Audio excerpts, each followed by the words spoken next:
Hello everybody. Hope you're all having a really good one today.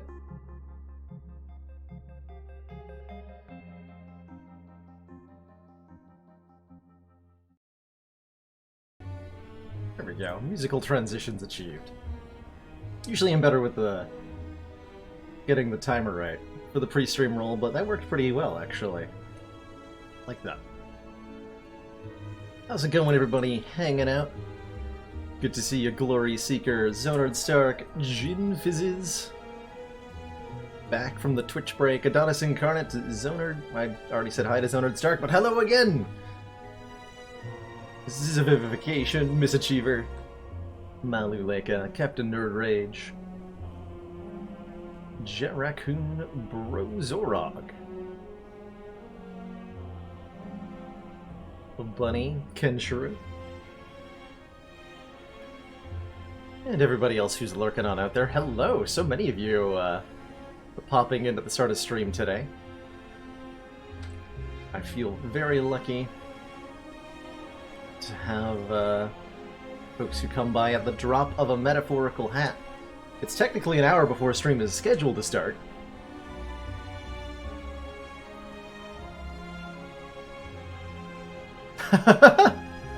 Yeah, I misread the name there. Brozozog. But I like Brozorog. Doesn't that roll off the tongue really well? Brozorog. I did XSplit things, so we now have like splits for the speedruns.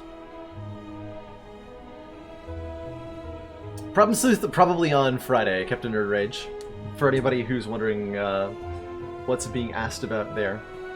The creator of Thornton mod for Slay the Spire has just released a brand new character, modded character for Slay the Spire, called the Problem Sleuth, based on some webcomic or game thing that I've never heard of before.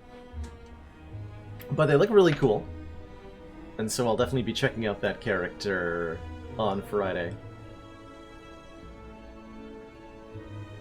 And speaking of Thornton, by the way, Problems IRL has leaned down the challenge gauntlet and demanded that I race the Thornton mod against him. And so it shall be. Tomorrow at 4 p.m. Eastern Standard Time, so 1 hour, 25 hours from now, Problems and I will be showing down and speeding through the Spire as investment bankers and seeing whose interest has a better rate. Who's got the more favorable mortgage negotiation skills, and who can most quickly sign a loan paperwork at the top of the Spire. I look forward to finding out. Problems was even playing more Thornton today, dare I say it, practicing in preparation for our combat.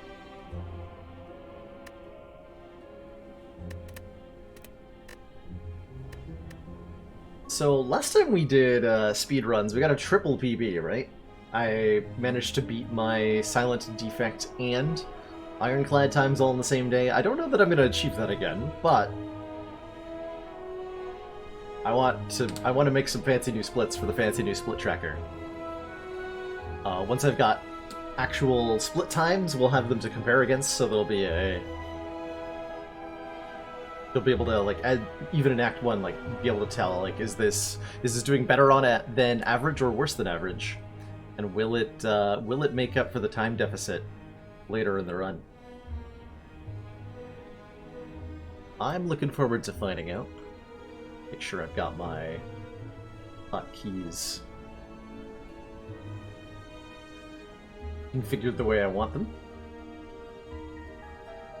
And yeah, let's do some Spire speedruns. If you've not seen the Speed Spire content before, I play on Ascension 0. No difficulty modifiers.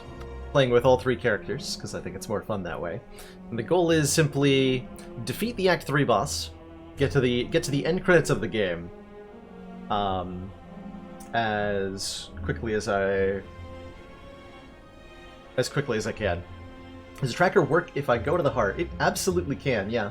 Like, I can really easily check this out. I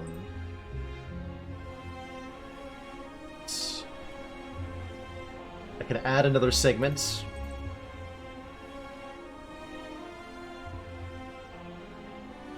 With an icon. And be like, Act 4. So I can easily edit this live in such a way. Where'd my Act 3 go?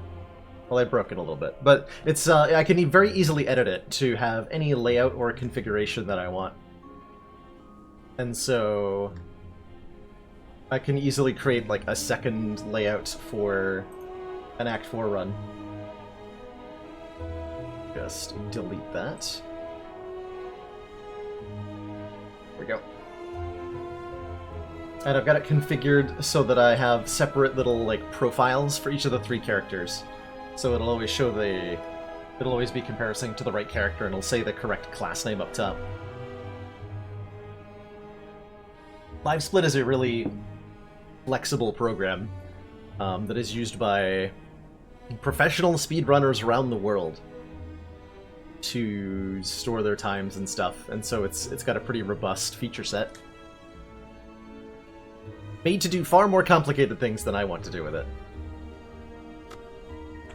Start out with some Ironclad runs. Full disclosure, I've been playing a little bit of Spire off stream every now and then. It's actually a really enjoyable way I have found to relax after stream, is to play a few speedy runs. Because it's a way I can, if I want to play like literally just 10 minutes of Slay the Spire, I can do that, which is super cool. Alrighty. So the usual thing we're looking for here on our... Immediately forgets to start timer. Hold on.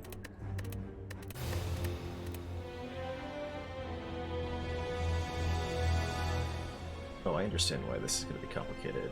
Wait, no, hold on. This isn't going to work at all.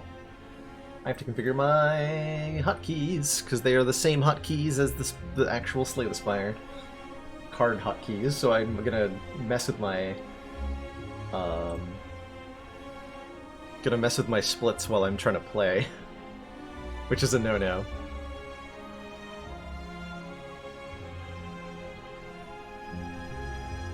Okay, that should work better. New world record hype. Okay, so let me make sure I've got...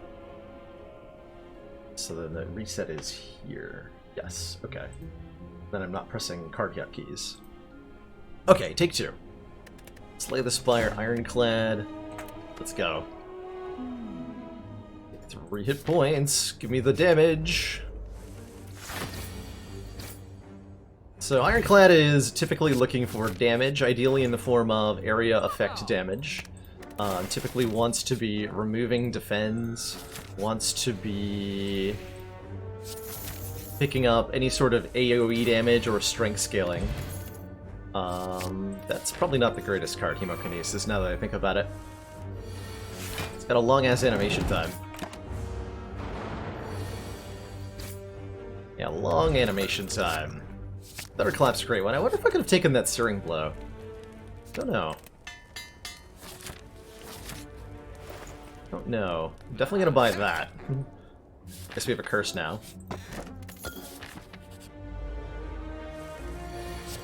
And either we get the strength and the limit break works, or we don't get the strength and the limit break does not work, and we have a bad time.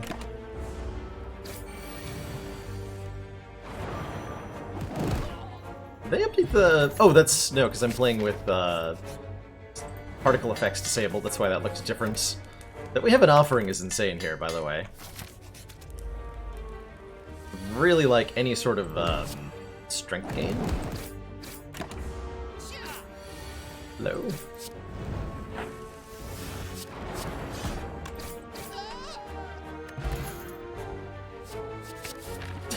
taking a heavy blade because I believe so strongly in what this deck is eventually going to do that I'm willing to just YOLO, apparently. Better take a clothesline. I don't think we're gonna beat Guardian very well here. Just gonna put that out there. I don't think this is gonna go well. But we can try. What? Bash? Why are you at the bottom? Rude.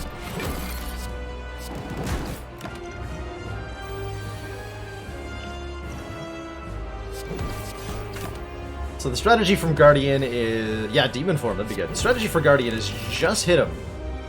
And hopefully our hit points are enough to win, but I don't think they are without any strength. So I think we are about to perish. But maybe we don't.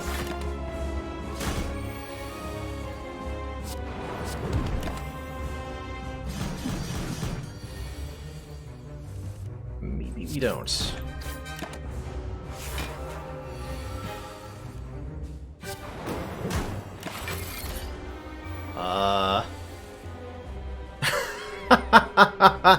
Got him! Got him!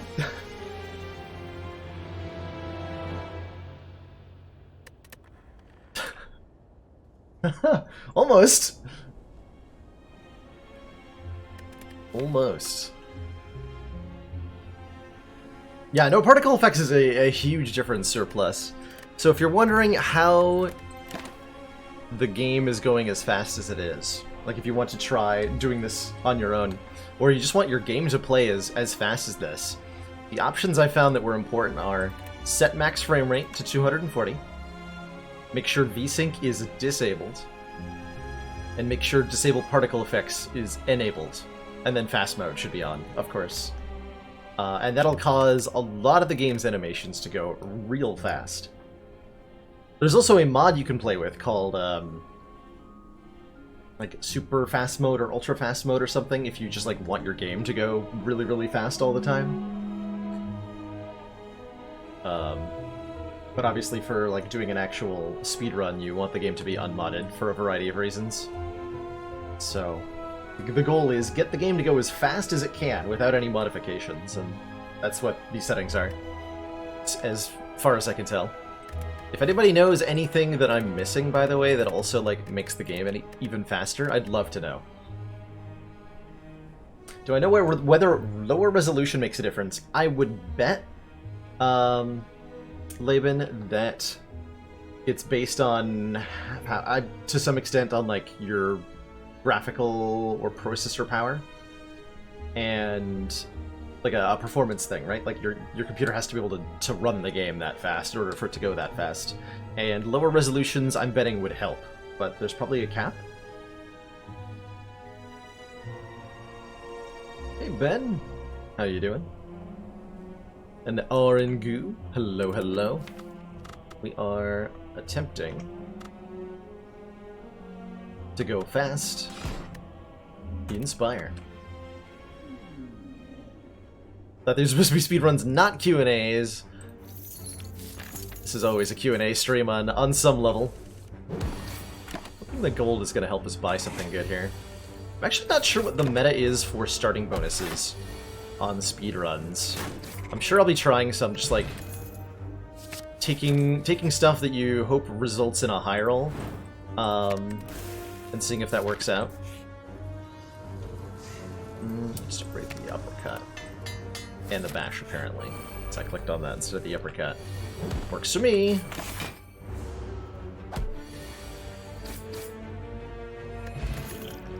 Clash. Clash goes pretty fast. Red Skull is insane. I could have bought an offering. My gosh. Take a flex, though. Take the damage cards. Whoa. What just happened?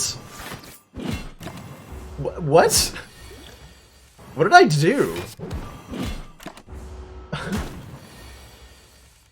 How did... What was that? There's no music? That was incredible. Though I'm a little flabbergasted. Hello, Dimodius! You're having a good one.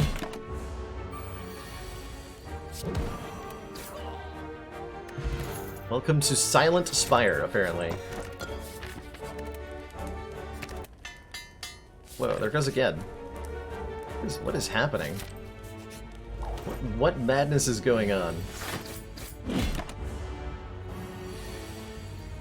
Man, look at that clash just go. Oh no.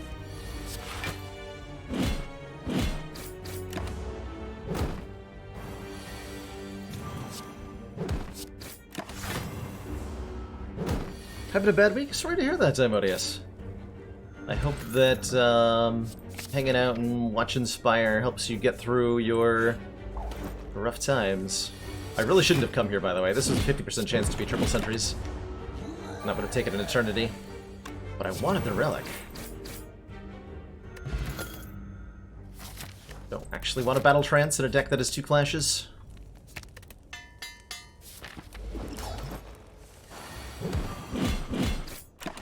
Oh, energy. Dang it.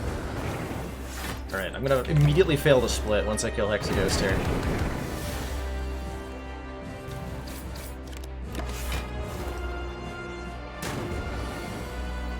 Guaranteed.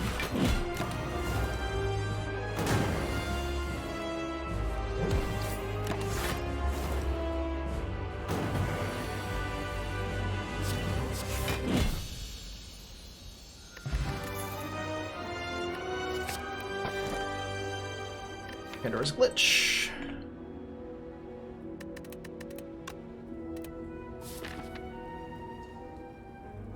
Let's go.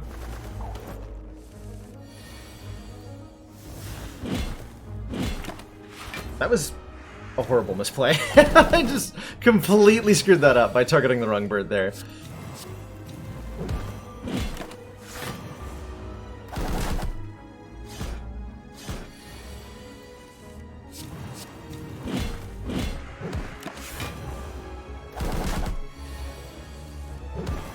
Oh my gosh, this is incredible!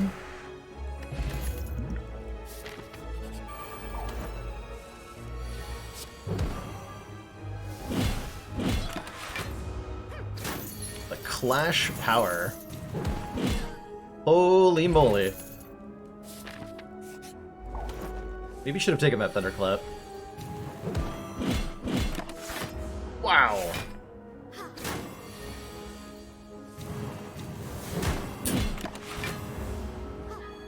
This is gonna scale really well against bosses too.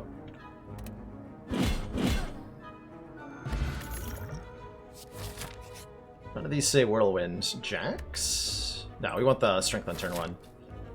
We want the Strength on turn 1. Remove. Bash. This way. Create the Limit Break, I think we want that upgraded so we can keep doubling it. We don't want Necronemic Curse because that'll ruin the Clash. So we actually don't want that at all. Weird as that seems. As weird as that seems, we don't want it.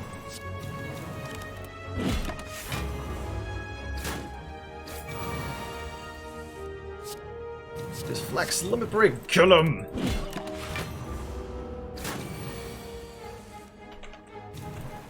Oh.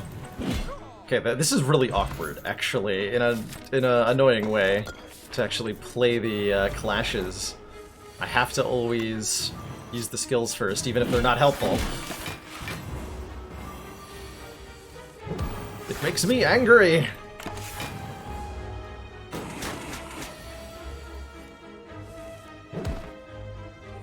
I need a whirlwind. Please. Please give me a whirlwind.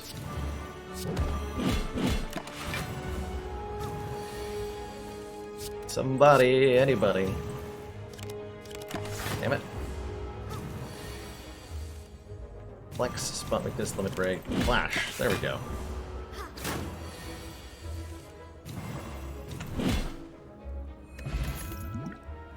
That's just more of the same cards I already have. I don't need those.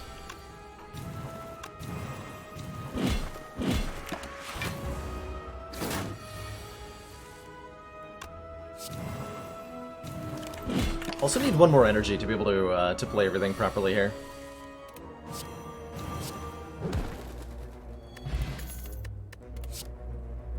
That doesn't count. I want that attack potion.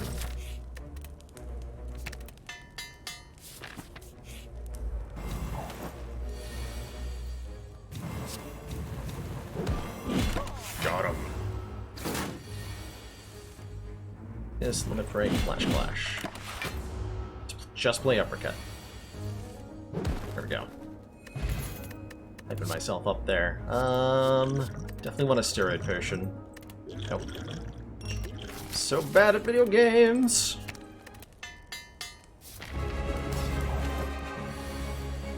Yeah, no Ascender's Bane here on Ascension 0, which is very helpful. Very, very helpful.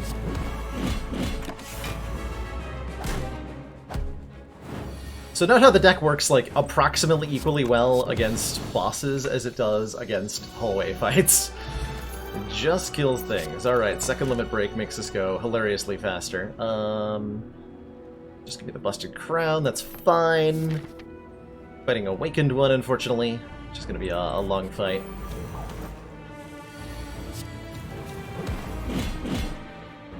There we go. Whirlwinds.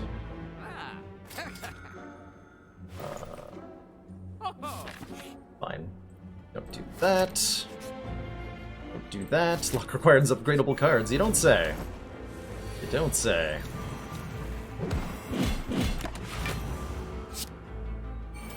Not on track for a PB, no. A PB's pretty tough to get, but I'm happy with any... Yikes. Happy with any, like, successful run that's pretty fast at the moment. I did do the Pandora's Glitch. Oh, I should be taking that. Yeah, Pandora's Glitch was involved here. I think this is better than... Well, I don't know.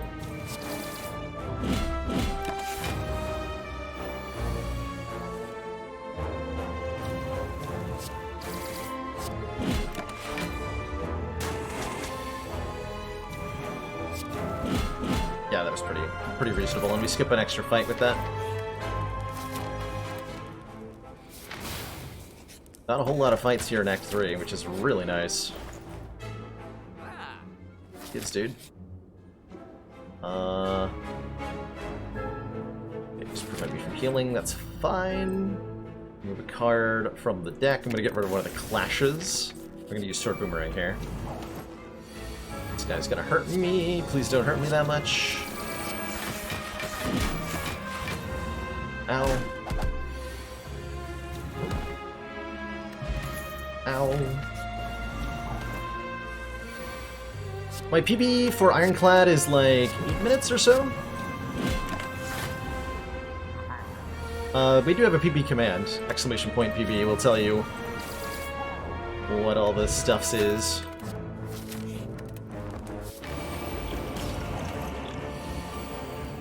Alright, that's a really good turn one. Got him! I could have actually killed that turn. Holy moly.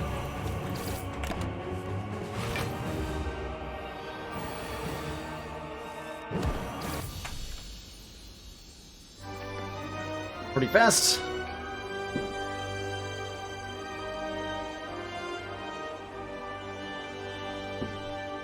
Pretty fast. Well, that fortunately gives me... That's a good set of comparison splits now. We can now use these to compare against for every other run today on Ironclad. What is a PB? Someday I hope to learn the answer to this, Stanley TV. When I find one, I will know. A Punish Baylor. Anyone remember how I did 849? I do. Chemical X Whirlwind was involved, roast beef. Chemical X Whirlwind, which is, as far as I can tell, is like the fastest Ironclad thing. Is Chem X Whirlwind. So save splits. So now if I reset, we get to compare against those. Excellent. Excellent.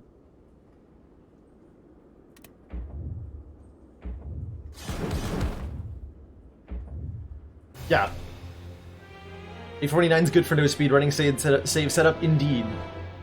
Indeed. There are save file things that we can do to manipulate our runs into being better. That, like, if you're going for world record runs, you want to use. So that's a separate save file that has only, like, no unlocks, I think, on Ironclad, and maybe neither of the other two classes. It also has the save file set up in such a way that your run is guaranteed to encounter Slime Boss, Collector, and Donu and Deka as your bosses every time. A lot of, like, if you're really into min-maxing your Spire speedruns, Anti-Flame, for example, back when he was running regularly, would do that, to my knowledge. So I don't know how I feel about that yet. I was doing stuff like that not cheating because it's possible to do without modifying the game. For an any percent run, the only thing that is not allowed is using some sort of external program, generally speaking. Which having a preset save file isn't, not really. And it's kind of in a gray area, right? But every community decides for itself. And usually the community will decide in such a way as to make the run more fun to play. And in this case, it's something that the runners can do to remove a lot of the RNG, because just like 1 in 3 runs, if you encounter Awakened one instead of Time Eater or Donu and Deka, your run is instantly like a minute slower, and there's nothing you can do about it. So the community at the time agreed, like, hey, this is more interesting if we just get the right boss every time, and then we can really try to find more interesting seeds, had better times. Which is the same reason that I'm not doing it, actually. I kind of like the idea of having to deal with the randomness of the bosses, and I do want to be able to, jump into heart runs if I see fit. And I don't want to have to juggle save files in some way, so I won't be doing any sort of save file setup myself. Plus, I want to have a speedrun that relies on some sort of weird card anyway.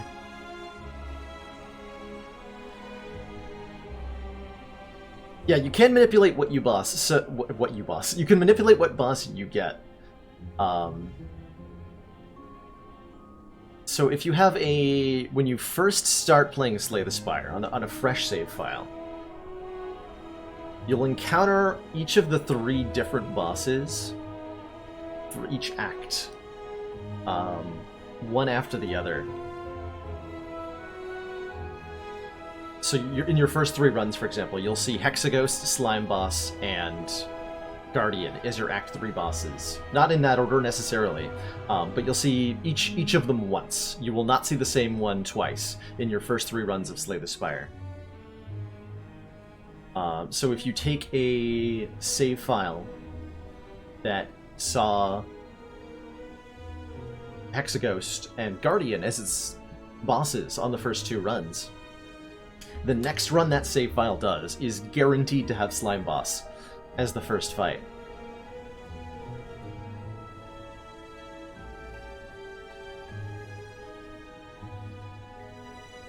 Oh, it's actually more specific than that. The first run is Guardian into Champ into Awakened one. Always? Does everyone always run into Guardian on their first run of Slay the Spire?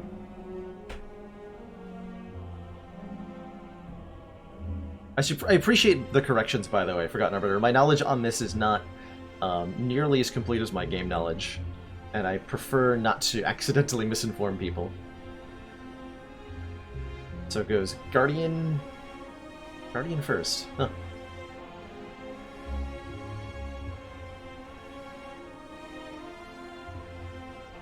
Yeah, by any means necessary unless it ruins the runtime.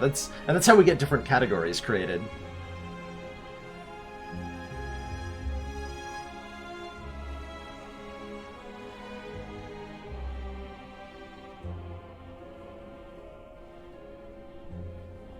some more runs. Let's do some more runs. 50 gold seems like a great start. We're gonna go to that shop. So what I'm looking for in my map layouts is usually a lot of question marks. Because events are much faster than fights on average. Oh, we're doing Searing Blow? Okay. Searing Blow is real fast, if done right. Don't know if my act has enough upgrades here, but we'll see. Mostly what I'm looking for is like Headbutt here, giving money, maybe giving removals. I do see a lot of fires. Excellent, excellent, excellent. Take the armaments, remove defend. Don't know if the armaments is actually an important part of this or not.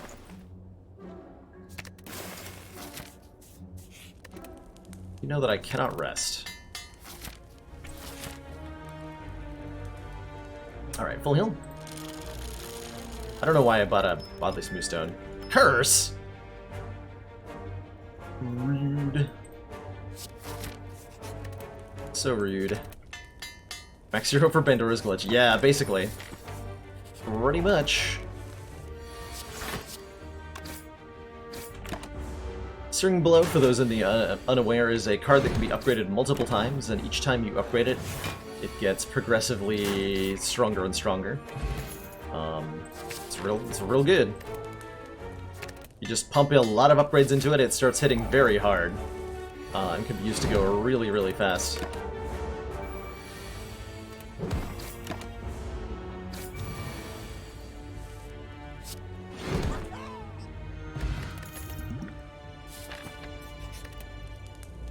Arbiter was one of the proponents for requiring all unlocks when running. Yeah, I think it makes it a little bit more accessible to new players if it requires unlocks, like a little bit more accessible to people. Is that true at all? I don't know. I like requiring all the unlocks as well. It's a better way to do it. It just makes sense.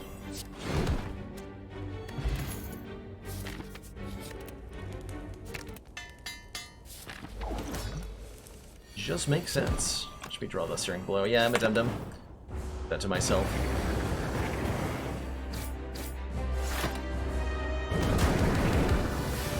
Might not win this fight, actually.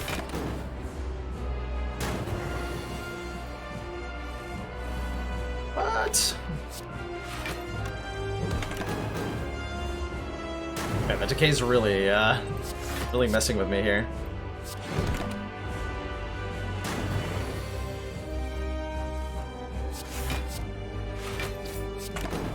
Hotkeys. Why have you betrayed me? Commander, Okay. we've just received the support of another council member. Coffee Tripper, because I'm upgrading it every time anyway. Jin Fizzes, thank you so much for gifting that tier 1 sub to Forgotten Arbiter. Forgotten Arbiter, welcome to the council. Enjoy your new emotes to the community and your newfound sense of going fast. Thanks for hanging out for the speedruns. And thanks for those knowledge bombs being dropped in chat. I can't click my cards correctly. They're just terrible. There we go. Alright, as soon as I didn't want to my deck. As soon as I can click on my cards correctly, we'll start going pretty fast with Searing Blow here. At least I hope.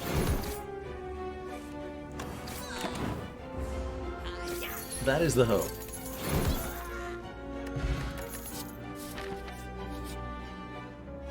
Oh, thank goodness. Get it out of here. Get it out of here. Searing Blow is bad in Act 3 on average, apparently. News to me.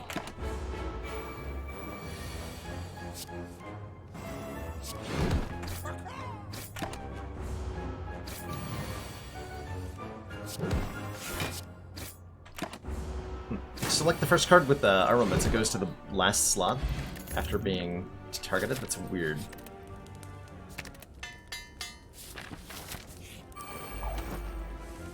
That's just heckin' weird. I really hope I draw the Searing Blow again next turn, otherwise I'm in big trouble here. Should have Fire Potion one of them. Damn it. I'm so boned.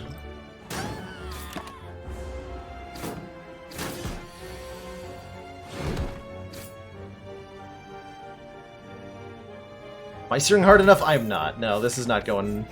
This is not searing hard enough. Not at all. That helps a little bit.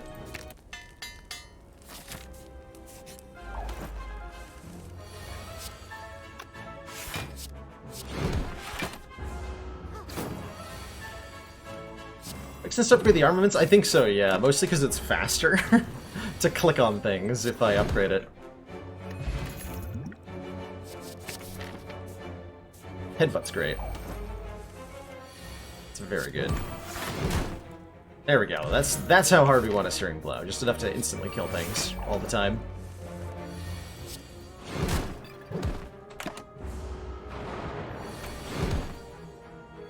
That's the way to do it. Maybe. Now I'm gonna upgrade the armaments.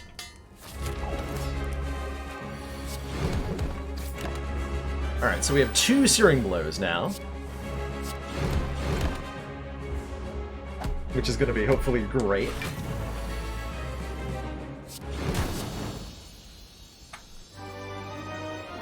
That was faster than last run.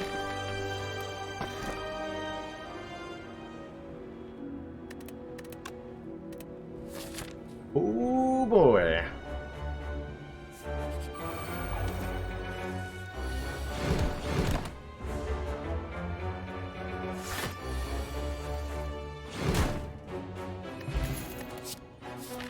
Just go.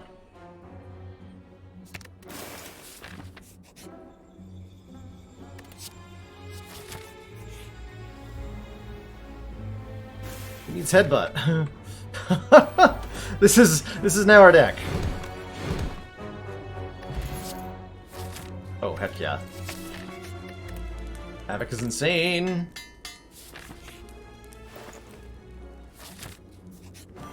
I'm going to the heart.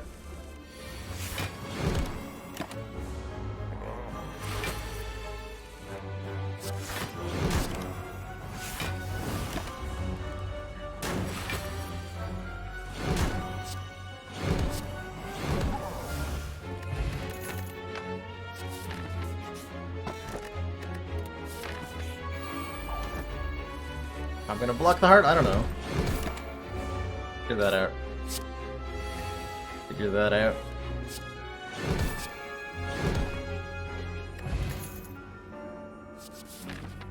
I need that.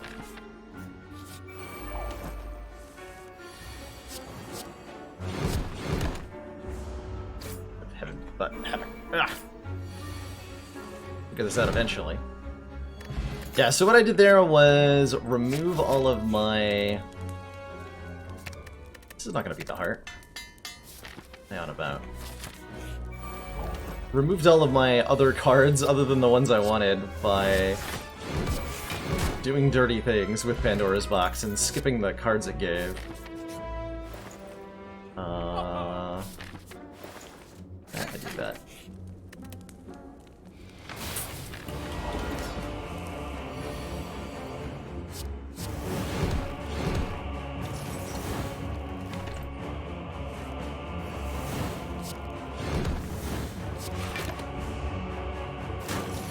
Enjoy being at half health time, nerd.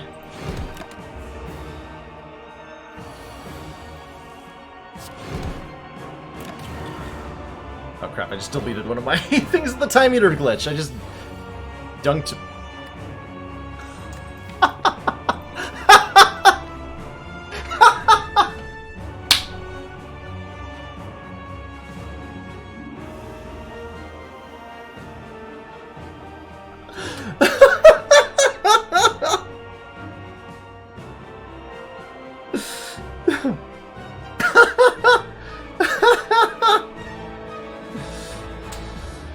Okay, so pop quiz. Where did my Searing Blow go? The deck has 2 of them. Searing Blow plus 10, Searing Blow plus 8. We exhausted the Searing Blow plus 8. Where's Where's the plus 10? Not in my hand. It's not in the draw pile. It's not in the discard pile. And it's not in the exhaust pile. Play Havoc and see if it comes back. No. Did not come back. So what happened here is that if you play Havoc as your 11th card against Time Eater, the top card of your deck is banished to the Shadow Realm. Basically. Havoc attempts to play the top card of your deck, but Time Eater cuts off the turn, and the card that was supposed to be played is gone. Far beyond the reach of Exhume. Gone from the draw pile, gone from the discard pile. No one can save it. It's gone. And I just did that to myself by accident. Whoops. Whoops. You've beaten some of your best times. No. No, I haven't. Well, that was a good trial run of Searing Blow.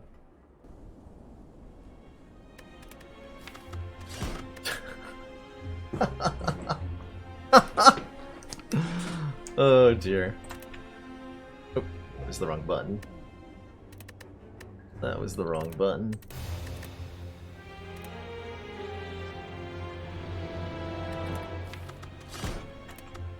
Still the wrong button. There we go. Close enough. Close enough.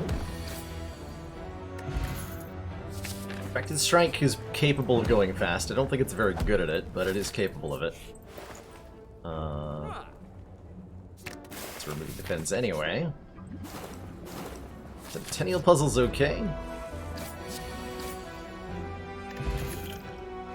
Take an uppercut.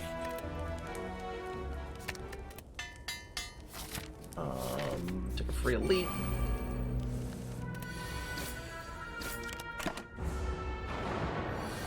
How does the Pandora's Box glitch work? If you have a Pandora's Box before you, and you click on Abandon Run, and then hit Escape twice, you'll skip picking up all the cards from the Pandora's Box. This also works on...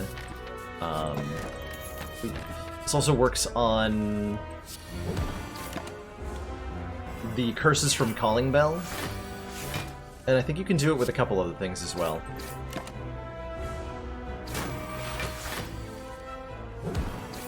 Tangling me, oh boy. This fight was slow and bad.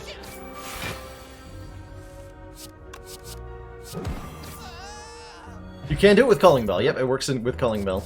And you will definitely see me doing it with Calling Bell. It's back half of the act. This might be a reset.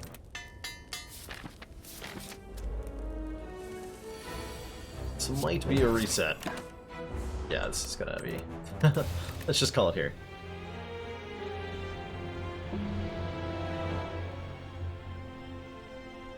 Whoop. Ironclad. Ironclad, no. Low again. So my ideal start probably involves an elite snipe. Have to.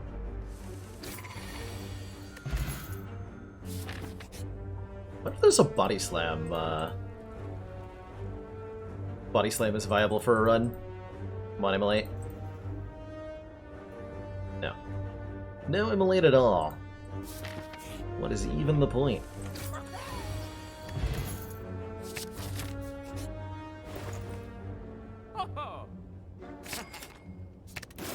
So cards like Flex and Thunderclap are definitely a part of a package that works really well on the Chad here.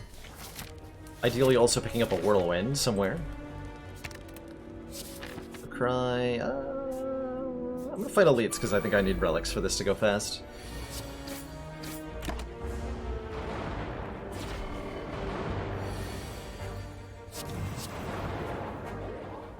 No, the artifact! That animation, though. That animation, though. Alright. This at least secures me in fighting a second elite.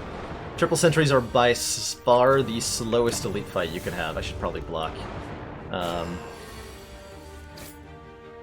Not mandatory, but I should probably do it. And that means that another elite, if I take it, will not take this long to beat. So I can get a relic for less of a time price. So we'll give Wild Strike a chance. Do I do the speedruns on other classes? Yep, I'll be doing some pretty shortly. But I'm wanting to focus on Ironclad just for the start of the stream here, for reasons known only to myself.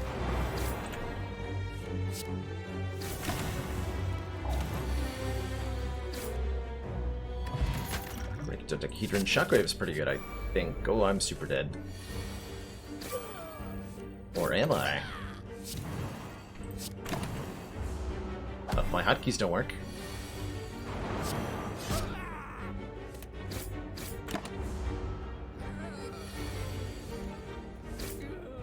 That was a little terrifying. Strength gain! Take the strength gain if you're offered it. It's good. Oh. The store was so sad.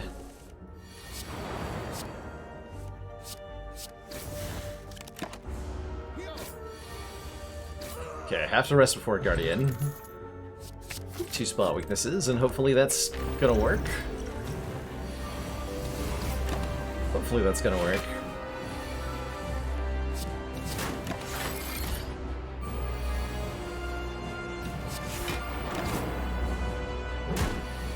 It's nearly impossible to avoid losing health to Guardian. So we try not to lose too much. I think I've lost too much.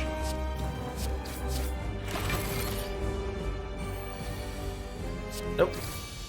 Nope, we're fine. Nope, we're fine.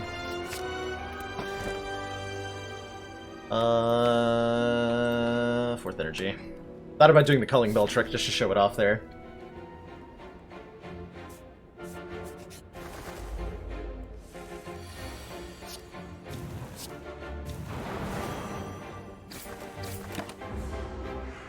Animations were instant, your speed would just depend on how fast you could click, right? Yeah, pretty much. You would, if animations were instant, you could go really fast, and it would be kind of like a sprinting down a hallway kind of effect a lot of the time, I think. There's no reason to play that.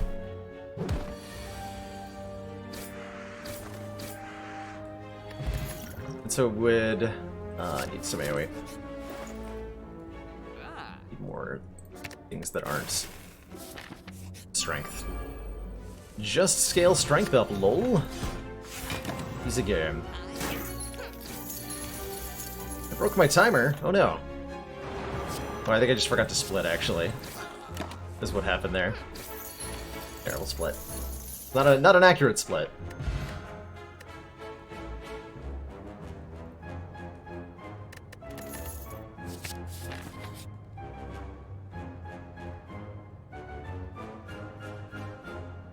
Wait, what? Oh, I just screwed something up. I just screwed something up.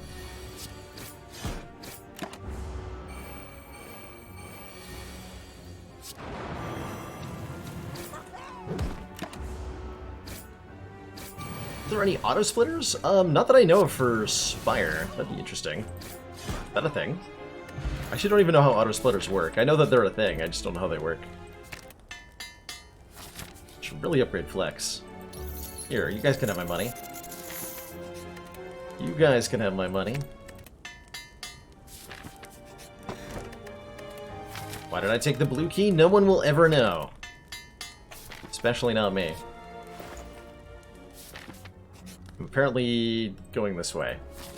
Not because I wanted to fight a burning elite, but because it was the fastest way to go.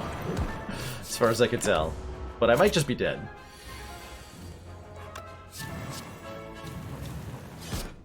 Yeah, I'm super dead. F to that one. F to that one. And fix that one.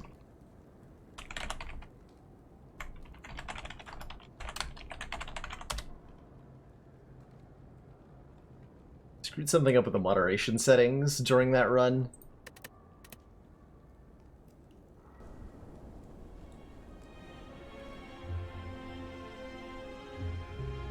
I'm not sure how or why.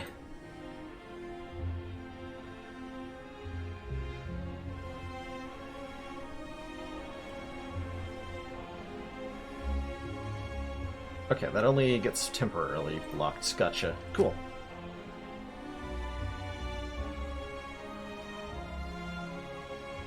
Oh, is that what happened? Okay. Gotcha. Somebody was complaining about transient, and I took it... I could only process... So apologies to whomever's message got deleted there. But I... My brain processed what I thought was a transphobic remark, and so I just denied, like, real hard on it. But it was a transient phobic remark. That makes more sense. Let's see, there is an auto splitter. When it splits, there should be a check mark to enable it. So does that just, like, work? How does it know?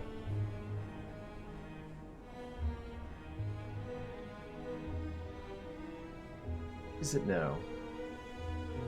I'll mess with that later. Let's do some other class runs. Silent.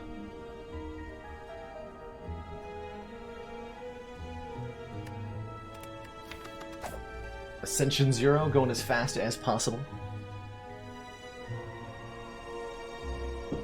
Do I see the button? I don't. I'm not quite sure. Let's see. Or no.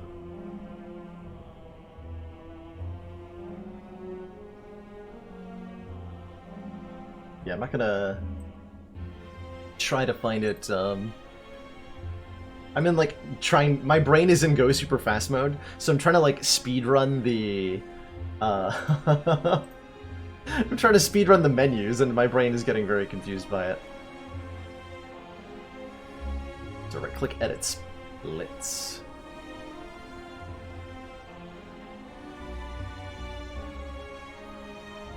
Auto splitting activates.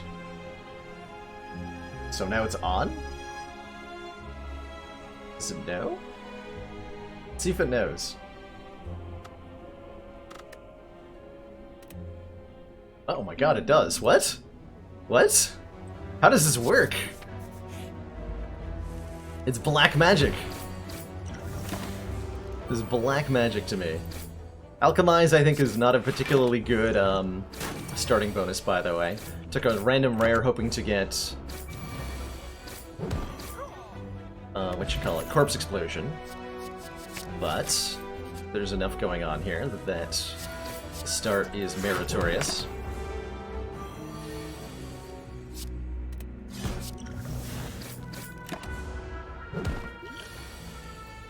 Silent in general wants to be doing, like, scaling damage with poison, usually.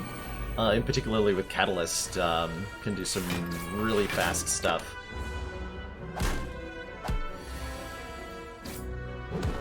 Yeah. I shouldn't be so quick to trade my hit points in early fights like this. That's a fast card, die. AoE damage and lots of it. But Laid Plans is not fast, unfortunately.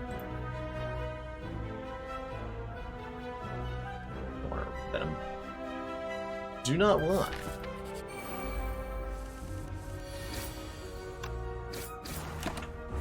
Gonna both into die range, which I'm hopefully drawing right now. I'm not.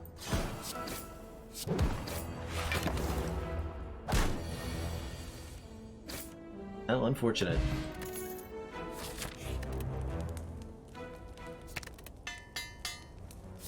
Salad can be really, really fun. I like that there's a myriad of ways to get a pretty good run on Silent, I've found. We had, like, it's up until really, really recently, my Silent PB involved the bomb, which was great.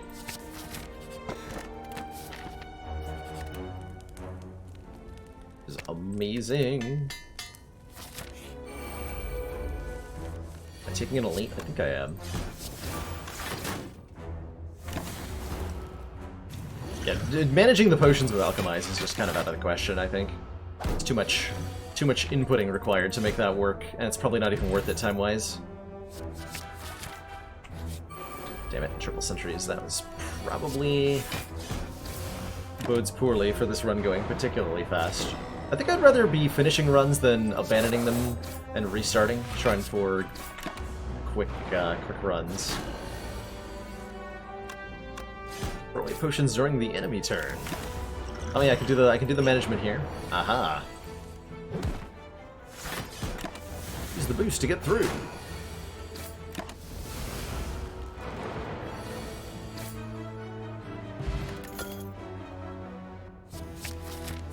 Read memory to determine where area's in? That's crazy.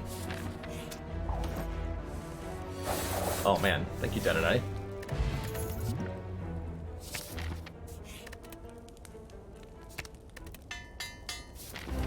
So we'll see if it automatically splits for the act. It might not, but I don't know.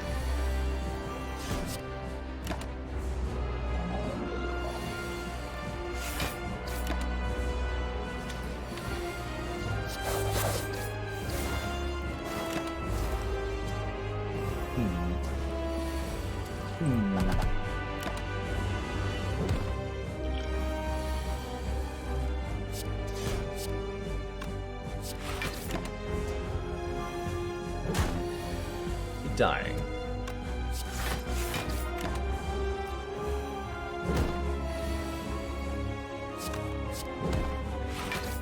So is the auto splitter manually configured for every game in Live Split? Like, does Live Split have a big database of what to look for in each game?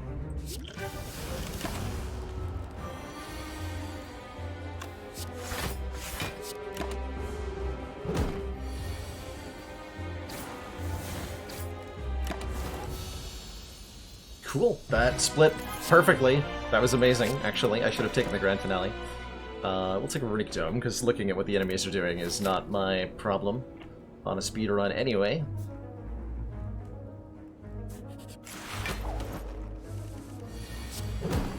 Okay, they are created for each game, so they're custom tuned. That makes sense. To figure out how it would have to work, right? To create some sort of magic auto splitter that just like knew what to look for in each game.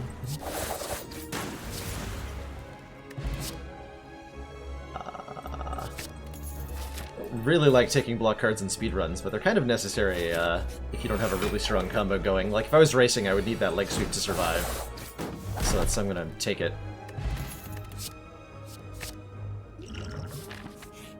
Take it. I don't want it to go all the way into taking fork, though. That seems unnecessary.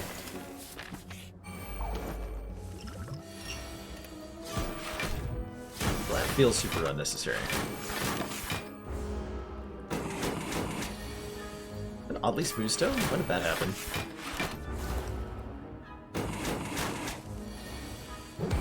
No heart support, and it splits when you're beating I Am War. Oh, gotcha! That makes sense. I'm not too worried about that, at least, because I'm not often taking I Am War, but that's hilarious. Hey, we got a bloody idol? Neat. Okay, that means I have to block a lot less.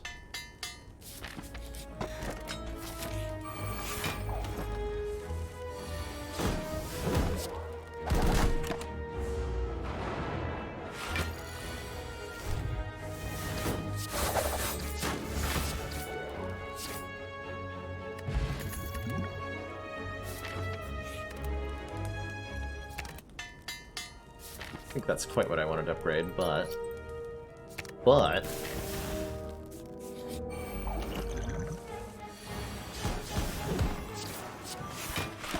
Definitely still feel like I need extra relics, so we're here.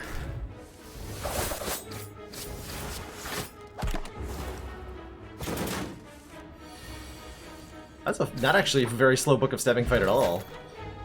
Okay, that time I'll take it.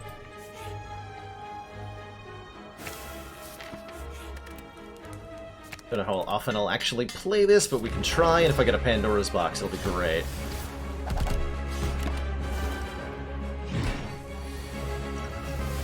think this is larger than I thought it was, actually. The second skewer, I didn't think I needed one. I might actually have needed one.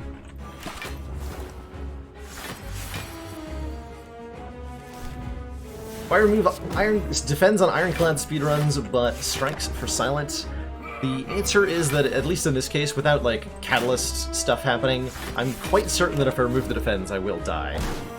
So it's go fast and die, or go slow and don't die, are my options. It looks like I might be going slow and still dying to champ here. We're about to get super duper executed. I guess I can use the Ghost in a Jar. Oh, we're not vulnerable, actually. This is not bad. This is not bad.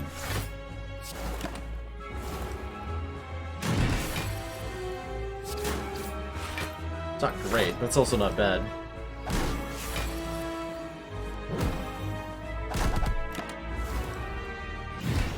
I am slain! I have been slain.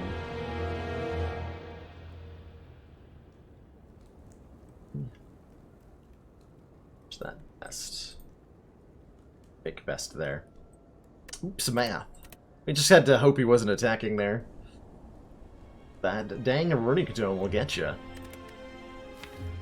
Dang runic dome will get you. Just your rotating runs.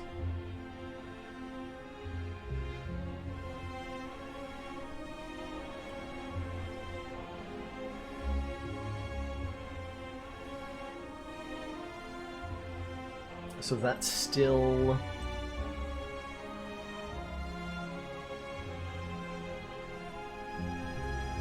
Yeah, it's still running down a splitter. Cool. Is there any record for highest poison in the game? My own personal best roast beef is somewhere north of 30 million. And I have seen Dolphin Chemist... There's a famous clip somewhere of Dolphin Chemist overflowing the poison value. There's no practical limit to how high you can stack it. Like, you can get yourself into a situation where you can give the enemy infinite poison, and so you can just break the in-game variable by doing that, pretty much. It's fun times. That auto splitter, amazing. Let's try removing 2 defends on defect. I don't know if that's a good idea or not, but I'm trying it.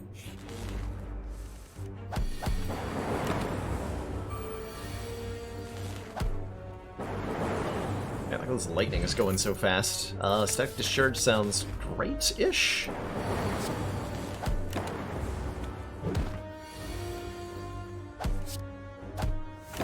Great-ish. Yeah, against Darklings you can stack infinite poison with a couple of methods. And you can also create, like, an infinite loop of cards that incorporates a poison card, which allows you to get infinite poison. Although, depending on how you do it, it might not be very quickly acquired poison. So it could take a while. We're just doing lightning things very aggressively. That's pretty great.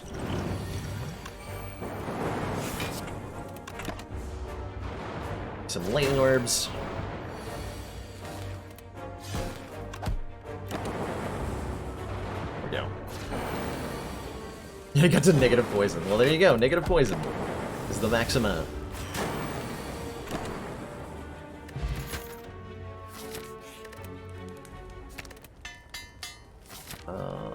This way.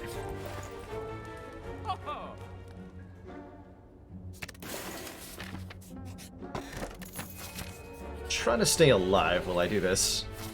Sure, it's actually working. Not that one, that one.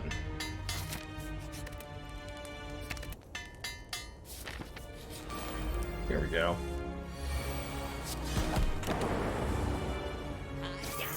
Yeah.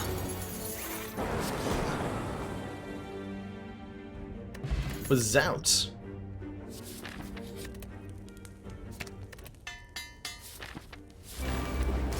Was out.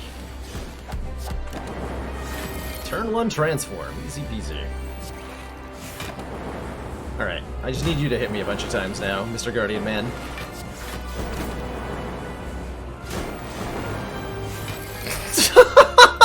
What? Hold on, what? Wait, what? What just happened? What was that?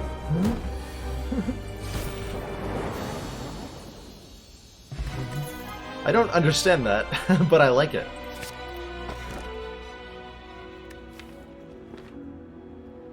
I guess? I'm sure I can do something interesting with Pyramid here.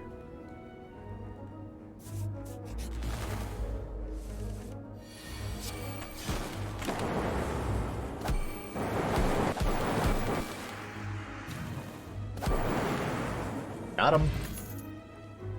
I'll help. That'll also help.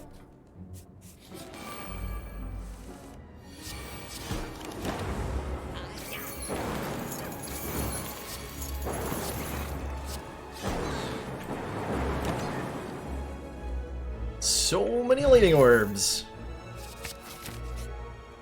Nope. Apparitions are really slow, as it turns out.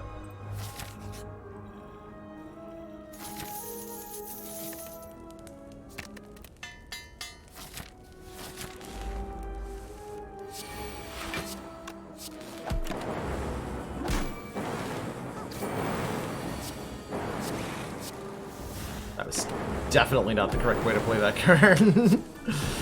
Oh man, my brain had the right cards, but they did not come in the right order at all. Calipers.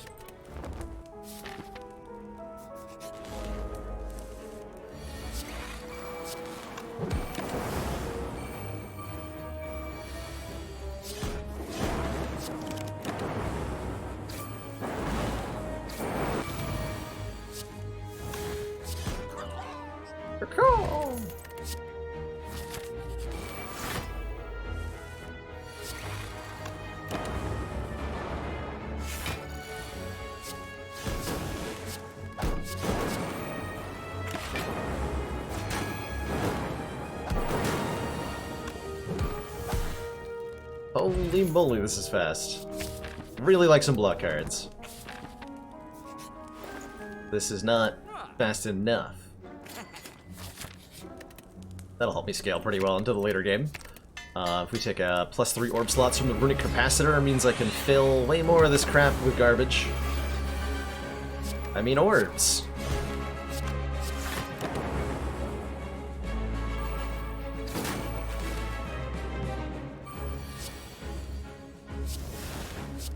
You fools hit me.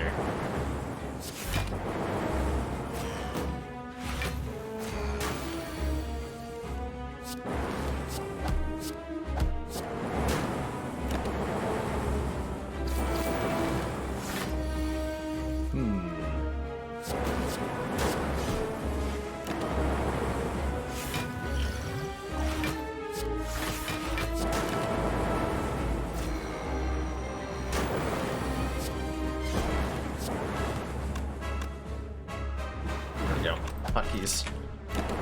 Hotkeys are difficult. Hotkeys are definitely difficult. Hyper Beam. That's maybe not that good. Lesser Crown's probably not right. We're fighting Awakened One. Oh no. That's tragic. That's extremely bad.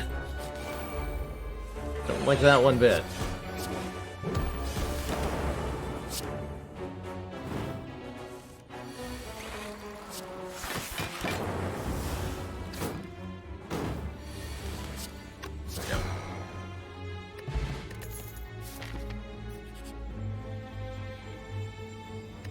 It's no particles and lack of no particles and turning off V-Sync is what is making the orbs so fast, Roast Beef. It's like shocking how fast they go with the right settings enabled.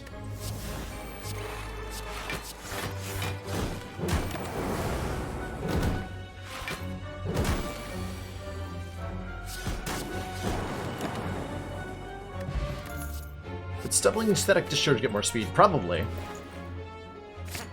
Now that you mention it, probably. But we now have double energy Tempest. That's pretty good.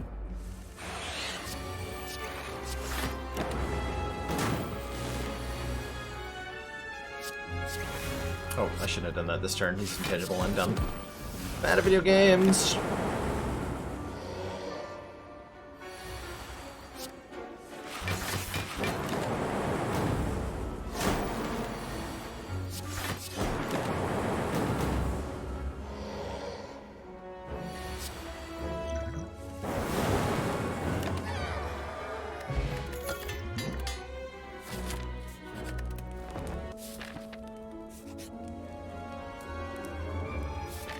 The voices! The voices! Not the voices.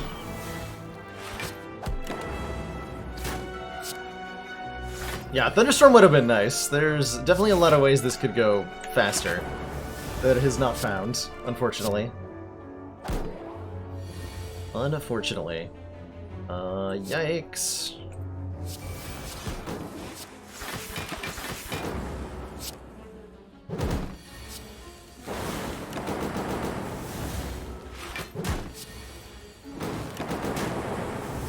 Damn it. That works. That works. Well, that worked. Yeah, I don't talk too much about the defect specifically in the new player's guide, but the defect's a little hard to understand, especially from the like actual card playing perspective. The defect has so much importance assigned to the order in which it plays its cards. And it can be really a confusing and overwhelming experience a lot of the time.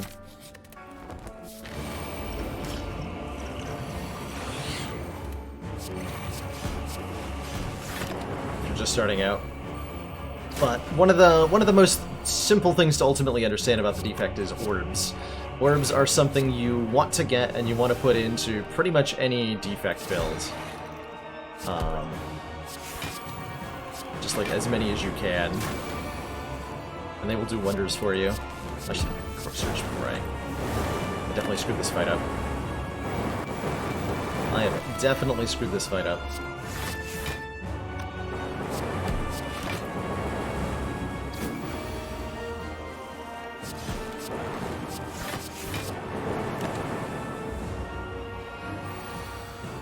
But my encouragement for anybody trying to play Defect for the first time is take a bunch of cards that say Channel an Orb on them, and use that as like the foundation atop which you build the rest of the deck.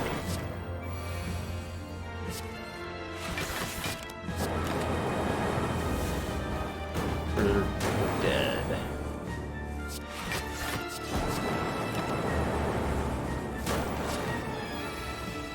Not quite yet. No, we're live.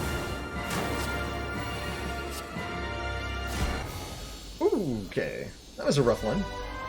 But we got there. We got there. Wait, was that a... That wasn't a PB, was it? No. Wait, it was? What? Hold on. That was a PB? Are you kidding me?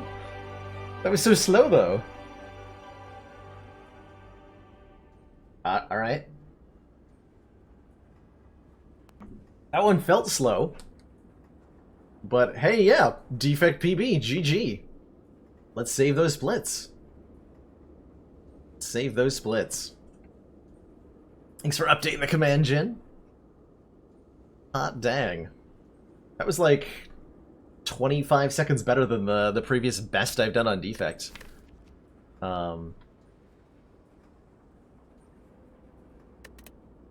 And I didn't even play the Awaken one fight, right? we could have shaved off another 30 seconds in that fight, I think.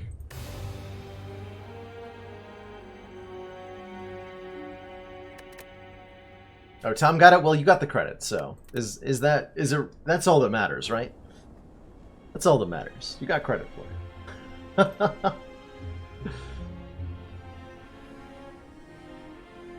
Alright, Ironclad.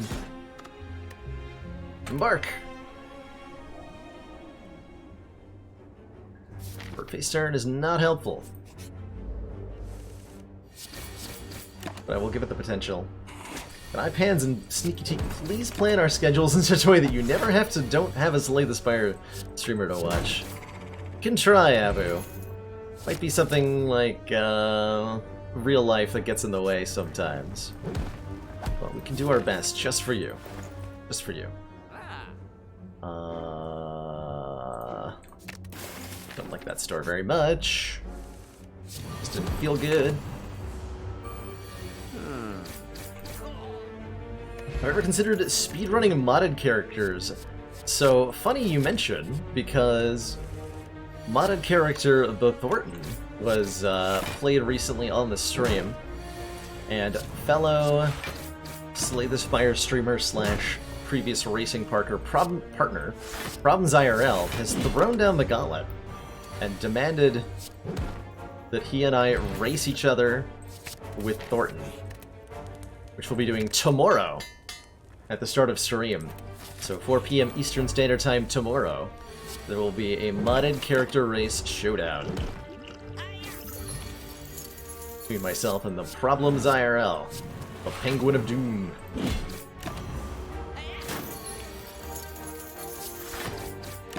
Instinctively played defend because it's like, I gotta play the clash.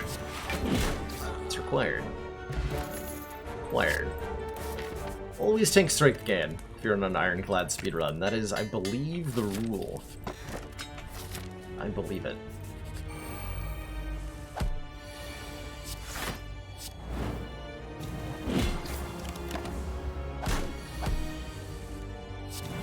Yeah, we wouldn't be using the same splits for Act 3 and 4. That's right, that's right.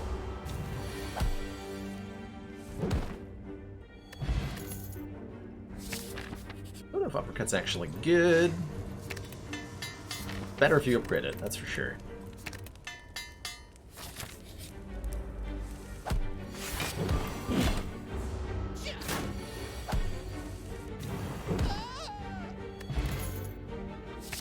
Is 3 copies of Inflame too many? I don't know. We're gonna find out live on twitch.tv/MailerLord. Ow.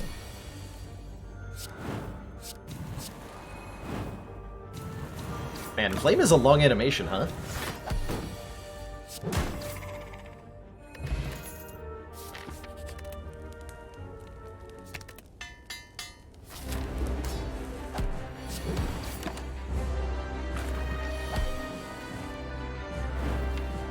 It's a good turn next turn. That should split. Oh, is it because they bird face turn that is taking so long?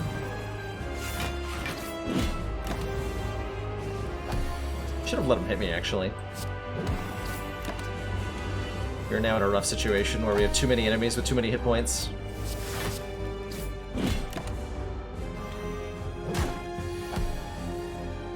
Now we're fine.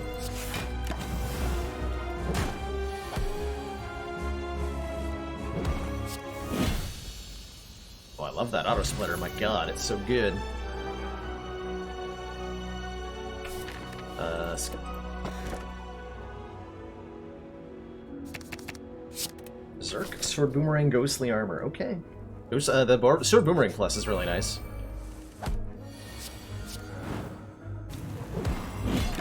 Might have just wanted the Busted Crowd for the extra energy. But that's what I got Berserk for, right? We have Berserk, we don't need 4th energy. We don't need a second Clash, because I'm terrible. Terrible at speedruns. It's more energy too, okay.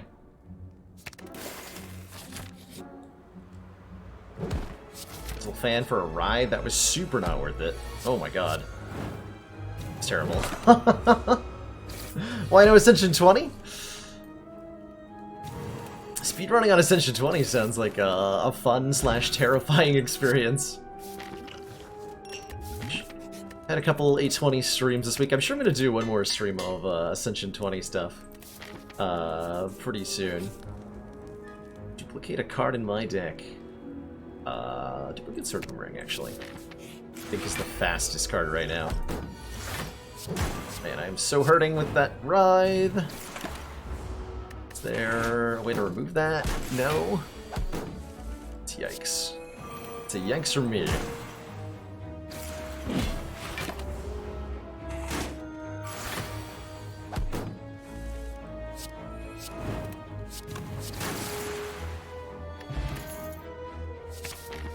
Why didn't I take a whirlwind? Am I insane?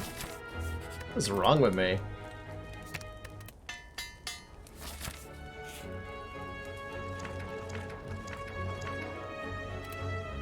Yeah, Nilrees is unfortunately a slow relic, so we don't take it.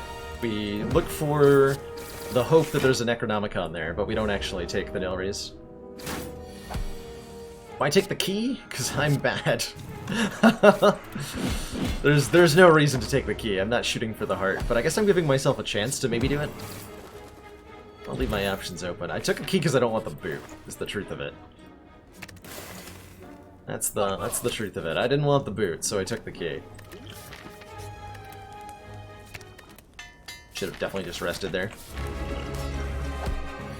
Strunk!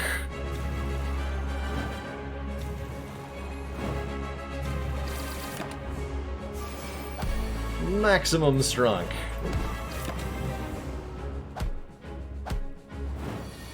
It's the key to a good speedrun. So my experiences with it thus far have taught me that on Ironclad specifically, you need lots and lots of damage. Blocking is a good way to win, but it's not fast enough.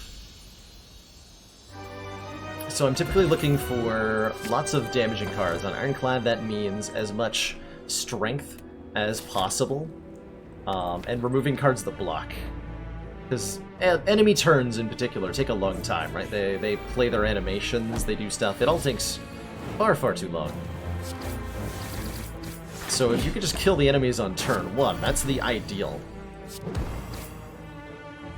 That's the dream. Just kill all the enemies on turn 1. And so the goal is to create a deck that's as capable of doing that as possible. That Mummified Hand is sweet.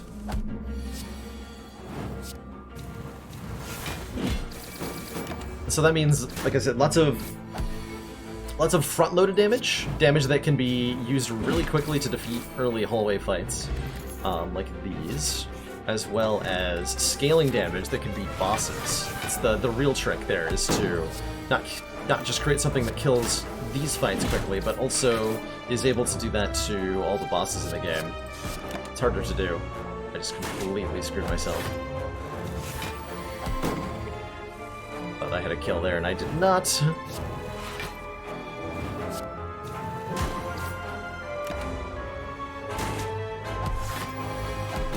Dead, good. Yeah, all the fastest runs ignore defensive strategies entirely. That's right.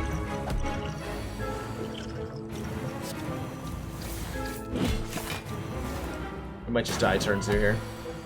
If this is an attack out of Nemesis, we're dead. Actually, no, we're not. Okay, good.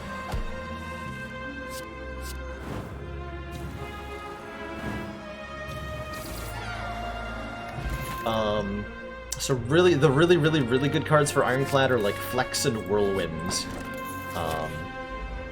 and Limit Break, stuff that can do a lot of damage very quickly to multiple enemies, and can also scale up against boss fights. We're lagging a little behind. Did I only speedruns? No, IKU. I'm sure that we will do a little bit of something else as well. I just noticed I have Birdfacer and Magic Flower. That's really cool. It's hard to do speedruns for like 6 hours straight. So I might switch over to Ascension 15 runs or Ascension 20 runs or something after. Take the Disarm just so we can beat Time Eater more comfortably. I think we genuinely have a lot of trouble with him right now.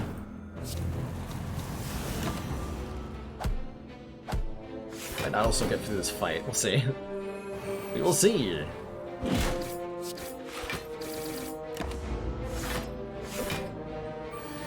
Got away with the Berserk. Man, Berserk Verdict Dome is terrifying. Do not do that combo. Ever.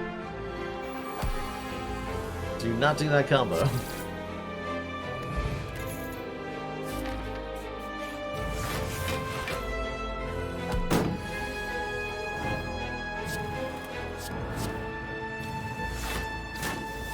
Yeah, for like races, so if I'm trying to go as fast as possible, the ideal is to do that without blocking at all. That's not always possible though, and so if I'm looking to like win a run on the first try as quickly as possible, there has to be some amount of blocking involved, right? Or I'm just likely to die.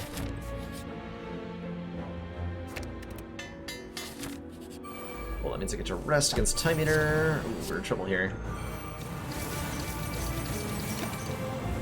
You're in trouble here. Thanks everybody for helping out with moderating today. Super appreciated.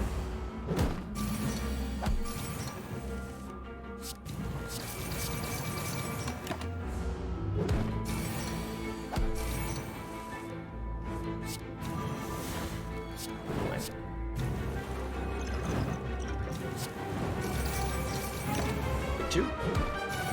Yeah.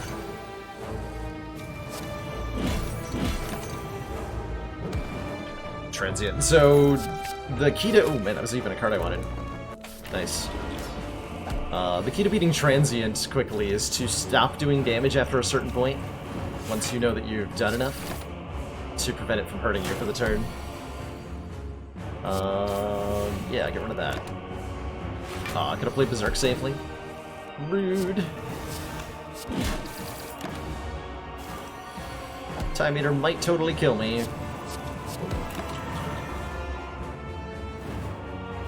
By the way.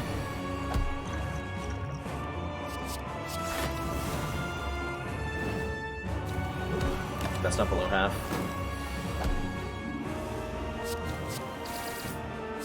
Never mind, he's dead. That was close.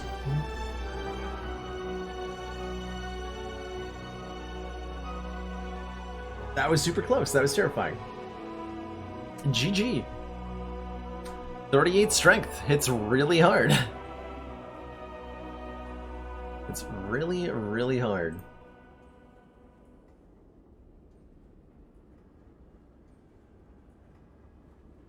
GG. To thump or not to thump, a deep pulsing dread can be felt throughout the room. Is this a fart of the Spire? Have I tried physical silent pat damage for silent speedruns? Yes. I have found, especially in races, like finisher decks, to work pretty well. Yeah, that was a fast act too, huh? We really struggled a bit. Yeah, I've disabled the exclamation point timeout command. Every time people become aware of it, it leads to a lot of like, what's going on? Chaos in chat. Silent World Record hasn't used Poison in forever, right? It uses Grand Finale, right? If you could play Grand Finale quickly and reliably, it's the fastest thing Silent can do. Have I tried speedrunning the other characters? Well, feast your eyes on this.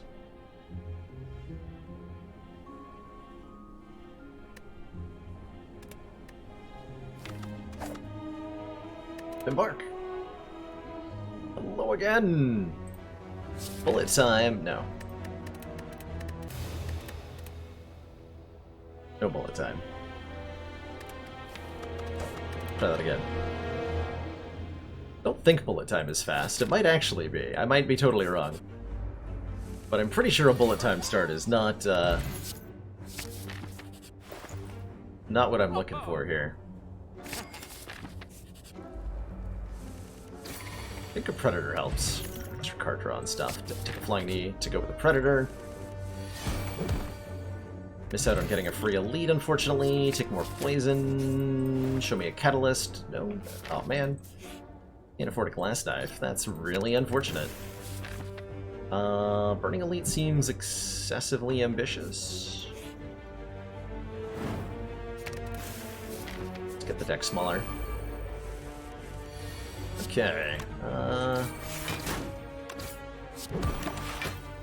some damage for this one. Oh yeah, I might have like super banished the command. Because the command is there, it's just not enabled. So... Haha. The animation's currently faster than fast mode. They are, kind of. There are certain graphical settings you can do to make them go this fast. So I don't have any mods or anything installed, but if you're wondering, like, is this faster than normal? Yes. Yes, it is.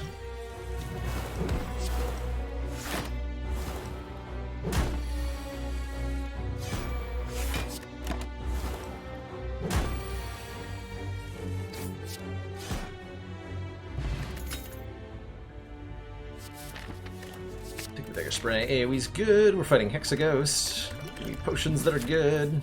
Probably need to rest. Take the bouncing flask, which is slow but good.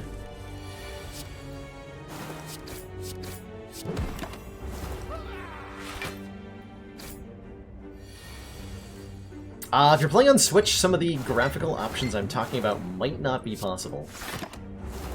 I can't imagine speedrunning on Switch would be very successful. Or, like, it would have to be its own category. I don't think it would ever compare to the PC.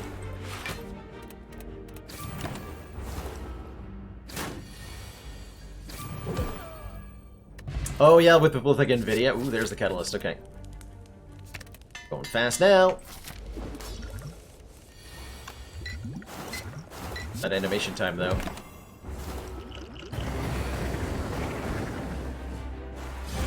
Just completely ignore blocking here. Blocking's for nerds!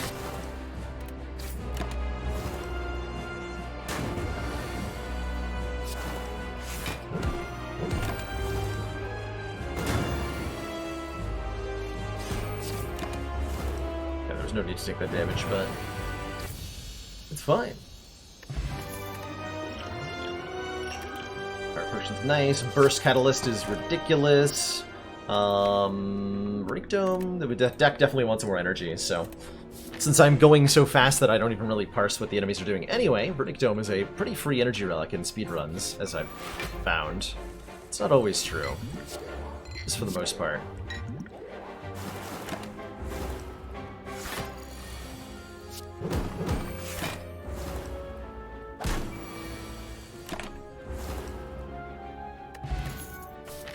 Skewer Plus, though, it's actually like really good in terms of fast going.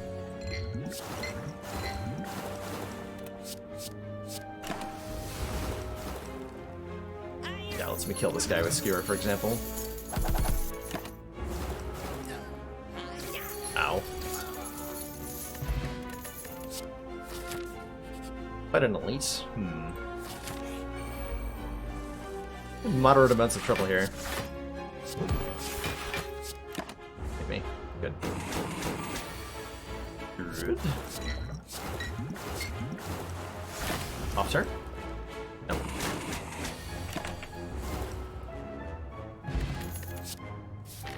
Yeah, the game runs on PC like so much better and differently than it runs on anything else, like, as far as I can tell.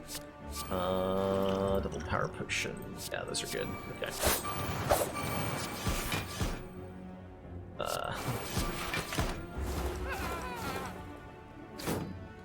Yeah, I knew you were attacking me turn one, you jerk. You absolute jerk.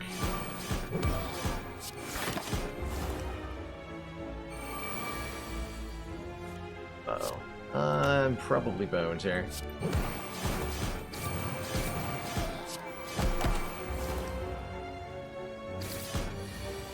Oh, we're alive.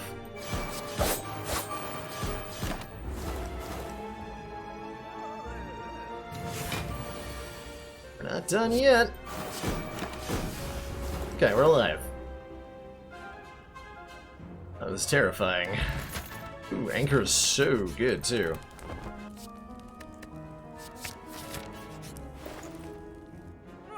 Medicine jar is really helpful. Keep removing strikes. I think take a toxic egg so any future catalysts we find are already upgraded.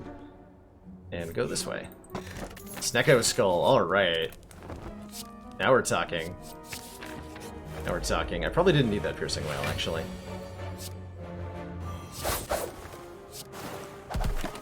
It's probably overkill.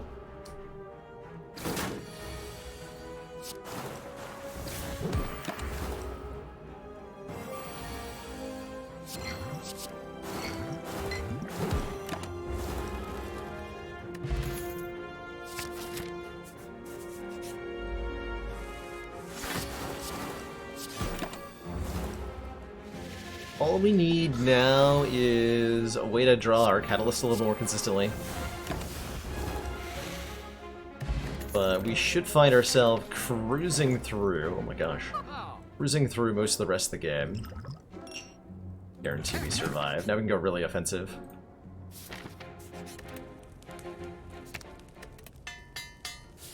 Alright, poor champ.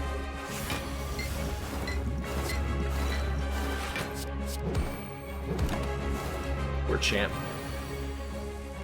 Terrible things are about to happen to champ.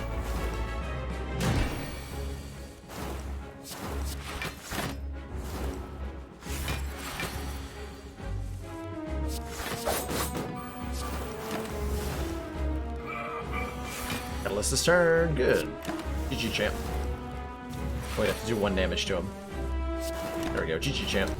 Ugh.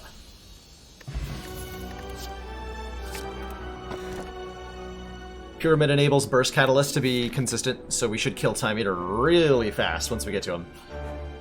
We just gotta get to him quickly. Oh no. Fight that requires AoE. Can't deal with this. My one weakness, enemies.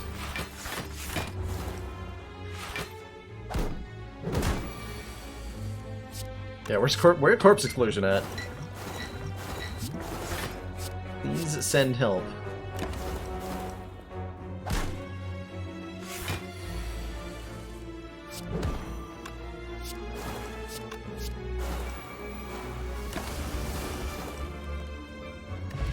Send help as soon as you can.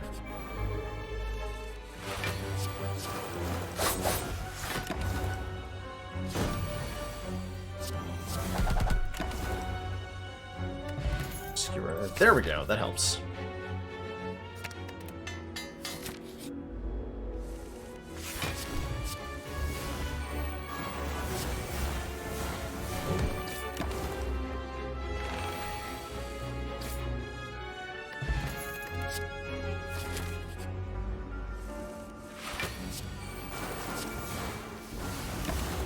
Holy moly, that is fast when it works. Holy moly.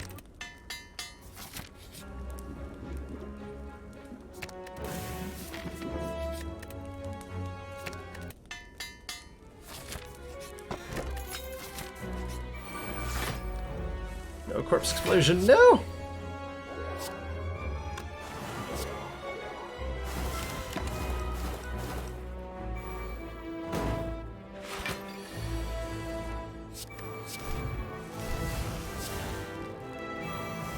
Yeah, get burst terror, nerd. That's right.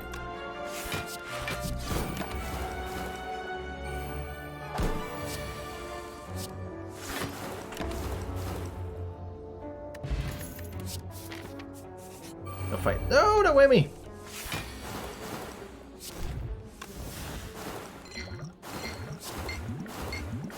Alright, I might be able to kill Transient here if I can draw burst quickly enough.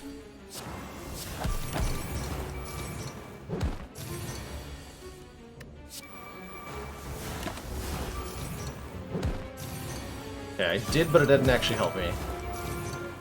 So we did kill Transient, but it didn't speed this up. Okay. I'll take it. I'll take it. Those are some really good cards, but none of them said Burst or Catalyst on them. So I wasn't interested. Don't actually care about any of that. Not this guy again. Get out of here. You're not welcome here. Oh, I pinned him. All that poison for nothing.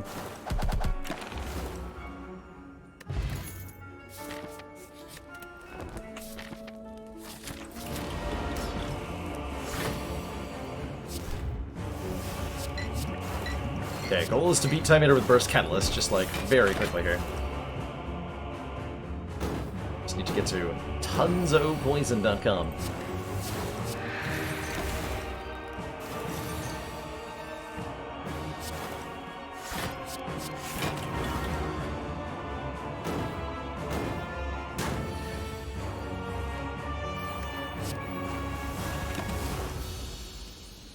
GG.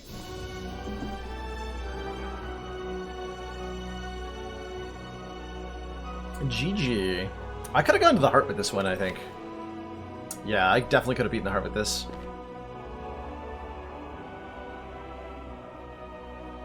Yes, speedrunning in a nutshell. Where's Corpse Explosion? Where, oh where, is my Corpse Explosion? Actually, without Corpse Explosion, this wouldn't have been that quick against the heart. Where did I get that fast run counter thingy? This fast run counter thingy is called Live Split. I can type Google correctly. It is a free-to-use program. If you're interested in trying it yourself, here's where you get it. But it's a comprehensive, like, splitting program made for speedrunners. So I figured I would try it out today. It's got an auto splitter, by the way. It starts and stops automatically, which is made of magic, as far as I'm concerned, and it's my new favorite thing. I don't have to track the timer anymore. I like it so much. All right, so we've got splits saved, so that we can compare against future silent runs. Excellent, excellent. I'm gonna refill my water real quick here. Take a short break. Blink my eyes. Cross my T's. I'm thirsty. See y'all in one hot minute. Thanks for watching.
Alrighty, we are back. Thank you everybody for your patience. I know it's a lot to ask, right? Patience during a speedrun stream.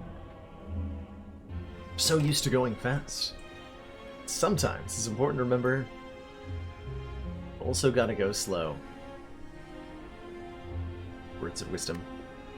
Words of wisdom.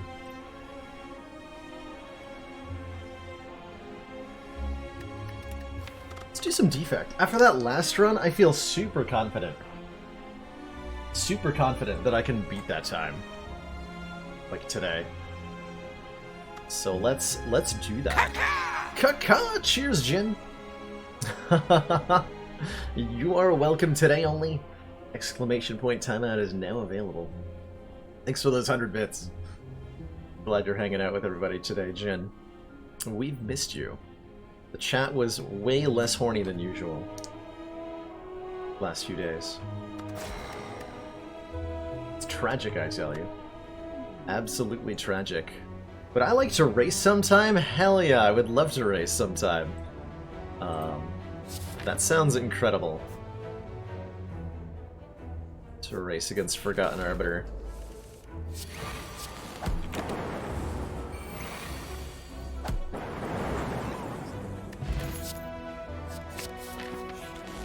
More focus? How much focus is too much focus? Not really sure.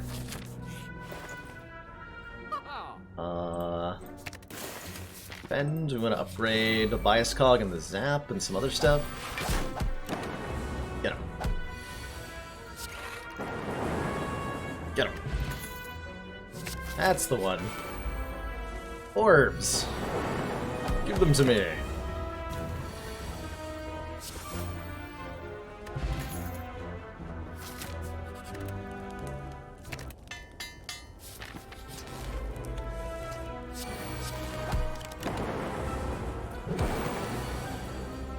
I demand more orbs.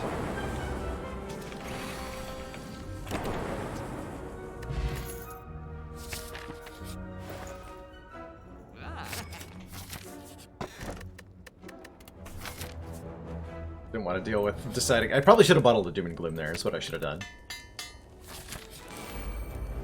Yeah, probably.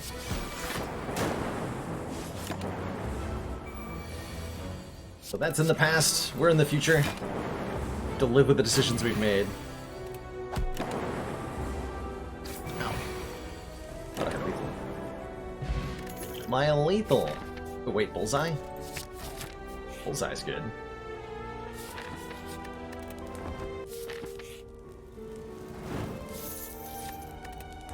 Bullseye's pretty good.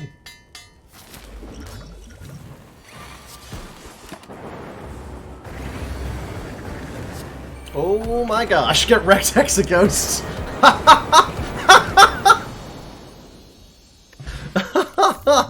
Oh my god. That is one of the greatest things I've ever done. Of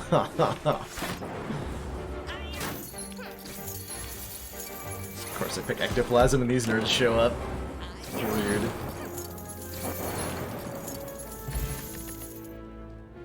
Another one. Yes! Storm, let's go!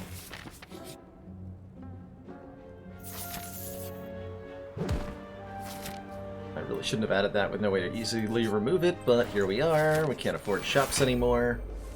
Everything is terrible.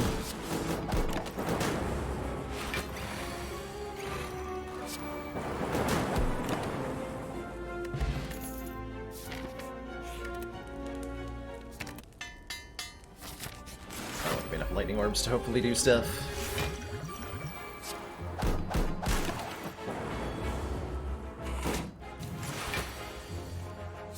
So I don't draw any block cards, apparently.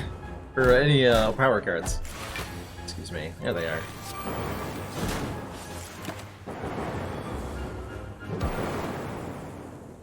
Ouch. Blocking seems unfortunately necessary for the moment.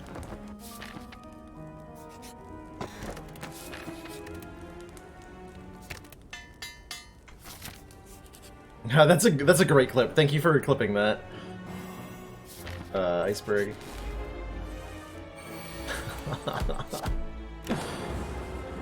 Ow. Ow, my blocking!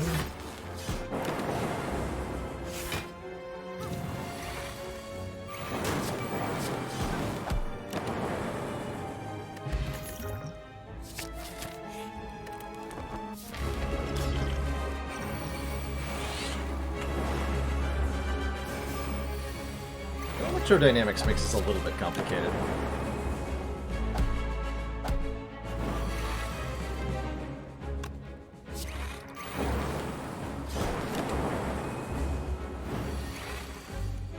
Second discharge was not positioned correctly, unfortunately. Okay, no attack, we're fine then. Whew.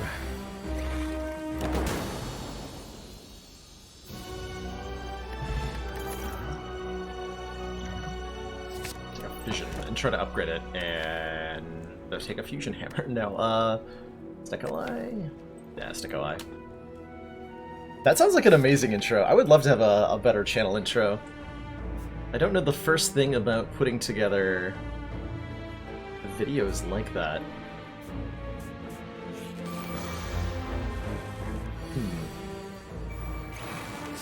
If there were somebody in the community who's like watched a lot of the stream and knows how to do that, I would be willing to. I would definitely be willing to pay for that. That would be hecka cool. Man, this is slowing me down so much.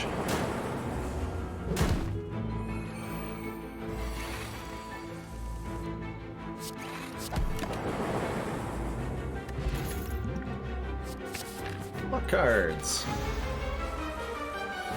Oh, hey there, Corrado.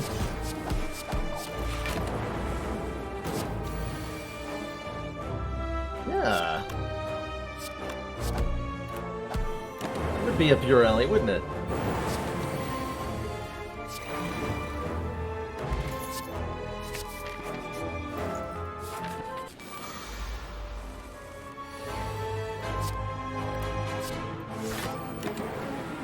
I don't think Stecco's gonna let us PB here.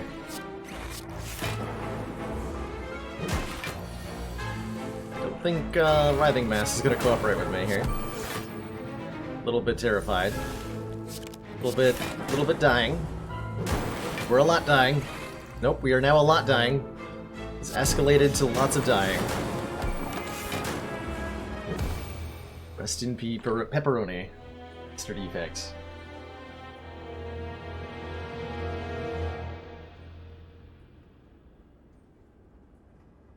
Dang it, Snecko! I know, right?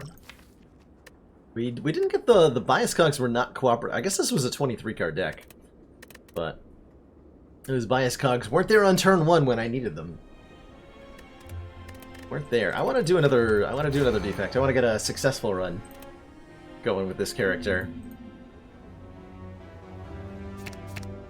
No. Not scrape self-repair.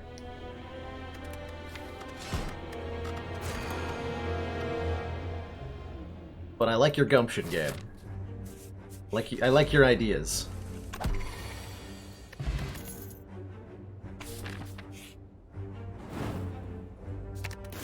It's probably supposed to be a Stay Defender removal. Pantograph, that's nice. Raid Zap. Kill the nerds. Now I'll take the Compile River. Fill the knob with it. Easy peasy. I feel really weird not... I can't not take the Glacier. My Slay the Spire instincts are too strong. Too strong.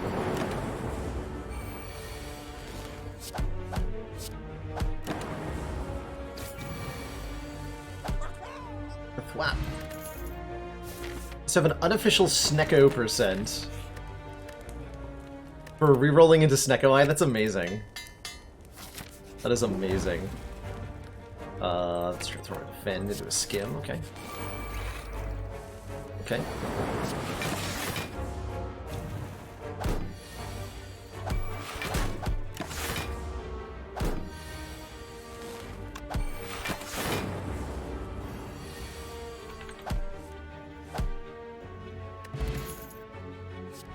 Okay, I'm gonna take Claw. We have a lot of card draw.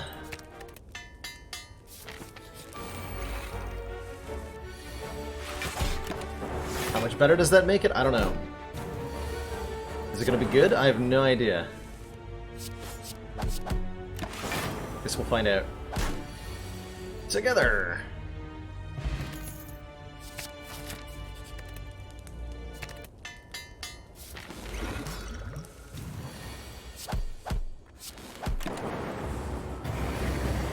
Flat.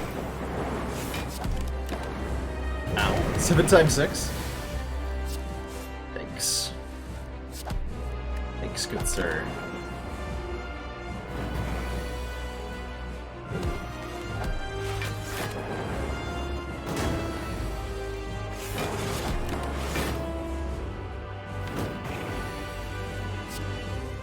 Man.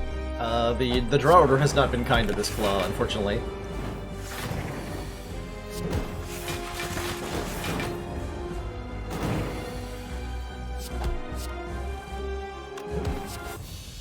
There we go. There we go. Does it go farm fast? Let's find out. Take a choker, even with the Echo Form. I'm not playing that many cards. At least I hope not.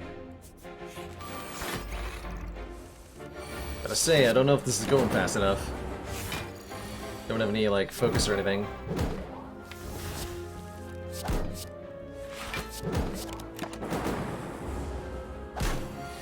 Joker.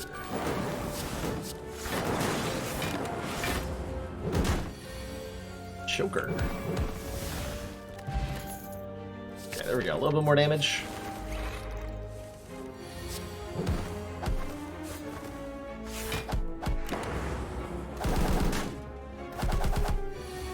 Get out of here, birds. Get out of here. Yeah, Scissor's pretty good for not having to worry about potions, although we do get a lot of them. I imagine our Act 3 boss strat might involve some of the potions that we end up getting. Ooh, Toxic Egg's nice. Toxic Egg is very nice, I think.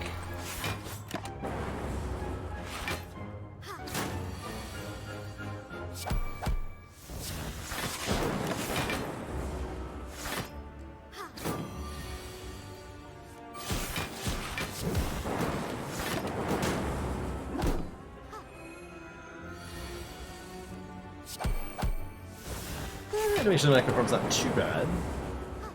Definitely could be worse.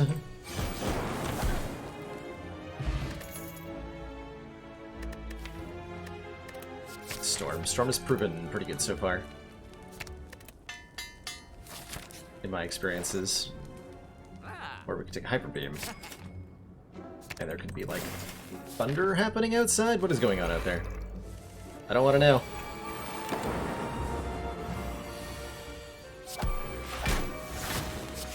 Scary. Spooky scary out there.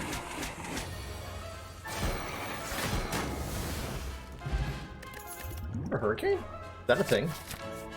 No one told me there'd be a hurricane. I was not properly informed. Did not play my cards in the right order or draw them in the right order, so that's great. I'm not terrified of that. Drink the... there we go. Oh yeah, there was a, like, tropical storm that battered the coast pretty recently. Now that I think about it, that might have something to do with it.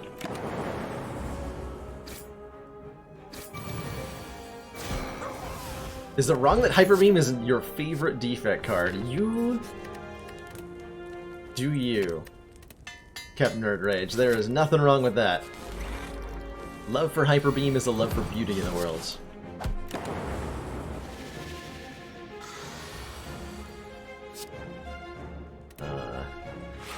Thanks.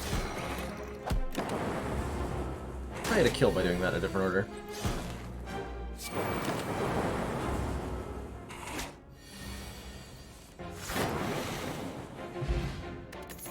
Oh, least favorite. You do you also. If Hyper Beam be your least favorite card.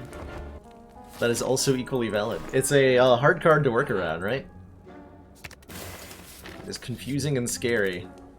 It's terrifying. At times. It's gonna get us killed against Champ. Potentially.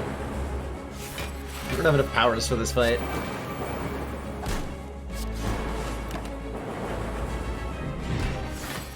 Oh yeah, there's something loud happening out there.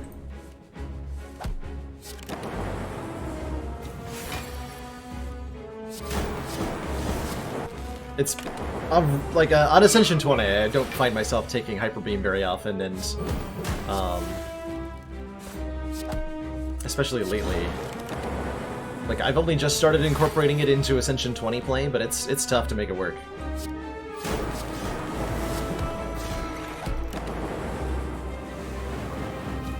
It's definitely tough to make it work.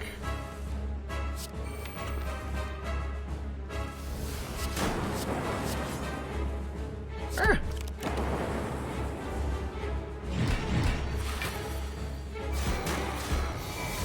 There we go.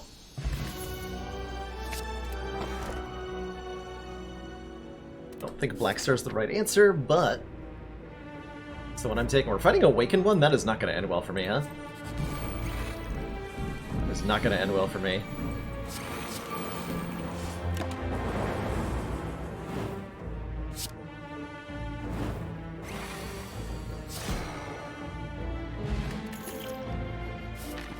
Blocking?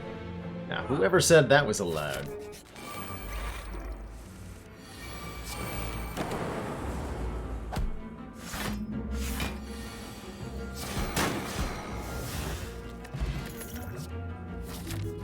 Not I. Wait. Block. If it's that kind of block, I would like it.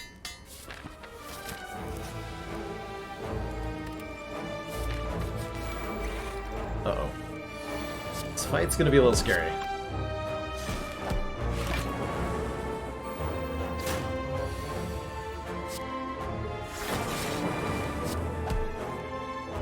Ah! I could have fire potion. That was probably a good idea. Ow.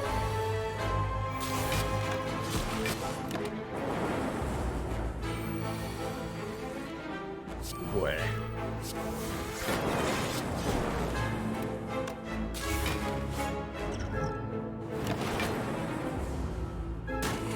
Was not prepared for Reptomancer.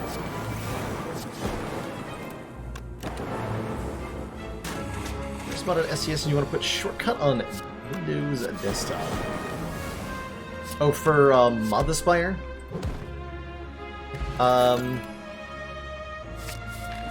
Forgotten Arbiter might be able to give you more detailed instructions, but you probably want to create a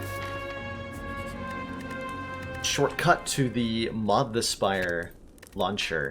Should be called like MTS launcher in your Slay the Spire directory. That's what Steam boots up when you click run with mods. And it's what you need to get going.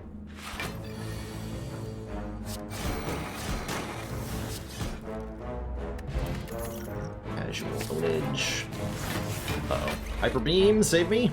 Hey. Hyper Beam, save me.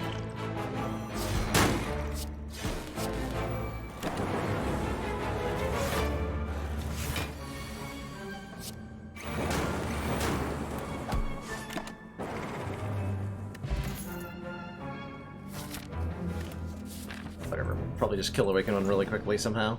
With 3 copies of Glacier, that's how. That'd be great. Also, yikes.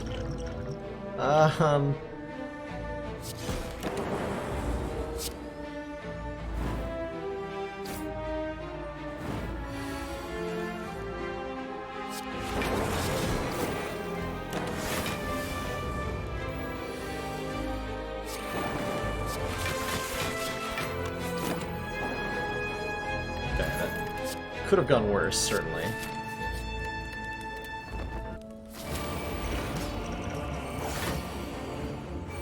So I'm just playing every power, and hoping that somehow works out for me. Good luck to me. Second copy of Storm.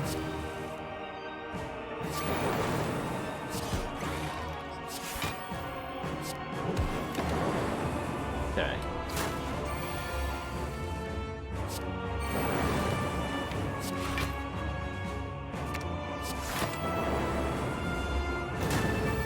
We double biased, we go crazy.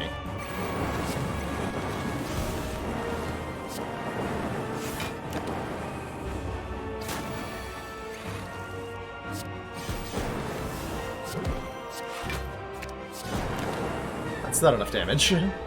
That's not enough damage. Uh-oh.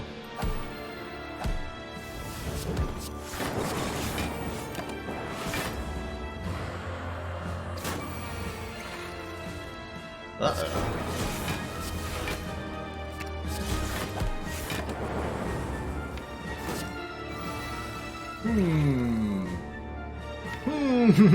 Oh no. Get him. Just kill him, it's fine. I win! Oh wait. Oh. I did not win. Alright, one more attempt at defect. I want to get a complete defect run here. How's it going, Bart?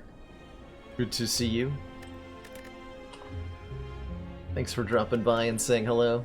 I know that counts as a defect run. Back to Ironclad. We'll do one more full rotation.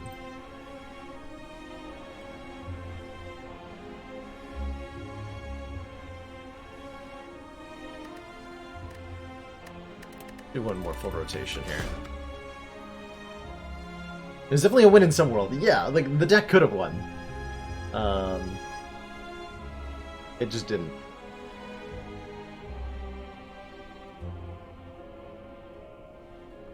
It just didn't.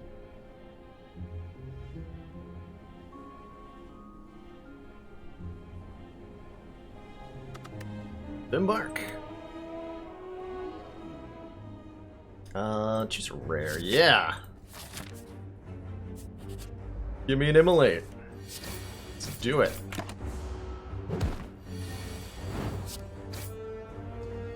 Does Ascension 1 allowed for speedruns? Great question. I imagine it would, on average, slow you down?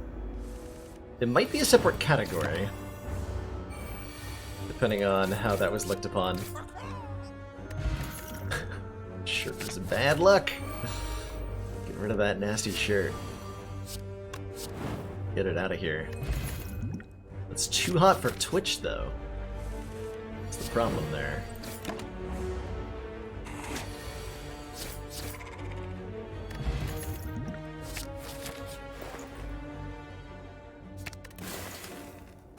Flame's not the greatest source of strength, but it is fine.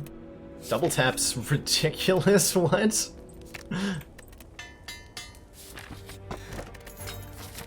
Double tap? Are you kidding me? And this immolate is coming up real hot here. This way. Come on, immolate turn 1. Yeah! What a friend this immolate is. Oh, this one.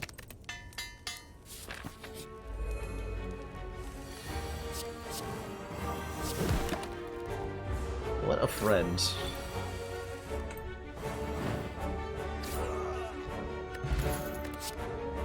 Whirlwind's great too.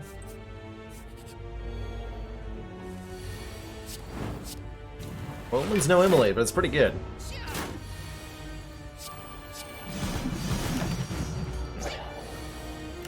Damn it, immolate.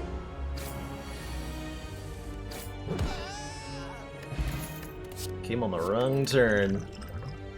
Might have got Flex Ancient Potion together, that's ridiculous.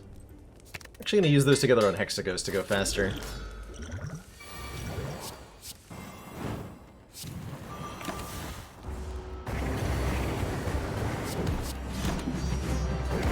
Not eat that bash there.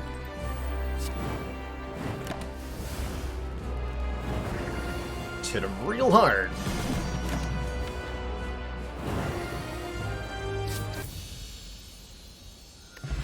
And 2 minutes 30 seconds. That's crazy talk. That's crazy talk. Alright, Demon Form is gonna let us beat Champ. Not the fastest, per se. Would have rather had a limit break, but I'll take it. But I'll take it.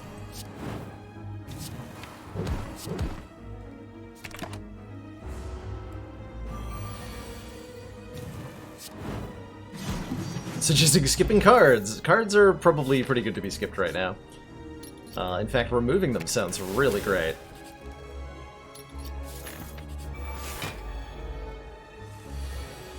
I suggest removing cards.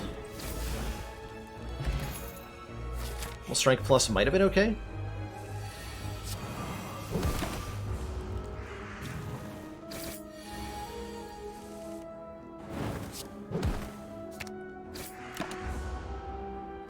That Emily back. Who needs cards? People who want an offering need cards. This is going to be faster than the other way, I think. Don't actually know that for sure, but I'm hoping it's true.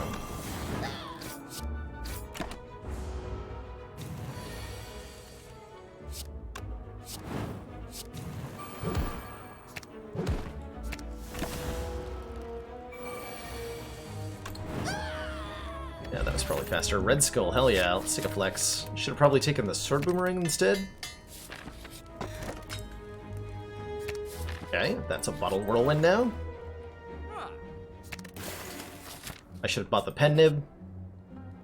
Here's all my money. Have fun with it. What are you supposed to take bites? Feels odd. It's less than likely to be true.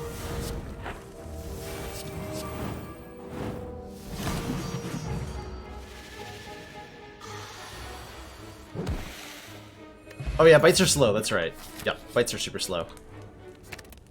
That healing animation is so long.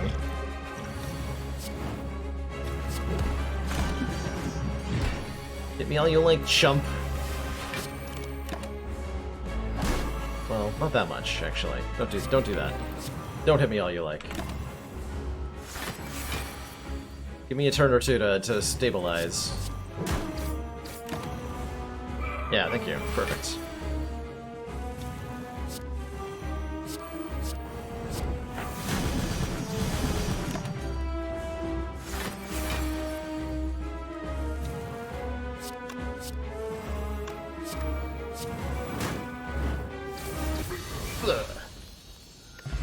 Rod, head of. Oh my gosh!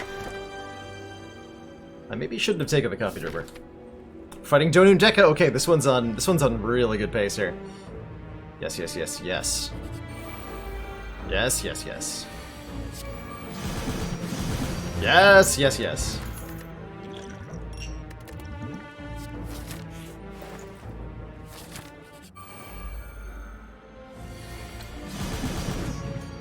Oh my god.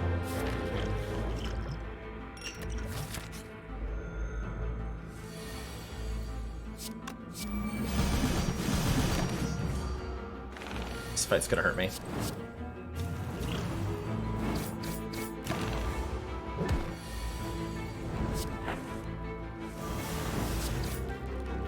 That fight hurt a lot. I'd end up dead because I took the coffee dripper. I gotta go at least at like a reasonable pace to make sure I don't die. Or I can just get turn 1 kills all the time, that'll work. Want to dupe offering here for consistency's sake. I'm not going to the elite fight. Okay, so quite a few more fights to go through here. I'm gonna play both offerings, but definitely gonna play one of them.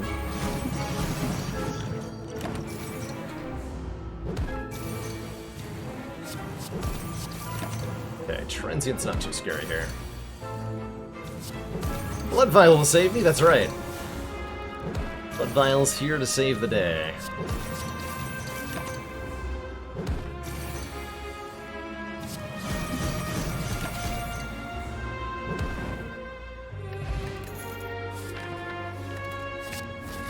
I need to sink that. Oh, I bottled the whirlwind. I was like, man, this whirlwind is sure really coming in clutch here. I actually forgot it was bottled. No wonder this is going so well.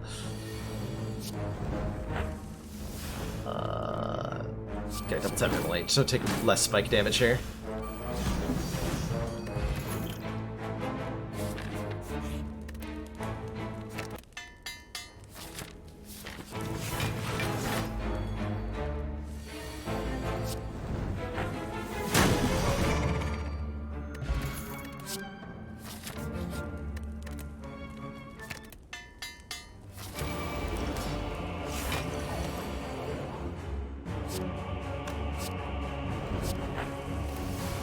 Holy crap.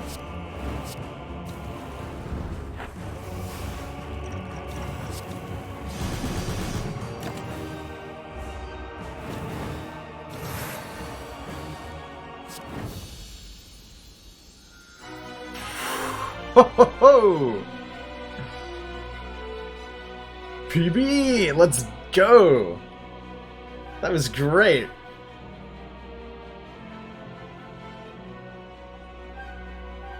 GG.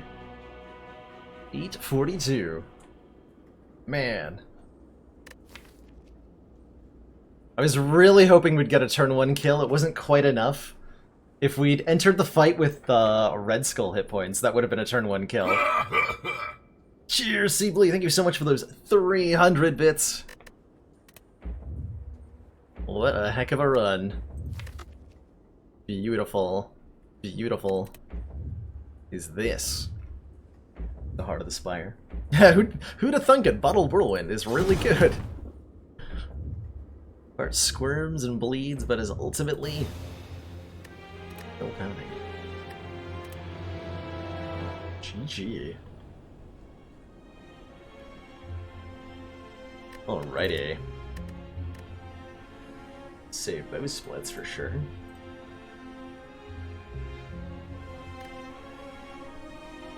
Here's our silent splits.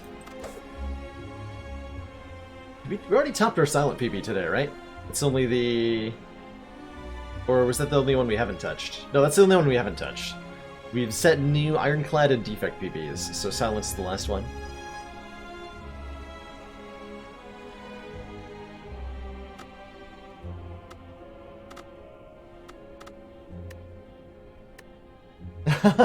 Yeah, there's definitely some decision-making things that could go better, right? But I think something that's really easy to underestimate is just how hard it is to do those while going as fast as you can. Most certainly. Most certainly. Let's go. I keep looking, what's the hotkey to start my splits? Okay, none of those were unfortunately Corpse Explosion.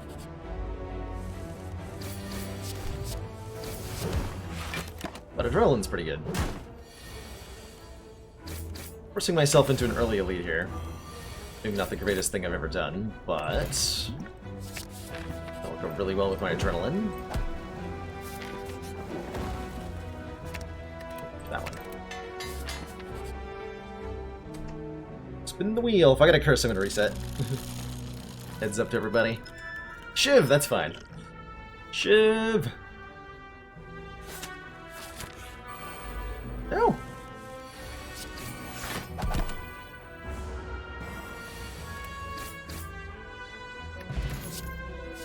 Rippling Cloud. I mean, yeah.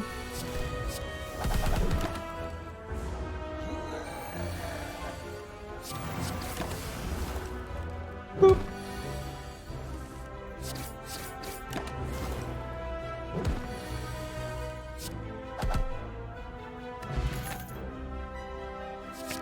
Okay, we've got, blocking happening now. It's weird. Ooh. Hey. Finisher and Finisher and Skewer are terrible together, but there's a lot of damage happening right about now. Wait, I thought I had to store next. My mistake. It's unfortunate.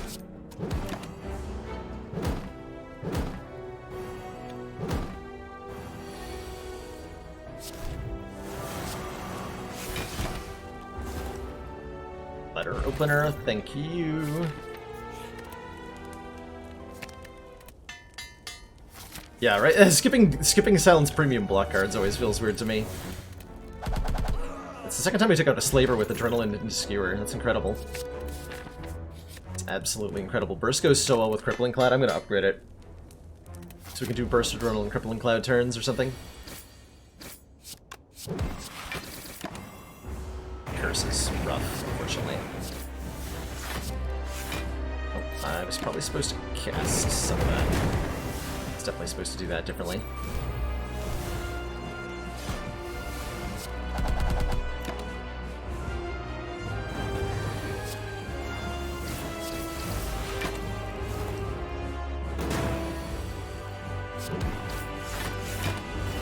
Not sure we win here. To be entirely honest with everybody.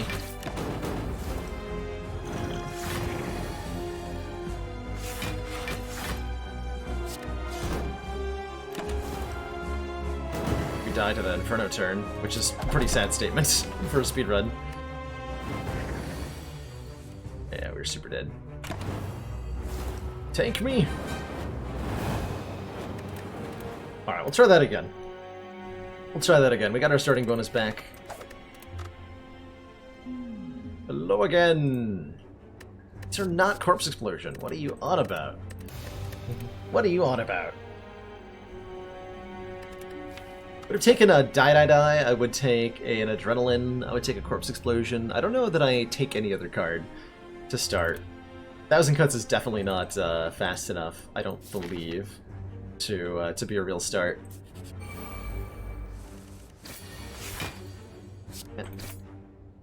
Glass Knife? Yeah, Glass Knife's good too. That's another good candidate.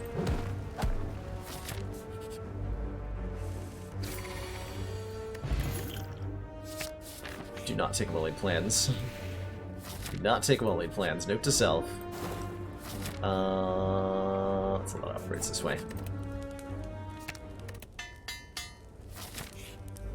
So one of the things you'll often see me doing is when I upgrade, there's a specific timing that you can do to skip part of the upgrade animation if you press the map hotkey, which you can configure in your settings, and then click. It's right after the third hammer strike sound effect. That's my cue to hit the map hotkey and look at the next area. For rests, you can go basically immediately.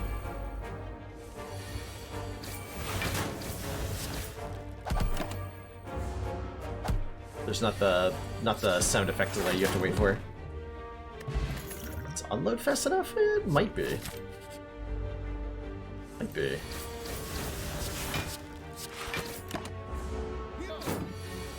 I'm gonna have a lantern now.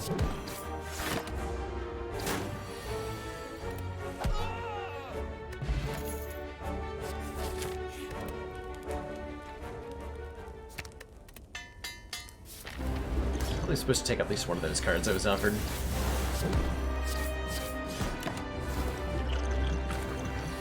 I chose not to.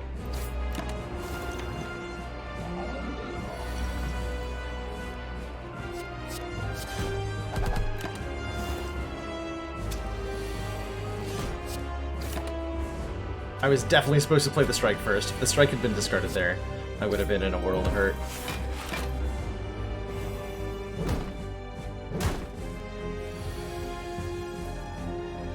Go straight into the map and spam click. Gotcha.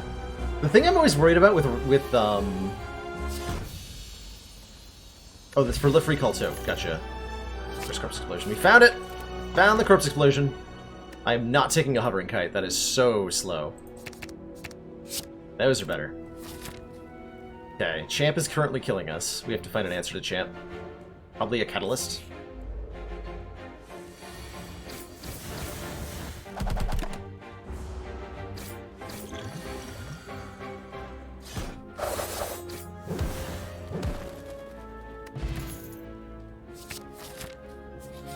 Backstab, nice. Pen Nib, now that's nice. With a Skewer especially. Pen Nib Skewer is huge. And if I can be arsed to remember how to line it up, it might do stuff. It might just do stuff.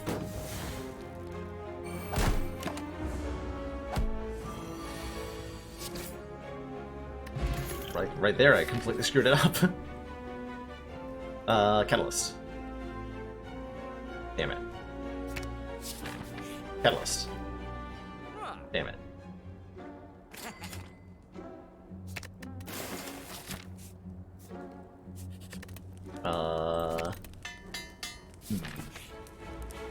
Hey, cool, that's nice healing.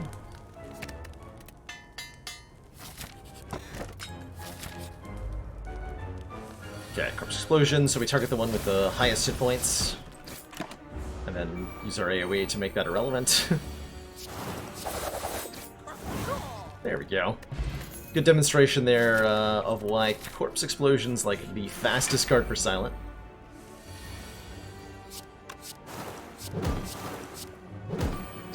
Oh, Penib. Penib, no! Why must you be so hard to keep track of? Penib, no.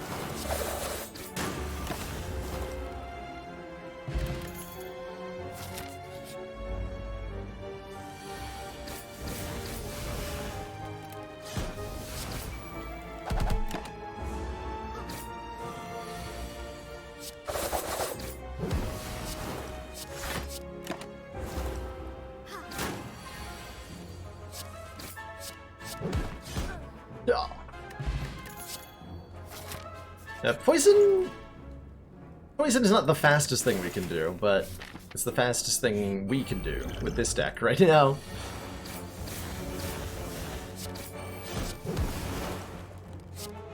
What cards are for nerds?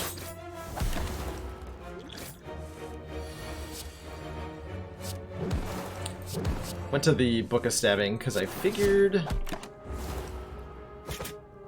we needed a little bit more to beat Champ. I was hoping it would be here that we would find that. Found a Regal Pillow. Good job, us.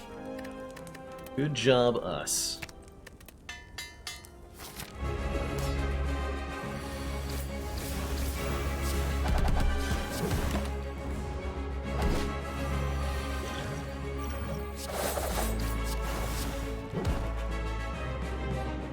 So we should be stacking poison on Champ where possible here. We're just trying to murder him with pen nibs. Also works pretty well, I think.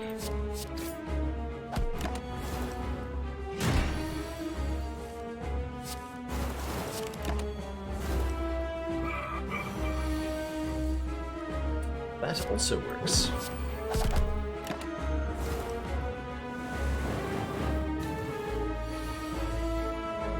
$27 times 2, huh? Considered that might be a bit much. Mr. Champion, sir, hello?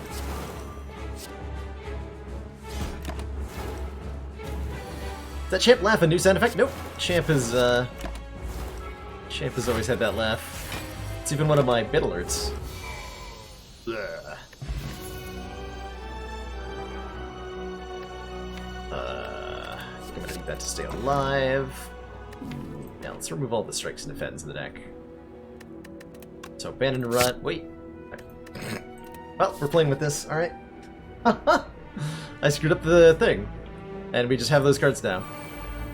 They're better than the strikes and defends, I'm pretty sure. Yeah, we got another backstab out of the deal. I'll take it. I'll take it.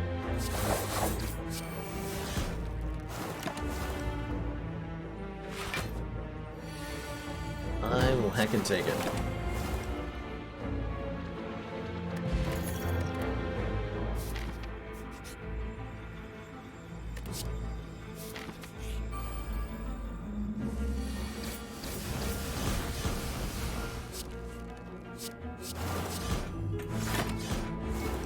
Get him. Is there a Wristblade there? Yeah, Wristblade would have been really good, actually, for our turn 1 damage. I think that would have been better than what we ended up with, probably. Just to put that out there. I think you are not wrong.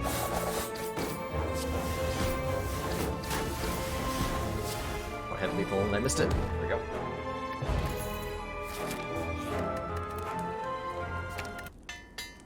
It's the boss. These guys again? Get out of here.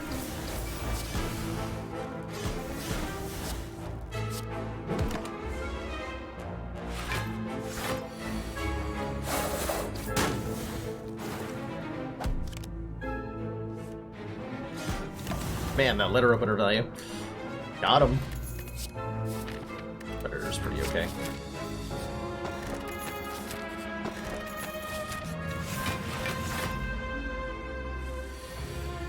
Corpse explosion.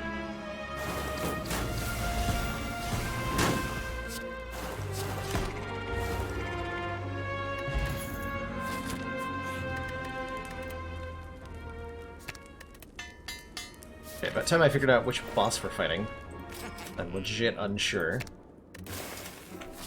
It's Awakened one. Great. That's what I wanted. It's exactly the thing I wanted.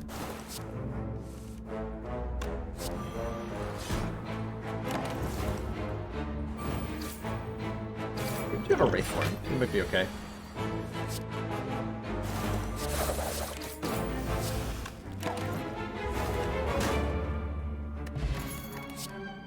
Two block potions.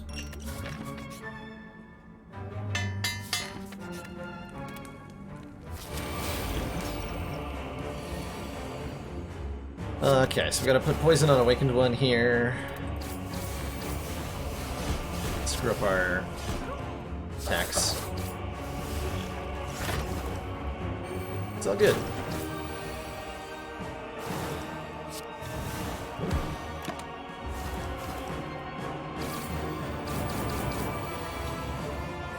Look too fast for recalling and skip the key. I totally did. Neat. Which means you can... If you can recreate that glitch, you can skip multiple fires without having to wait for the rest animation. Isn't that interesting? Did I put any block in here? No?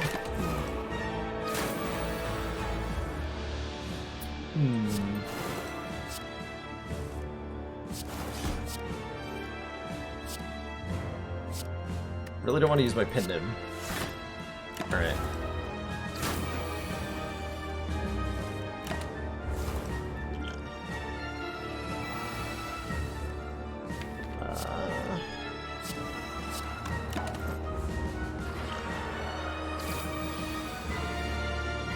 Guy's a jerk.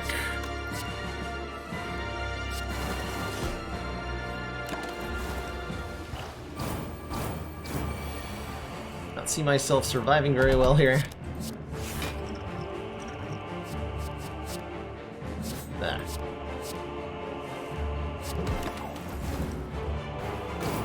Commander, the aliens are disturbing. The aliens, though. How's it going, Emerith096? Thank you for those 5 months of council support.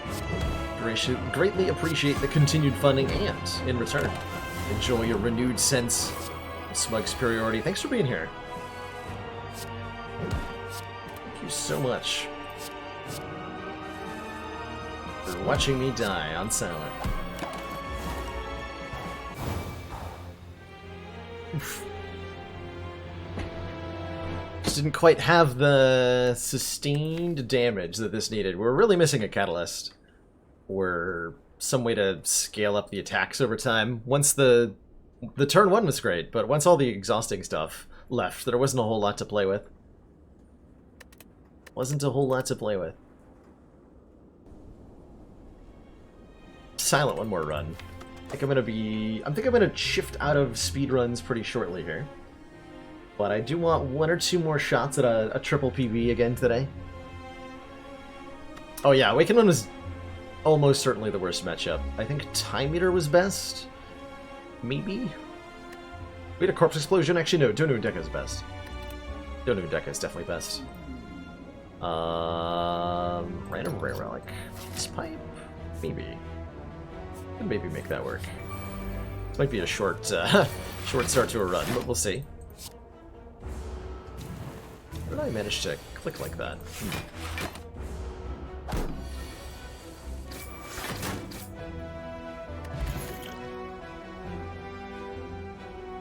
This is gonna have to get really good really fast.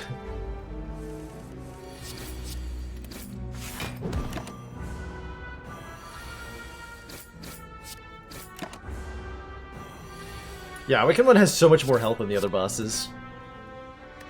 Not just in terms of raw hit points, and then if you factor in the regeneration and the minions, it gets even worse.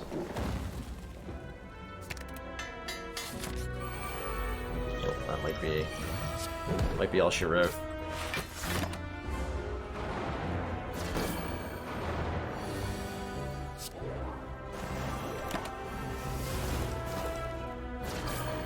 Would I like to see a 4th Act 3 boss, or would it disrupt the balance too much? I've been thinking about that a lot. Actually, like, I originally wanted to see more bosses added, but given how much the Act bosses shape our deck building, I'm not sure I like the idea of incorporating new ones.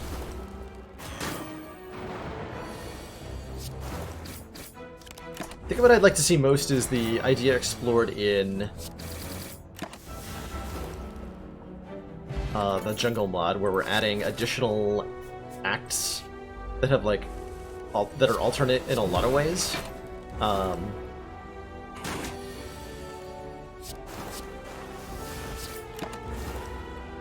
that you can probably either choose to go to or not go to. And then it so, like, the idea being that there'd be a separate Act 2 called, like, the Jungle or something, that you can choose to go to, or you have to meet certain... you'll go to if you meet certain conditions, or something like that.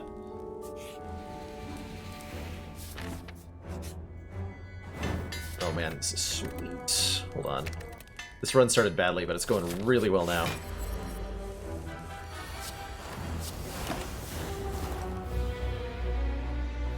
And so a separate act has entirely different bosses and enemies and events and all that. And it allows you to have like a different set of criteria of conditions for decks to need to meet. Let's just start toking defense. We are doing damage fast enough now. That toking was instant. Am I wrong about that?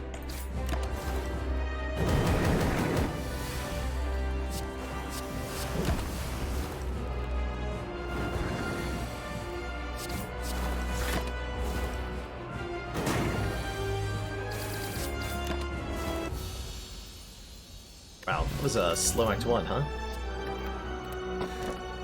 Yes. Pyramid Catalyst. Yes. Yes, yes, yes. Yes, now we need a burst. That's all we need, basically. Should have definitely Strength Potion for this.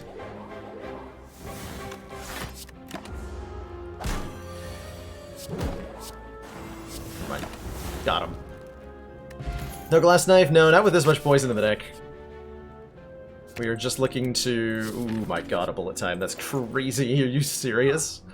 We're just looking to purge as many cards in the deck as possible at this point. We want to draw into our ridiculous catalyst combos consistently.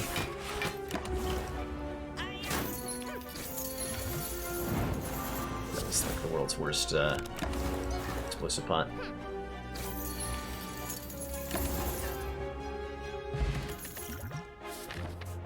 Probably should be taking max hit points. Here, have my money. We're actually toking.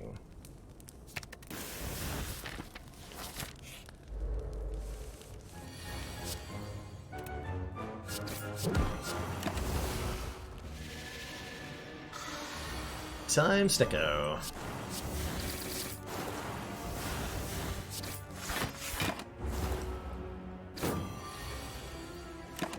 Boop. Gold? Who needs that? How many times have I gotten bloody idle in a speedrun today? What is going on? What is going on?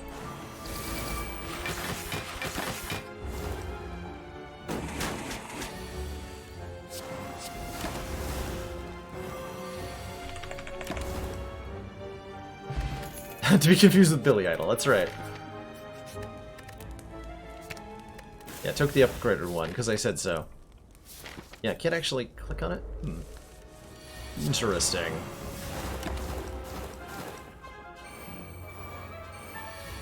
Crane is bonkers.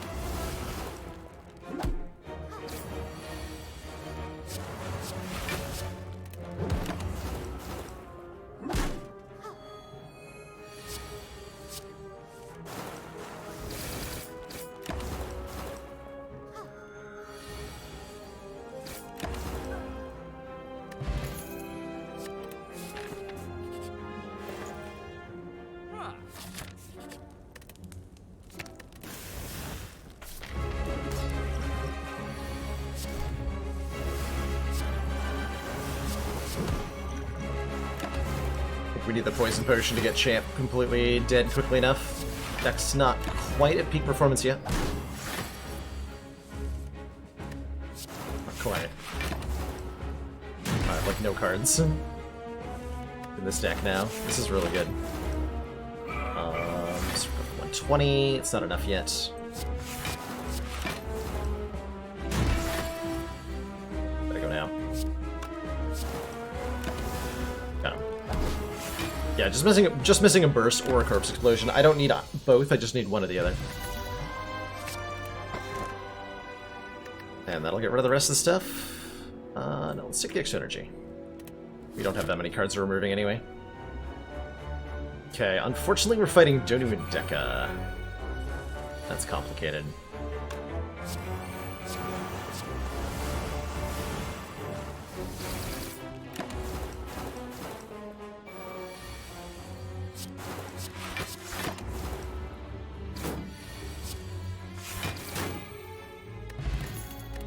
Yeah, we like need corpse explosion now. Wait. No, I couldn't have afforded it. I was like, there's a specimen in that store.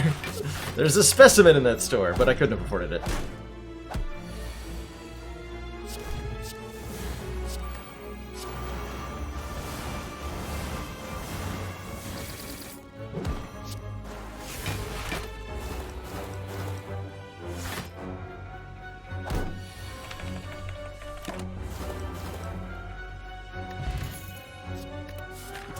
Take that dead lane.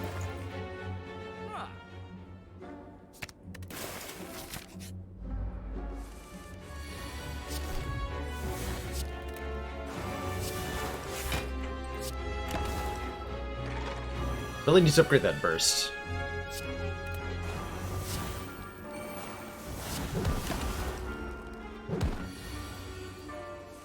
Go to the heart? No, I don't think so. Or we can, though. You know what? Let's do it. I think this can take on the heart pretty easily.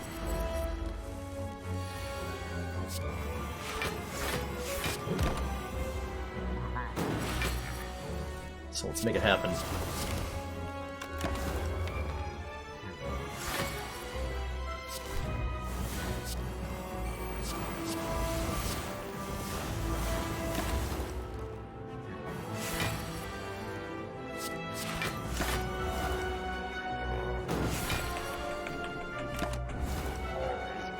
I think we're gonna fail the regular silent PV here.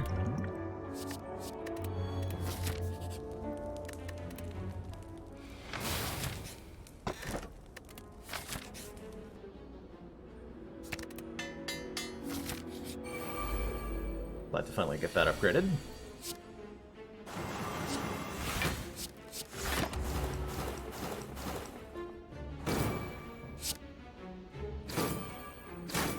I think all we need really to survive is this 88 health in the paper crane against the heart.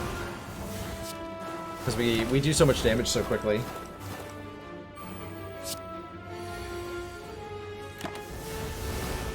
Gonna need my undo split button. Okay, gotcha. Thank you. Should be F2. Hopefully I've set that correctly.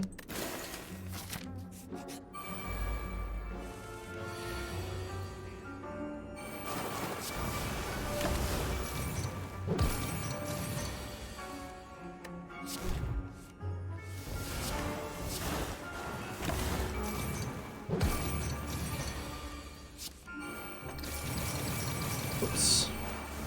There we go, that's what I meant to do. Again, killing transient without actually making it faster. Damn it.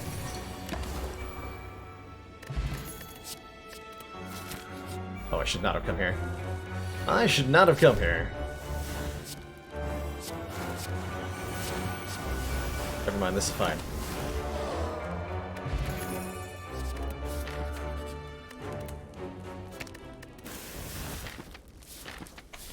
Oh, okay.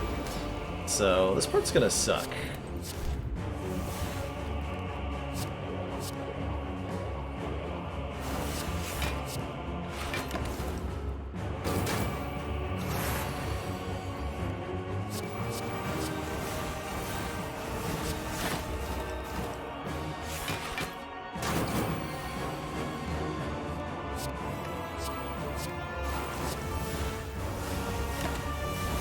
Because I can kill one of them pretty quickly.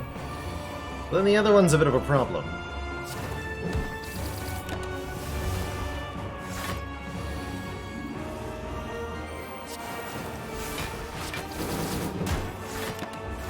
Oh, we're fine.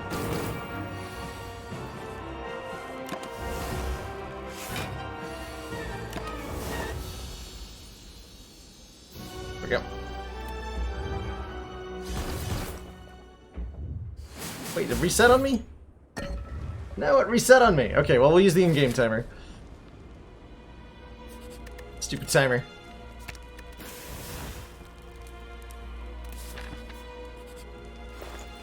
I got an in-game timer.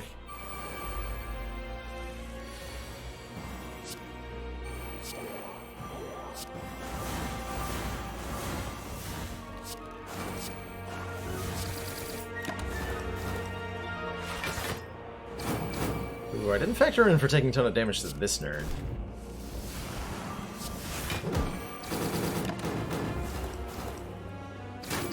Guess we're not taking that much.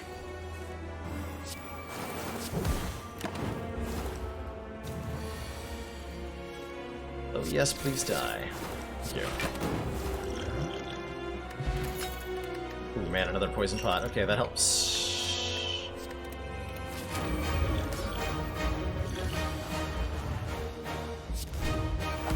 Go. Bullet time, crippling, burst, deadly, catalyst. Okay, the damage cap, I hit end turn twice.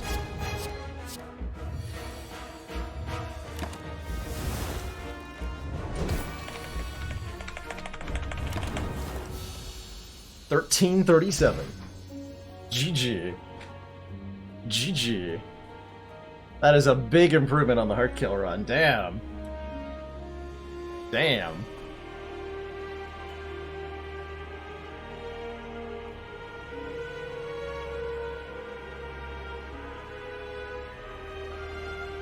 I'll take it.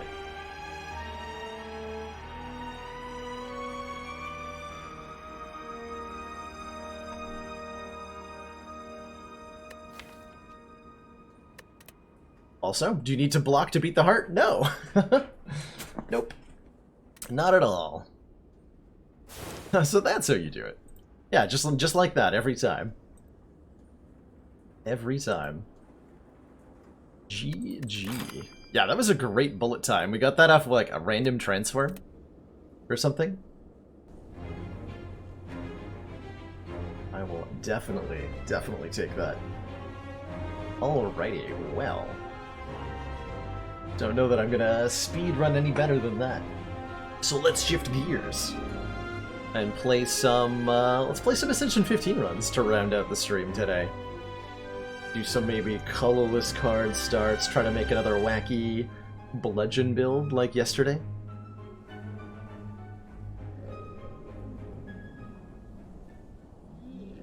Spire speed naps. And so shall I. That could even be a world record silent heart kill?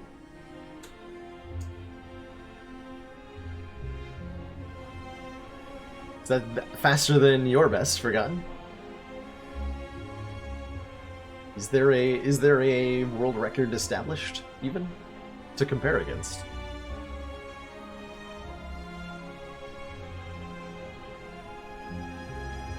I did abandon run after being offered bullet time earlier. The difference, the key difference, Firix, is that the runic pyramid was in play for that second one.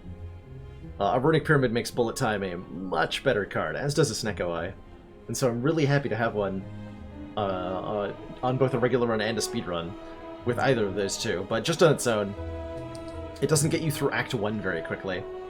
And so even if it becomes powerful later, it's not good enough if it meant you had to spend like 5 minutes in Act 1.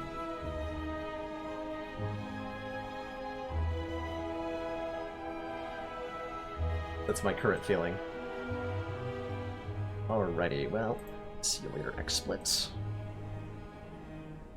Yes, save my splits.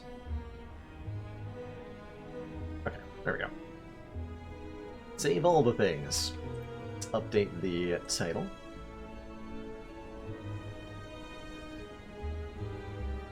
I'm curious to check that I have a world record. If it's when it comes to the speedruns, I'm mostly concerned about beating my own times, and not too worried about competing against others in this capacity. If I end up setting a world record, that's super cool.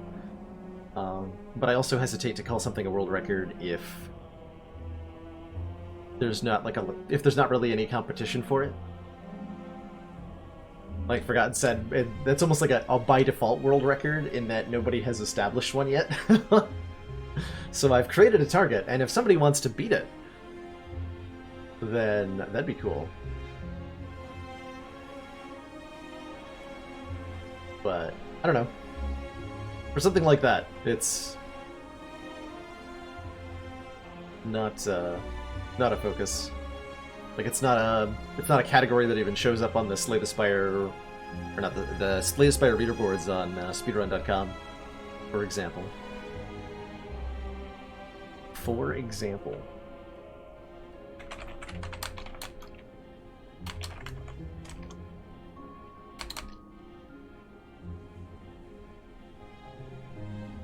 Yeah, exactly. If enough people run it, it'll show up. So the number one way to make that happen is for more people to take up Slay the Spire speedrunning. But there's not too many of them at the moment. But perhaps revivals can happen. Maybe there'll be interest when a fourth character comes out in speedrunning that thing.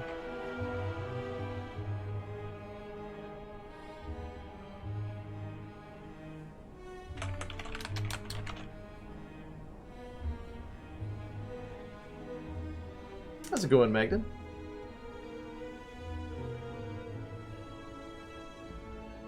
How's it going? Play ourselves. Might be some loud thunder in a moment. Play ourselves some Ascension 15. Shall we? We're currently on a 4 streak against the Heart. Involving some pretty special decks that we've created recently. We had a Defect Pandora's with 2 transmutations that got there. This one ended up with a Bottle Echo form, that's right. And this weird double Dark Embrace, double Rupture, 3 copies of Madness, Jax, Pain. This was a weird one. This was a weird one. And yeah, you don't have to try to compete against my times if what I've done on screen today interests you and you want to try it yourself. It'd be like looking at being interested in fitness by watching a bodybuilder. I don't think it would be reasonable to have an expectation. I just compared myself to a bodybuilder. That's not definitely ego at all.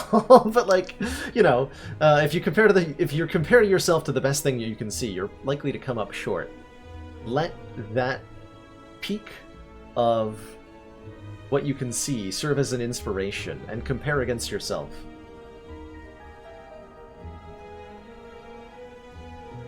That's how I've personally approached fitness. And I think it's a healthy approach to take when it comes to gaming, too. There are a lot of negative feelings that can come from dwelling too much on comparisons. As fellow streamer Ina Beta once said when I was checking out and listening in his stream, he said, comparing yourself to others it's natural. You can't stop yourself from doing it. So it's not about, like, don't compare yourself to other people, because that's not an achievable goal. But let those comparisons serve not as the source of negative feelings. Don't try not to feel negative feelings towards yourself if you come up short in a comparison, and instead compare yourself.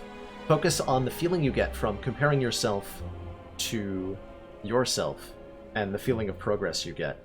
There's nothing that feels as amazing to me as, like, watching my win rate at Slay the Spire climb, or seeing card interactions that I hadn't before and feeling myself improve at this game. Compare yourself to only one person and make sure they're slightly worse than you. Truth, like, though you mean it as a joke, Jin, truthfully, the best way to do that is to compare yourself to the person you were yesterday. And you will, if you're making progress, you'll find that that's exactly the comparison you end up making. Compare yourself to Olympic gold medal athletes. They're not very good at Spire. I bet I could beat Michael Phelps in Thornton speedrun races all day. All the time. All the time. Hello again! Colorless card starts have been so shy. For the Ascension 15 stuff. It's fascinating. Do I want to take a curse? To gain 250 gold pieces. This lets me buy some fun stuff at stores. Shop relics are pretty interesting, on average. On average.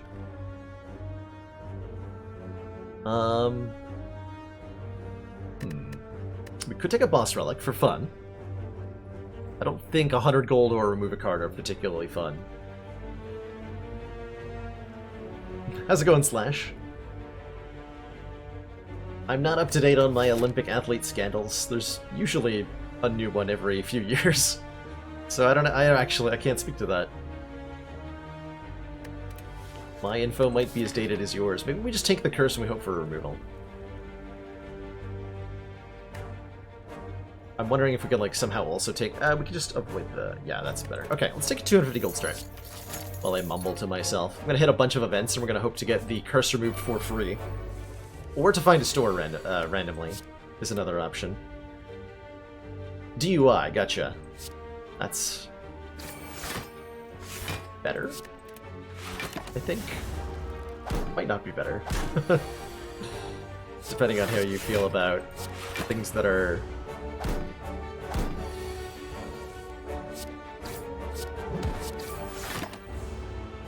bad for the sport versus things that are just bad in general.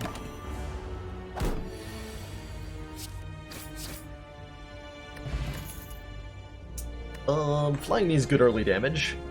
Any deck that's starting out with Spire wants to pick up some early damage cards, especially Silent.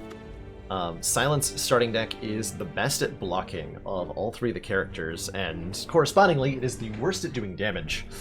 So Silent has the biggest damage deficit to make up at the start, the biggest amount of damage that they need to add in order to be able to tackle an early elite or the Act 1 boss, especially if that boss is Hexaghost. So we should be making a strong priority to picking up damage cards, and only one of these three does damage, so it's the take. Ooh, double curse. Sure. So this event offers us to upgrade one card in our deck permanently, or we can take a Pain Curse to get a special relic that upgrades a random card in our hand every turn for the entirety of combat. The Warped Tongues. They're pretty powerful. And we now have 2 curses in our deck. And we have a merchant. Amazing. Alrighty. What do I want from this store? Yeah, we're definitely gonna go down to 1 curse here. I think 2 is too many. But I'm wondering what else I would like to buy here. Let's talk about the good options. Skewer's a pretty good attack for Act 1. Does a good job against... does a good job against quite a few of the enemies in the Act. Especially the Act 1 elites. Dynamite on Sale is a great source of AoE that lets us do the front load required for Act 1 combats and Act 2 elites. Expertise lets us draw a bunch of cards. Adrenaline's just a really good card in general. Draw 2 cards, gain 1 energy. Makes you have 1 better turn. The new and improved meal ticket. When we enter a shop, heal 15. We could take Caltrops for a damage source against Hexagos. Really good way to make sure we get through this fight. The letter opener, whenever we play 3 skills, deal 5 damage to all enemies, is great. I tend to like Vajra on Silent, giving us +1 physical attack damage on everything. I think that's one of the options I'm leaning towards, like card removal, die Vajra. Metamorphosis is interesting. Shuffle 3 random attacks into our draw pile, they cost 0, and they might get upgraded by the Warp Dogs when we draw them. So this is a really fun option for dealing damage. It's not front-loader damage, it's like back-loader damage. Certainly I need to remove one of these 2 curses, and I think it's going to be... might be the Pain, but it might also be the Shame.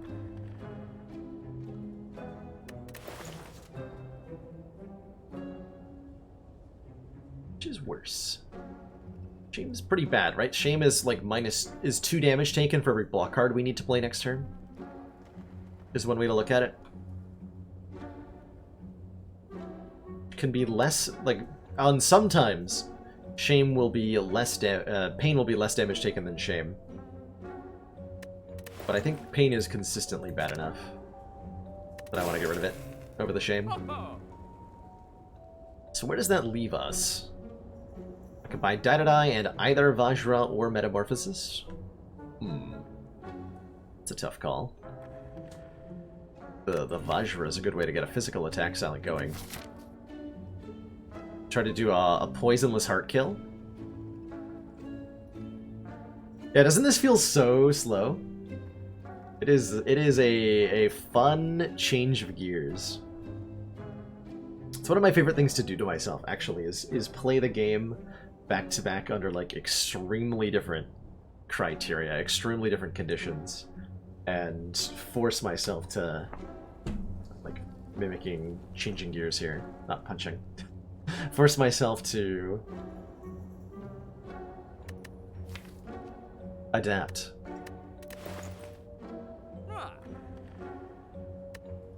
I want this to be a world where I take the Metamorphosis. Metamorphosis Expertise could be a fun combo to try.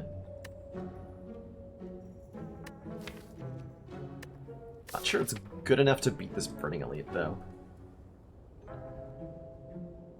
Let's try it. I'm gonna take the Metamorphosis and the Expertise, because this is a combo. Like, these theoretically work, right? We get free attacks, and then we draw a lot of cards to try to draw the attacks. Will it work? I don't know. Let's find out together. Let's find out together if that works at all.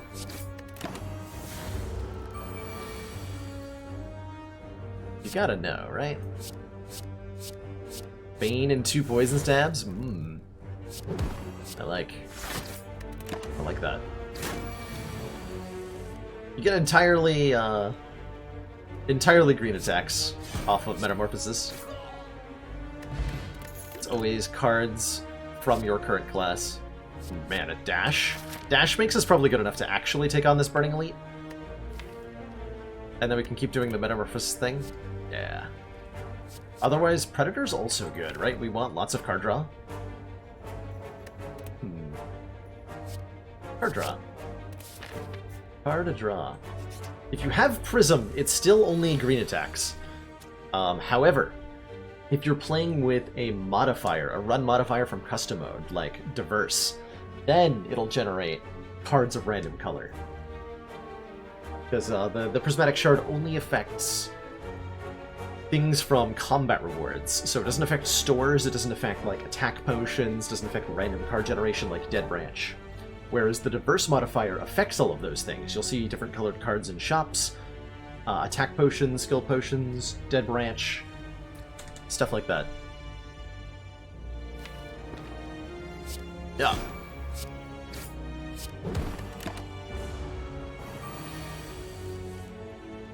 Come obliterated, sir.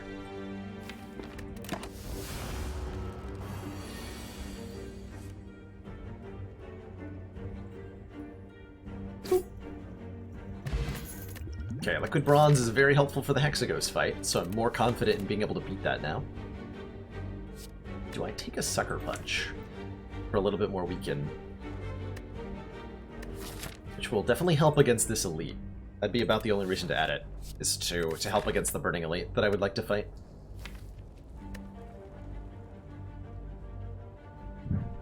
Otherwise, this could be a skip pretty easily.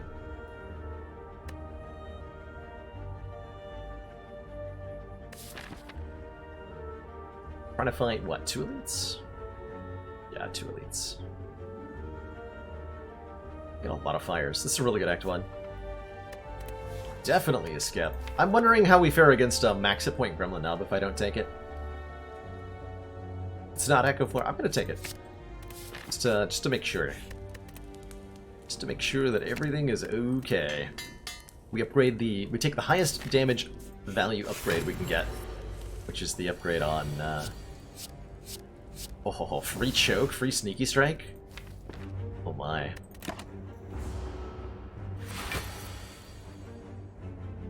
Oh my. Oh, check this turn out. Okay, so we Survivor. Discard a card. Sneaky Strike is 0 cost and says deal 10 damage if we have discarded a card this turn. Gain 2 energy. Which we have, and so we do. My Predator before I Expertise. I want to draw into the choke.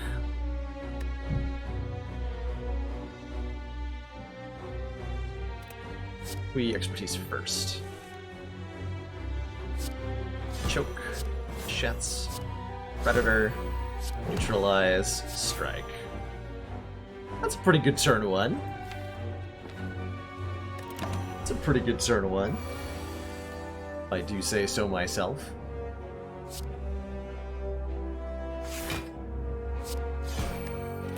We may actually hopefully kill it this turn with like a free choke or something. Yeah. Wow. Wow. Art of War. If we don't play any attacks during a turn, get an extra energy next turn, alongside our choice of alongside the Emerald Key, and then our choice of a Blur, Dagger Throw, Deadly Poison. I think we could use a Blur. Another little bit of a defensive card to go with our Art of War.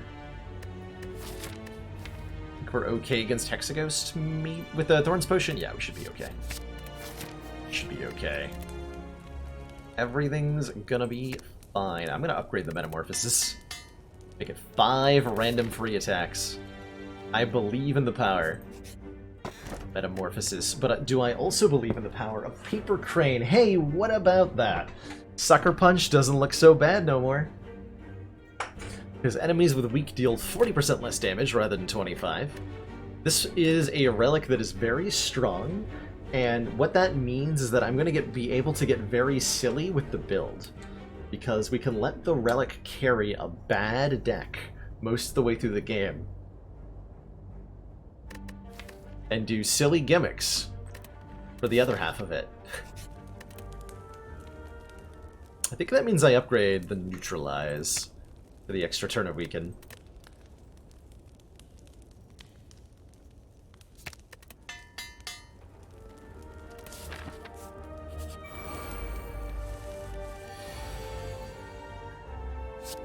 Okay, we're definitely regen potioning. Definitely playing this Metamorphosis. Die, Slice, Grand Finale, All-Out Attack, and Finisher. Well, we're probably not playing that Finale, but the other stuff's good.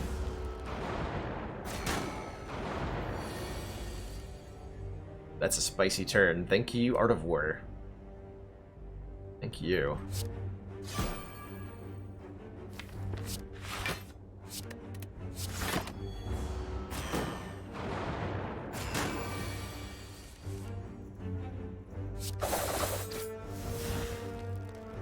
Commander, the aliens are disturbing. Aliens are disturbing. Sparkle Crotch Thoughty, thank you so much for those 5 months. Tier 1 support. Greatly appreciate the continued viewage and the continued funding. Thanks for being here. We're stripping the artifact off you and we're striking you. That's correct.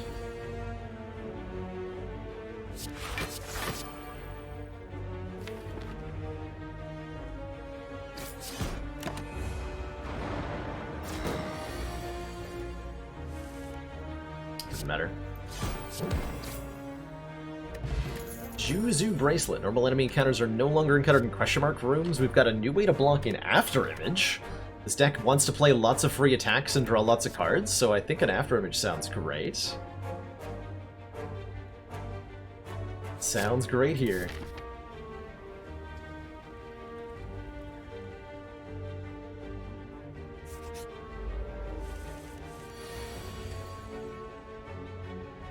I really just want a Predator flying me, but that would take damage.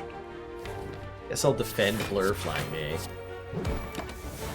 It's so boring in comparison.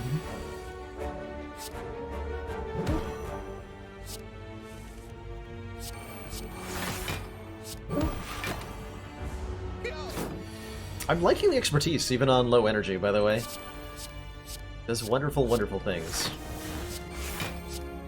Just such a powerful draw card. Oh man, free Eviscerate Plus? Whoa.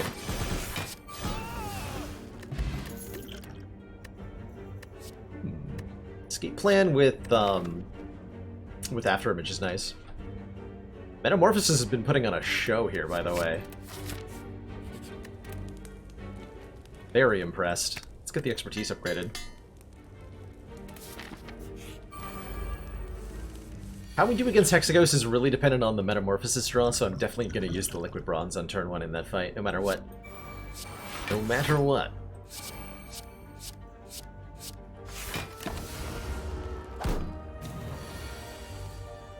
Give me the free attacks. Demand them. I demand them. Gambler's Brew. Gambler's Brew seems pretty nuts. Heel Hook seems okay. We're often weakening the opponent. And it's yet another free attack to play. I would love to spam all the free attacks in this deck. Anything that says draw a card, anything that says I'm free. Give to me. With the Paper Crane, the Sucker Punch upgrade's really valuable. And now we probably have enough weakened in the deck to last most of the run. Incoming Velvet Choker, please no. Please no. 2 times 6. Next Paper Crane. Quick to expertise immediately. Aw.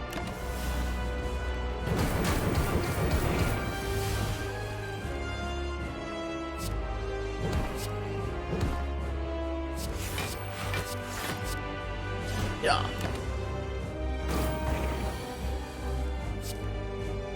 I have 0 skills. Oh.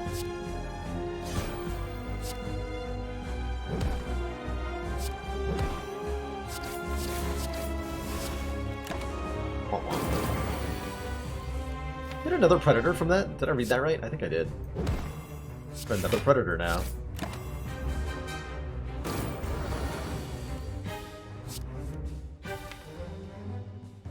Totally do.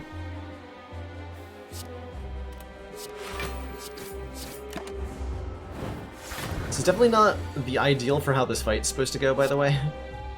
I am mildly concerned.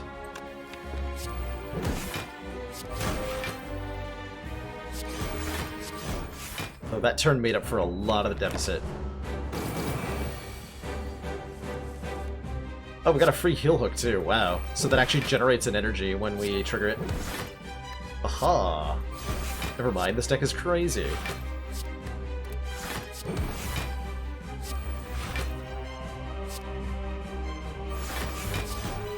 Got him.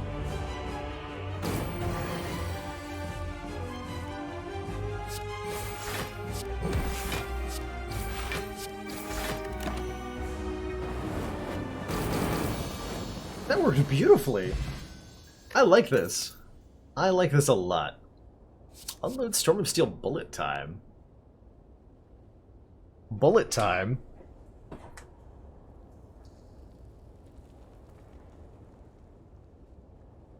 And a lack of music. Storm of Steel does kind of go with expertise. We can draw a big card and then turn it into a bunch of shivs. Yeah, let's take a Storm of Steel. I don't think this is going to be good, but I want to be proven wrong. And it'll be good with what this deck wants to eventually do, which is drawing a ton of cards. Speaking of drawing a ton of cards, how about a Runic Pyramid? That makes a Storm of Steel kind of interesting. At the end of our turn, we no longer discard our hand, or, because we have an expertise, we can take the Hovering Kite, gain an energy, and discard 2 cards at the start of your turn, or you can take a Ring of the Serpent to draw 1 extra card. We're doing Con Badger. We're doing some Ascension 15 runs for funsies. Trying to use bad or infrequently taken cards to try to win. And I can tell you right now, I'm not going to take a point of poison damage for the rest of this run.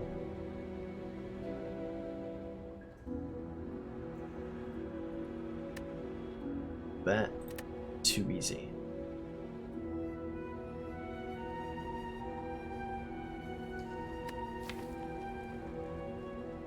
Do we cycle quickly enough if we take the Runic Pyramid? I guess that's what Storm of Steel helps with. Let's try it? I want to believe that, that Storm of Steel is going to do incredible things here. I don't know if I do believe, but I want to believe. I do believe that this deck can beat elites. With, like, little difficulty, actually. And we can guarantee a store here, so we go, like, this way. Yeah, that way. Fires. 2 elites. Cool. Well, that'll do. Last Knife, dash for free. Amazing. Oh, that could be an Art of War proc.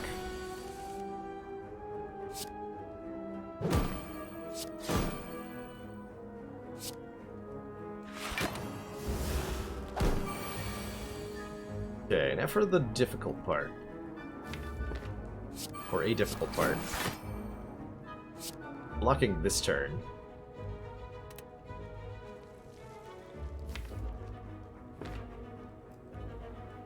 Probably not going to do so very successfully, huh?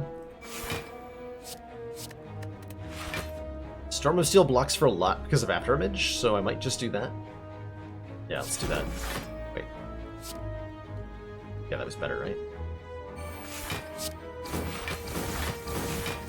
Get shiveth upon. Foul Beast. Yeah. More weird ways to block. Sure. Weird ways to block. That's the deck. Bites? We have all 5 strikes. Do we go to 46 max health with bites? Is that a thing? I actually don't know. Is that a thing that we do? It is possible to get both Runic Pyramid and Hovering Kite. That's right, Captain Nerd Rage. We had a run, I think on Ascension 20, win with that kind of recently.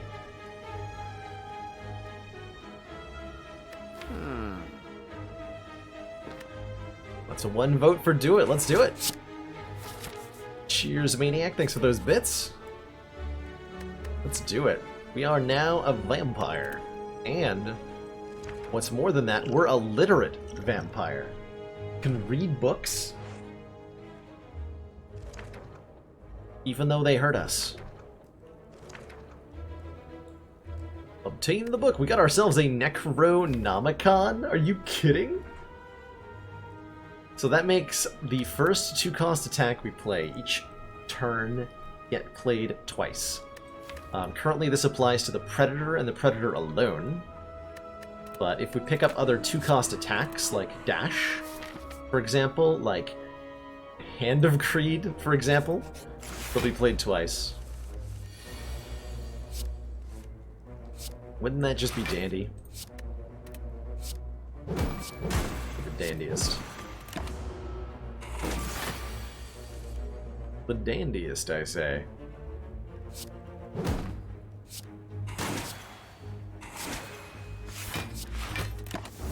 Plus we can get all of our health back by biting this avocado repeatedly.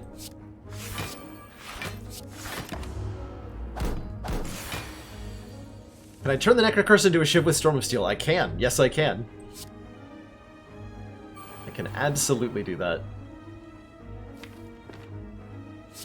Like so.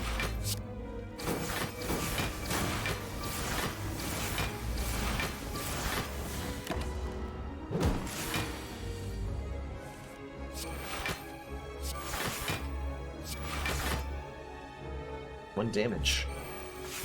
Unacceptable.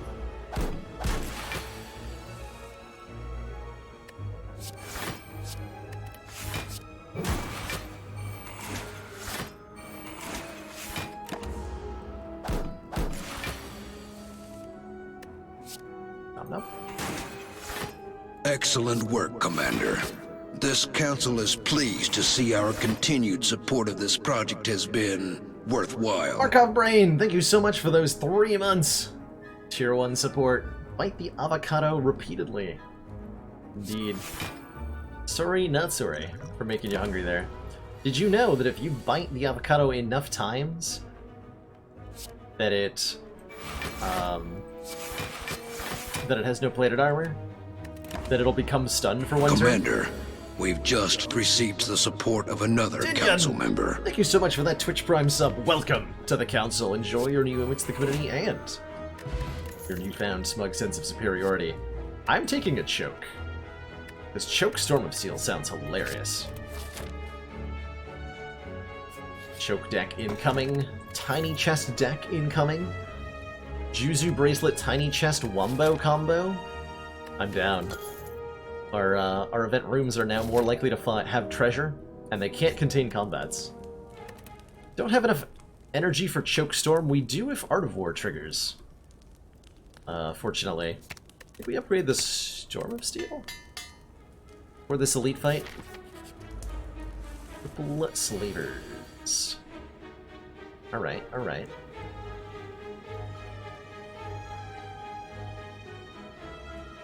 Little bit of a yikes turn 1.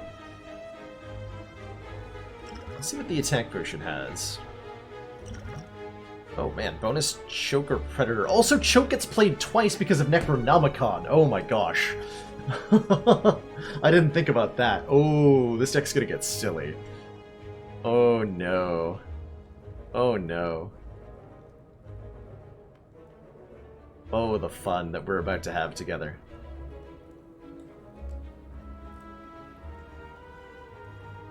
I'll take a Predator then. So if I double choke the Brack Slaver, bet we can kill him this turn. So choke getting applied twice does 27 damage, or yeah, 27 damage, and then every card thereafter that we play is going to deal 6 more.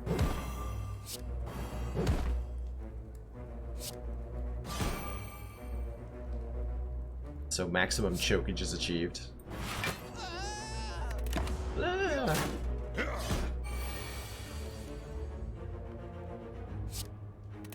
And then we should be able to bite our way back up to some semblance of health.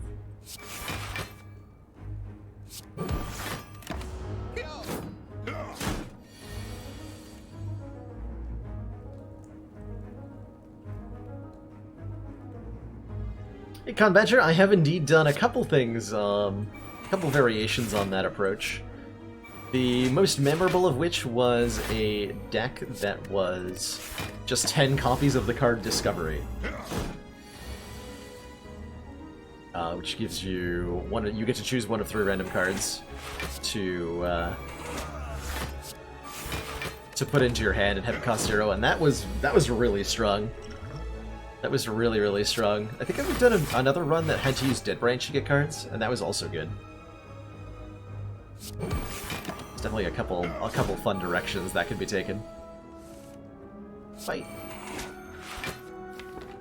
Fight. Ha. Come shivved on. Mercury Hourglass does 3 damage to all enemies at the start of each turn. We don't need no stinking catalysts, and you know what? Caltrops are a cheap way to beat the heart. We're not taking them. We're not taking them. This runs probably somewhere on the YouTube. They'd be a little tricky to find. Oh, there's a highlight of the Discovery run. Hold on, I can actually find the Discovery run pretty easily.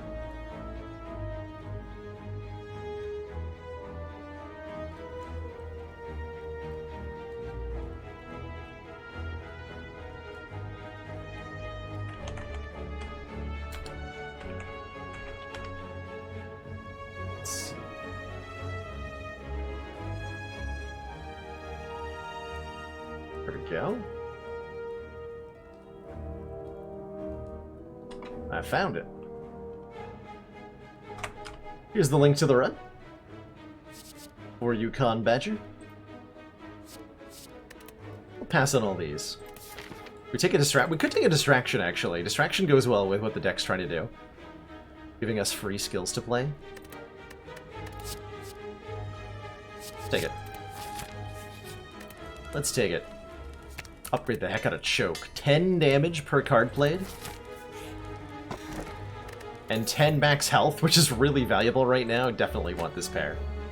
Definitely want this pair. How's it going, Horst? Upgrade from here. Maybe the Distraction to make it free? Yeah. Manually spent an upgrade on Distraction. How does that feel? The Whack? You were knocked unconscious. The Whack, you were knocked unconscious.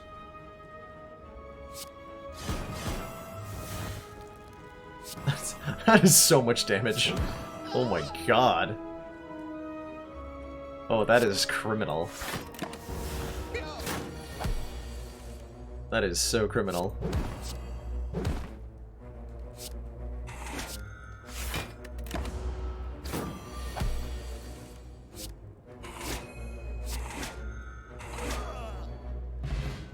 Well done, weakling! Time for the real challenge. If you take the Cowardice option in this event, this is a great event to see. The spawn conditions for this one just changed, such that I think you can only encounter it after the chest in the middle of the act, so there's only a few events every Act 2 that have a chance to spawn this event. If you pick Cowardice, you get away with your life. If you pick Victory, you're thrown into this fight, which is a little scary looking, but I think well within our capabilities.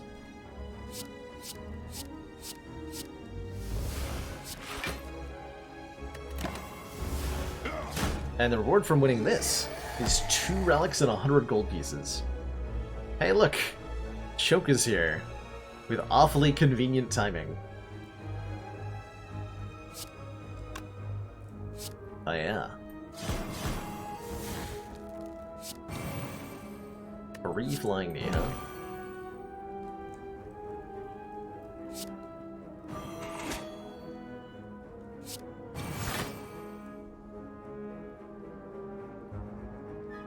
And that's how you choke a knob.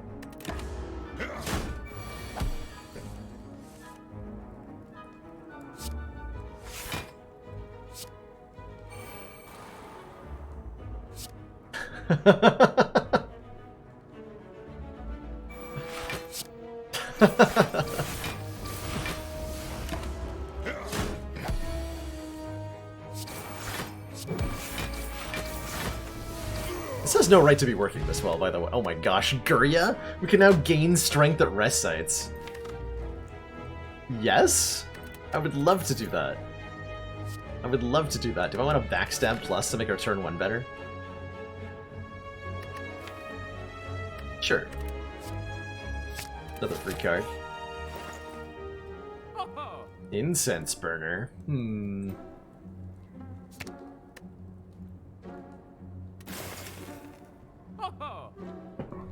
Trip is interesting. Trip allows us to apply vulnerable to do better strength scaling. Or to do better physical attacks damage scaling. Finisher is kind of nuts in its own weird way. I could take Trip and Finisher and still get the Incense Burner if I wanted to. Actually, wait. No, I couldn't. My question is, do I take Transmutation to get more free cards? Yeah. Captain River says, Transmutation says add X random colorless cards into your hand. They cost 0 this turn. If I'm doing that, am I also taking like an outmaneuver or something crazy?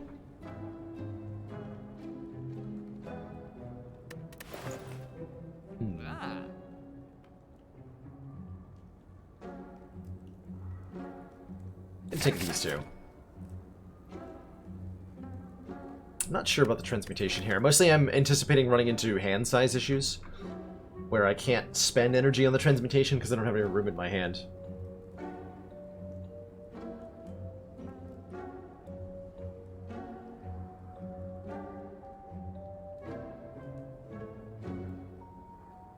My hand is too full. My hand. Too full. Ah, we're fine.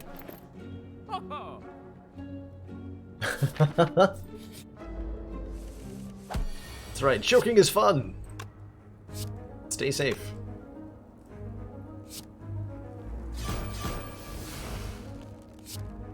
Draw all the cards.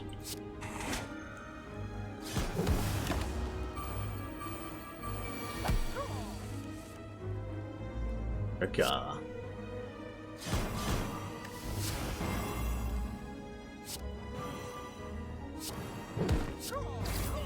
Oh my god. This deck is amazing. What have I created? This is beautiful. Holy moly, I don't want to add cards to this. It's perfect. It's too dang perfect.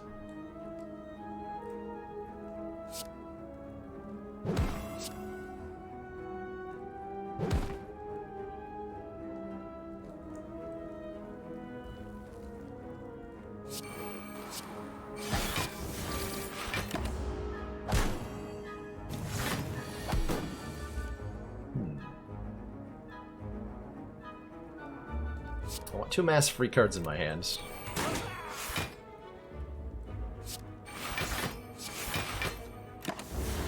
The dreaded double choke turn. That's pretty good. That is a lot of damage we're looking at, off the distraction plus. I double choke the Grim Leader here. So 10 damage per card I play.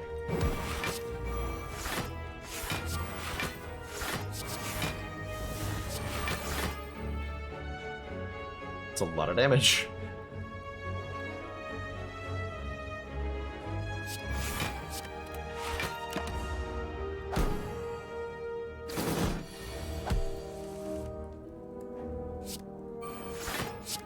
Yeah. You first. That's right, learn your lesson.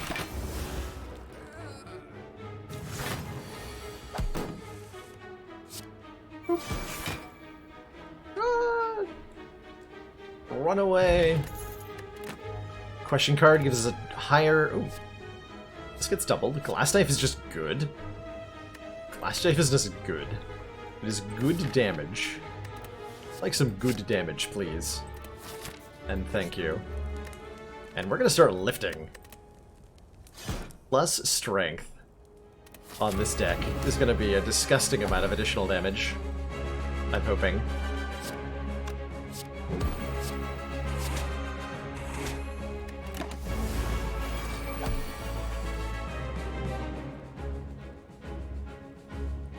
So double choking here will remove 2 artifacts from Bronze Automaton, and I think that's our best option here for the moment.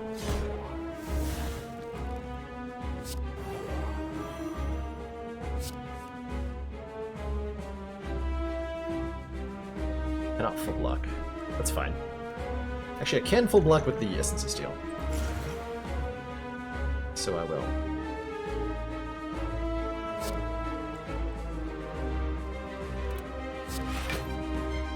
How do I discard? Good luck.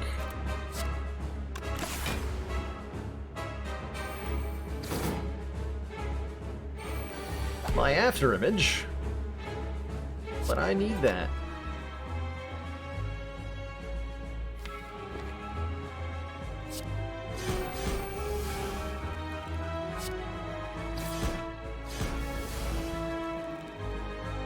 Okay. That'll teach them.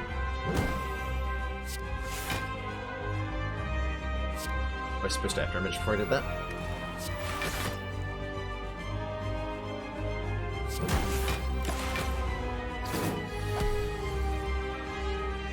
Alright, so next turn's the Hyper Beam. I can just play a whole bunch of block for it. With Blur.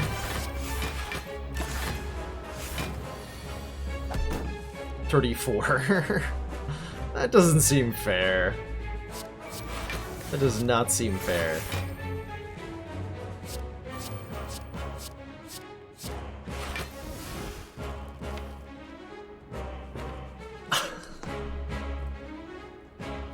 Okay. Okay. Not a finisher in that, right? Okay.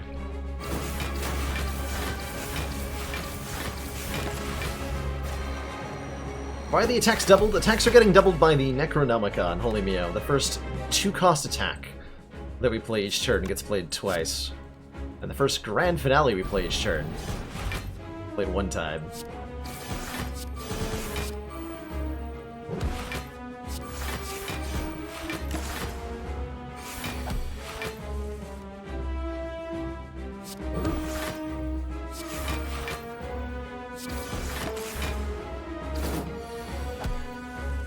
Nice try, Bronze Automaton.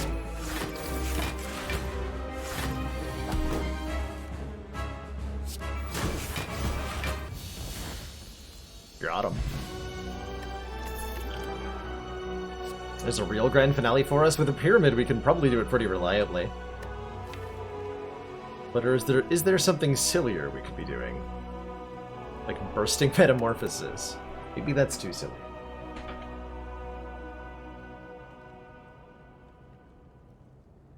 Thousand Cuts could be a fun way to do a bunch of damage. Well, maybe not a bunch. I think 1000 Cuts is too slow for what this deck is doing. With our plus strength that we're gaining. And yeah, I think it's slower than we want. And I think this deck wants a Wrist Blade as its boss relic. Is that true? This deck really wants a Wrist Blade or a 4th energy.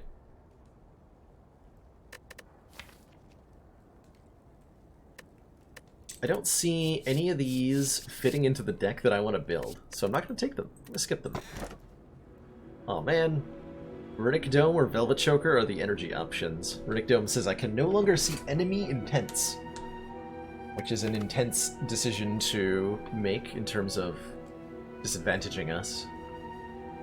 I think it makes us a lot more damaging, though, if we can do...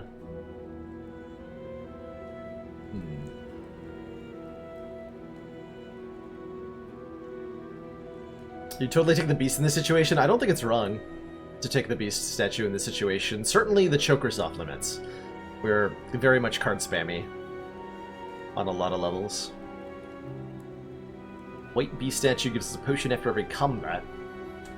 It does limit our damage output. Yeah, we can choke Storm of Steel in the same turn. Like, I'm gonna take the Runic Dome here. I think we're doing so much damage that we don't care too much anymore about what our enemies are doing or trying to do. And I think we're also going to fight as many elites as we can.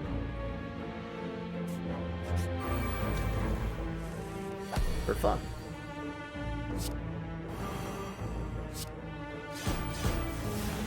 We also have bites, which help a lot. Like, with Runic Dome, we'll occasionally take chip damage, because we weren't sure what the enemy was doing. But we can just heal that back up, which I think mitigates the Runic Dome a lot. Oh my gosh. Get choked upon. Dagger Spray Plus with this much strength is kind of huge. Blur is another good way to mitigate the downside of Runic Dome. Take that.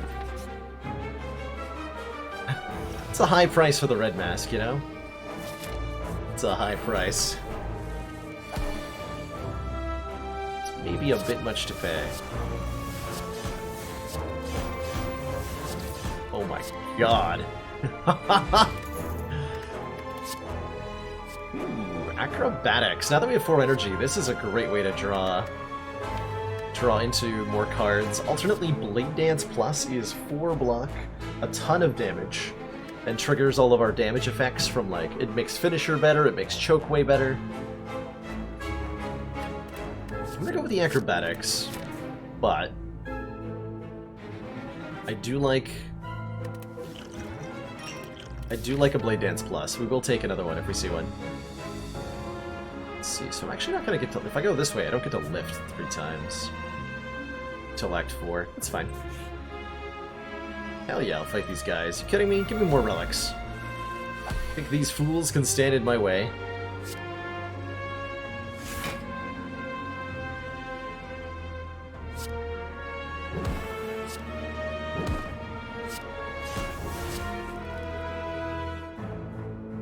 Think these fools can truly stand in my way? So this is gonna be 36 damage. That's enough. Got him. Got him.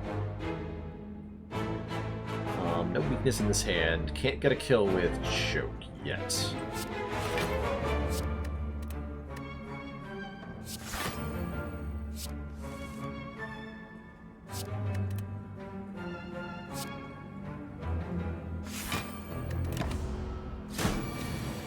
Not too bad. Choke.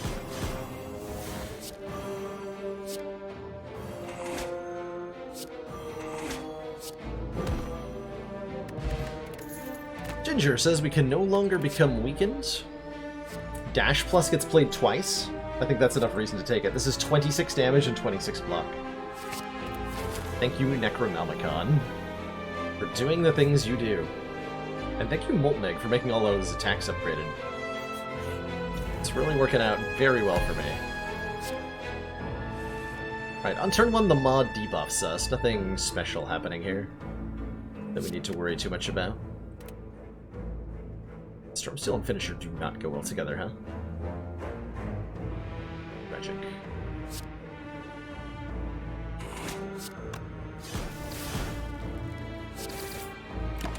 Play Neutralize if I was going to do that. But I wanted the extra weak turn. Mistakes were made.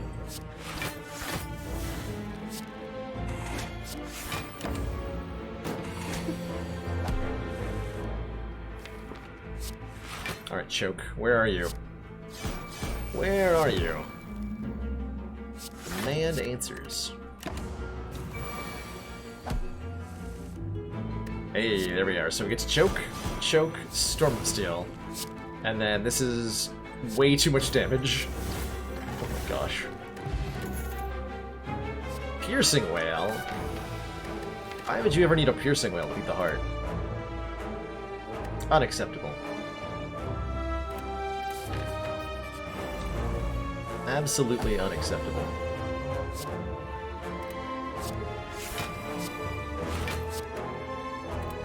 Alright, I'm gonna try to line up a good finisher here. Ah! Nice try, nerd.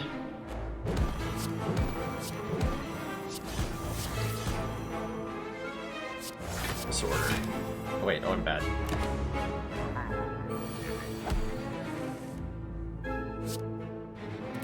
Alright, so this is a good test of how well the deck can actually scale.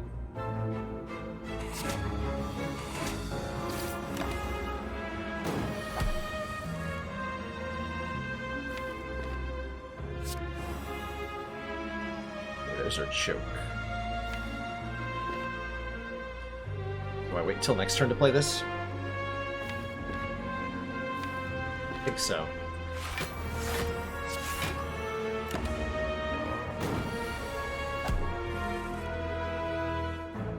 Beautiful. Beautiful. So I'm gonna trip first.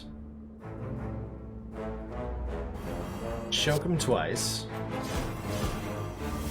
So now every subsequent card is 10 additional damage.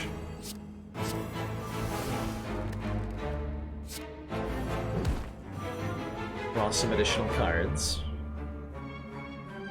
Dash is only going to get played once if I play it.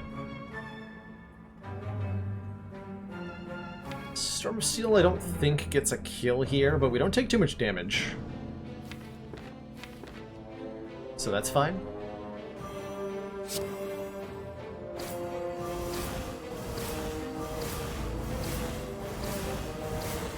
$214. And then we full block.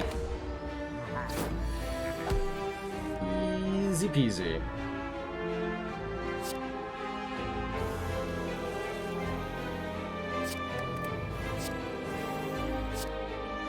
Yeah. Not too bad. Ooh, second expertise. I think I want that. I think I want that. Meat on the bone, if we ever get below half health, will heal us for 12 at the end of a combat. Big if. True. True, big if.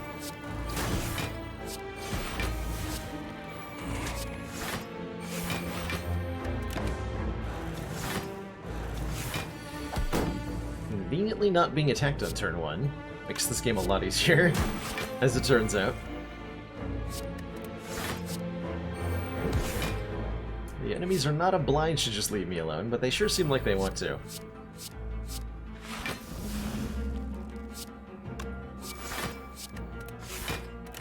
Hit me. Ow, not that hard. Gosh.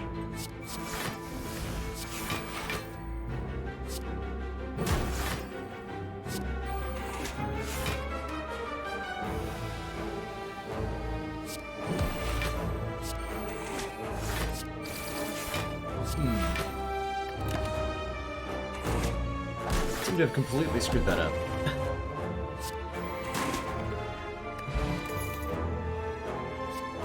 Leg sweep plus, die plus, quick slash plus. Leg sweep's a pretty good block card. I don't have that much block right now.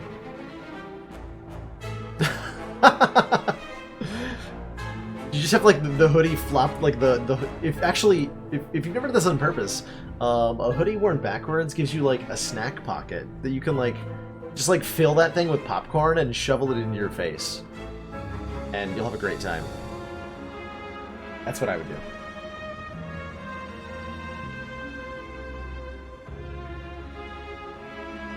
That's what I would do. Go leg sweep. Life pro tips right here. That's right. That's what we come here to this channel for. The life pro tips.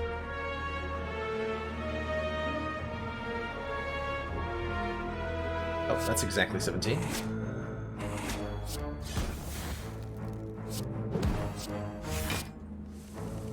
Cards.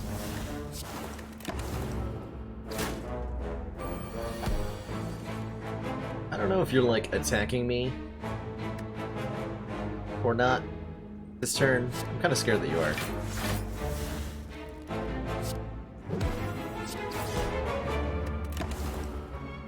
We're not. I actually don't know if there's any guaranteed turn that Reptomancer's not attacking you. Now that I think about it a little bit. That is terrifying.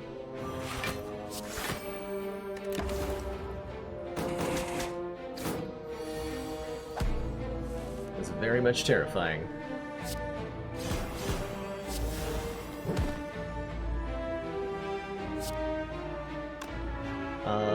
Not scoring a kill, right? No.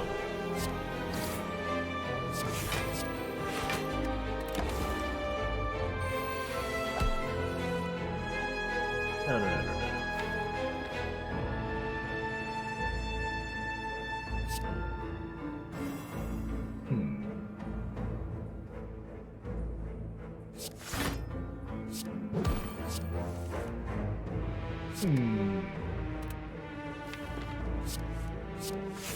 I see. Just where you belong, after image.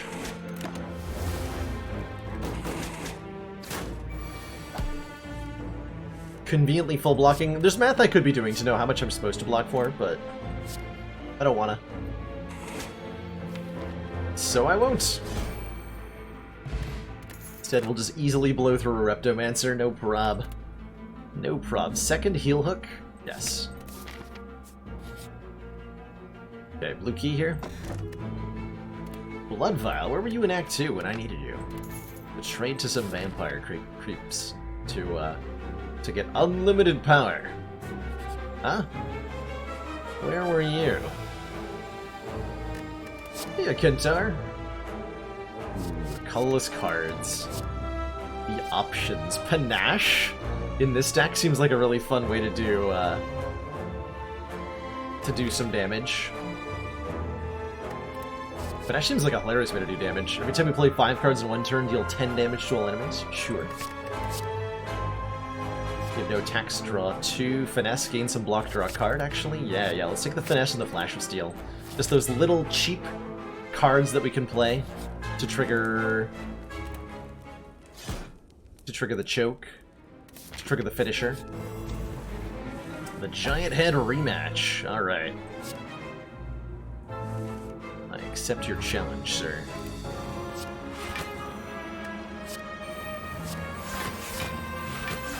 Deliberately not playing any attacks to try to get a better turn 2.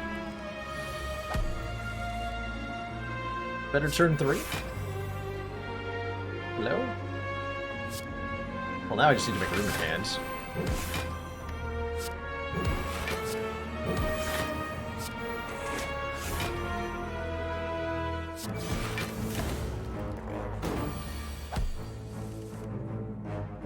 There's our choke. We want to do choking. That's the correct way to choke. Immediately, I think. Hey, Panache. Welcome to the team, Panache.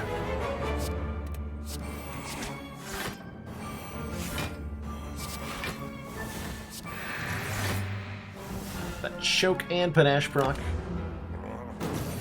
Travel.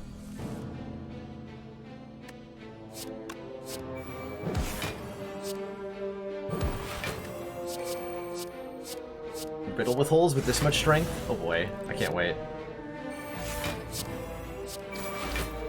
16 damage shivs. Oh, so spicy.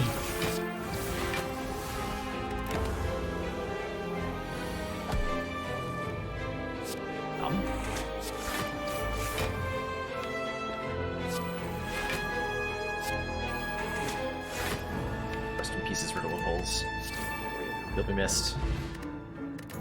Bottled Flame. Choose an attack and put it into our starting hand. Also, was that a Phantasmal Killer?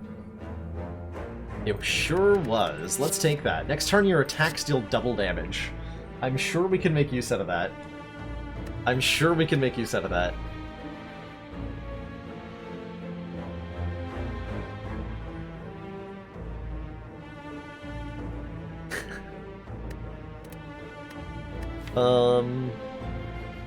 Oh, bottled choke, obviously.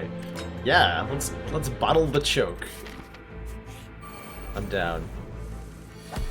Oh yeah, look at this opening hand. Choke him.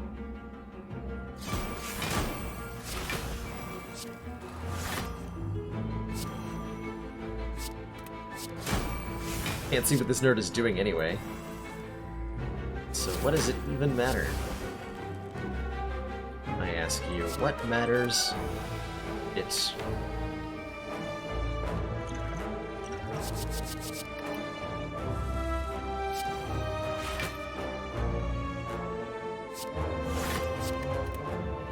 Almost got him.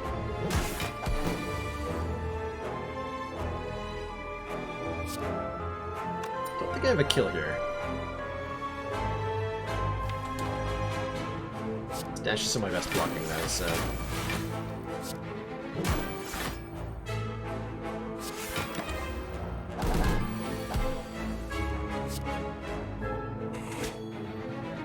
Good fight, Writhing Mass.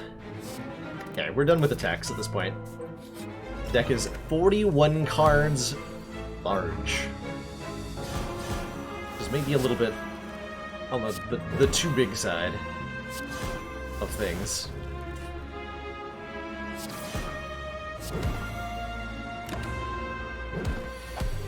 Easy 100-something damage turn 1. Like it ain't no thing.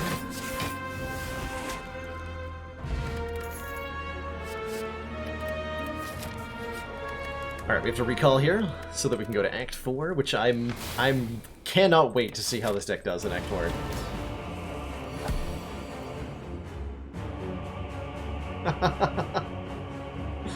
It's amazing. Sparkle Crotch Thotty. Jesus Christ. Jeez. What is our plan for beating Time Eater? We can only play up to... Every 12th card we play ends our turn. Although we don't actually play that many.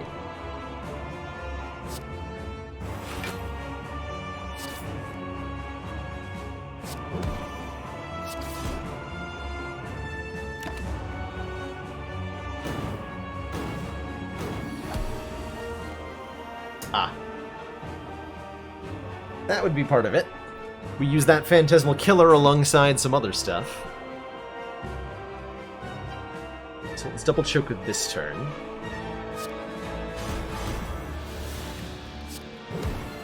And try to align a Phantasmal Killer turn next turn?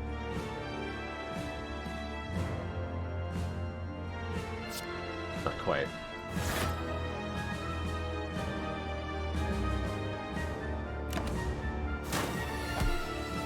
Not quite.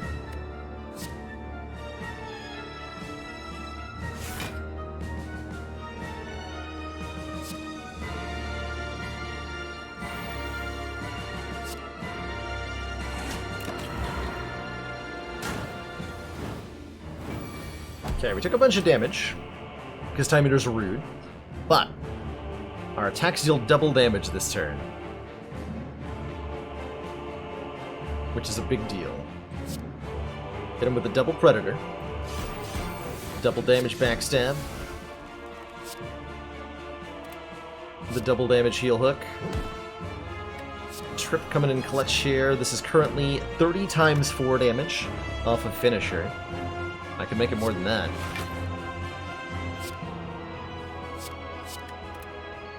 I only get to play 5 more cards this turn. 1, 2, 3. Got him! Got him! Good fight, Time Eater. Man, this deck hits hard, huh?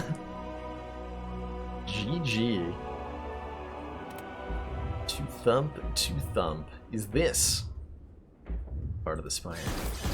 It sure is, and I may in fact have been here before. Highly suspicious that I keep getting Pyramid, huh? But how suspicious is my lifting? How suspicious is that? Our hit points are full, gain energy at the start of the turn. Put 3 random attacks from the draw pile into our hand. I like both of these things. We could probably be at full health some of the time. Not gonna worry too much about the heart. I don't think we need Tori. It's nice, but we don't need it. Frozen Eye could be really good to see the cards in draw order. Take another copy of Choke for maximum fun. Remove a card, which would be probably one of the bites. Take a Violence. Let's take a bite out of the deck. I'm gonna take this Dodecahedron, and I'm gonna take the Power Potion. I like it. So, if we can get ourselves to full health in this fight, which I'm hoping we can, great things will happen.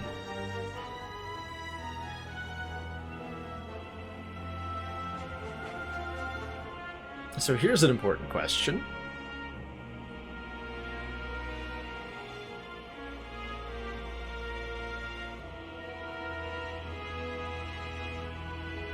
Can I kill Spire Shield on turn 1? And should I try to? Or do I want to use Neutralize to block Spire Spear next turn?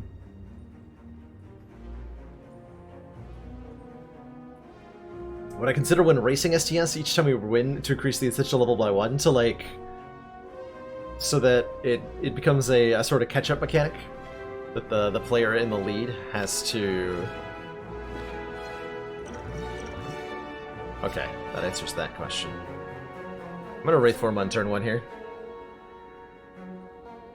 Or not on turn 1. I'm probably gonna do it on turn 2, actually. Okay, so we neutralize, double choke, after image.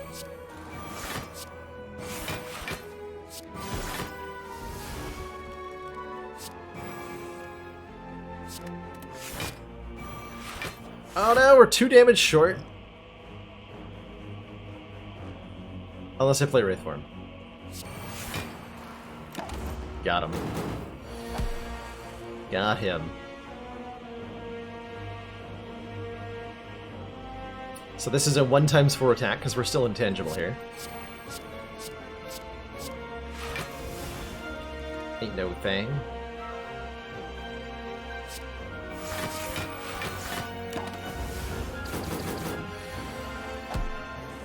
This might be attack, but it also might not be. Gonna make this guy weakened.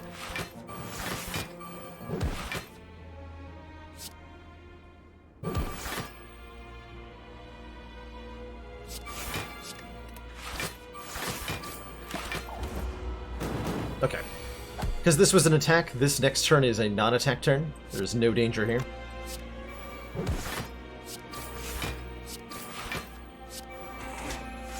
Our goal is now to get to full health. If possible.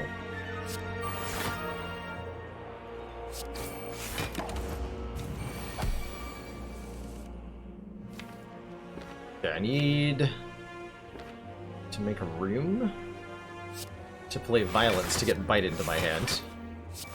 Here we go. Full health. Got him. Art of War has gone off, well, more than 0 times, but definitely not a whole lot.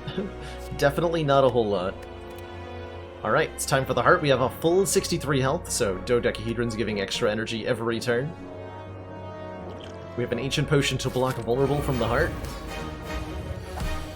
And we have very little block. Will it be enough?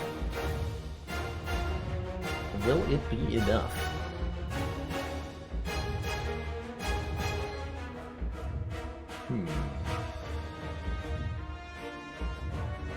Certainly we're going to use this on turn 1.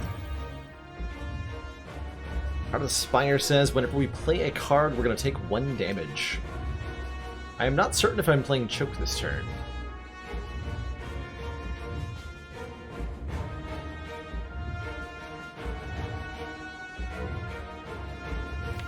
Oh, the intangibility was from a potion, original Edgermalic, so there's no actual Wraith Form in the deck. We just got it off the power potion before the elites. So we gotta block this the hard way. Unfortunately. I'd like to keep my health full. Probably.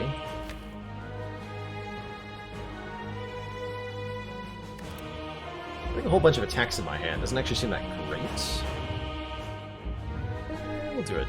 Well, actually, I'm gonna acrobatics first. That's what we're doing this turn.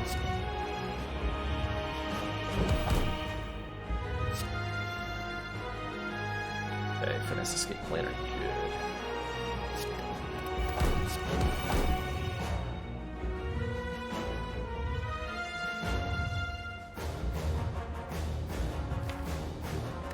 I think I'm accepting that I'm taking damage from Choke next turn. Or accepting that I'm taking damage to play Choke next turn. So we're going to keep the free stuff in hand. Okay. So we've got the heart weakened and we block the vulnerable. That means the first cycle of attacks is really weak. Although our block cards don't do any real blocking here, unfortunately. Finesse is 3, Escape Plan is 2, Defend is 3, Defend is 3, like, it's nothing. It's nothing at all.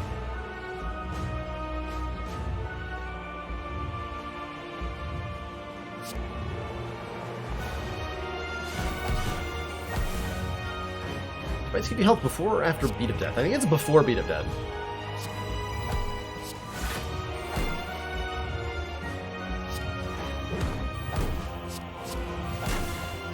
Catalyst? Get that out of here.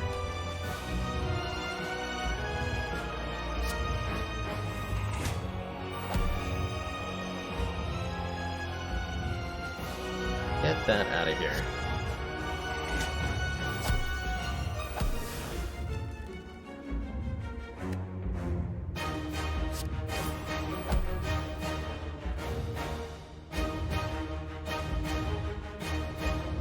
Debating playing Storm of Steel just to do the damage cap this turn. Double Predator, but I won't have room in hand to draw anything. Well, it's... yeah. Won't have room in hand to draw anything. The Heart's big attack is doing, I think, 28 at the moment. The two attack possibilities are 1 times 15 from the multi-attack and 28 from the big hits. So, like, we actually don't need to block at all to survive both of them. Thanks to Paper Crane and no vulnerable. Good relic, yo. Very good relic.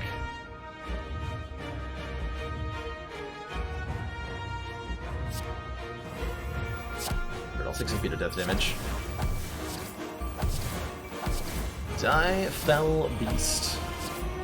Okay, we're actually not doing more damage if we play anymore, so we're gonna hold on to these two. Yeah, 27. There's Finisher. We go Blur, Blur, Metamorphosis. Got a Grand Finale? We got a Grand Finale.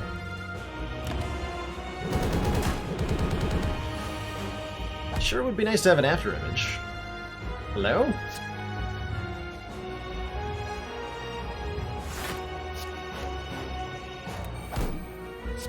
Hello?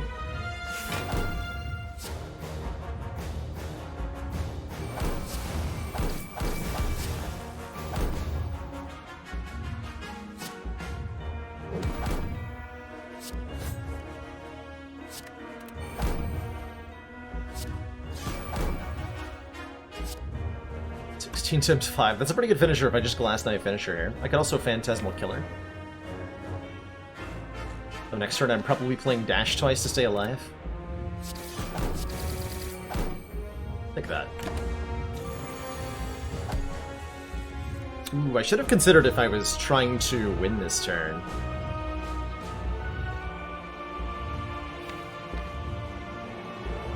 So I got Grand Finale. I can Grand Finale here.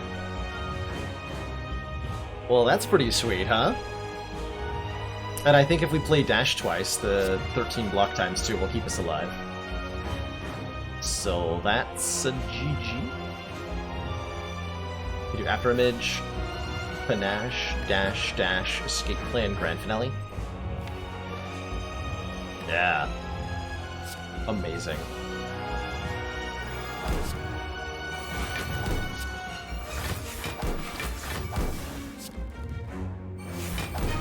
This is casual 79 damage.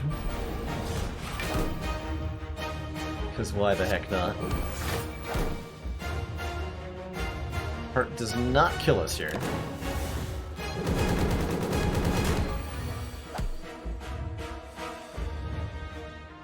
The important question is, can I do 59 damage this turn? Slash, can I block this hit? I think I can block this hit. Barely.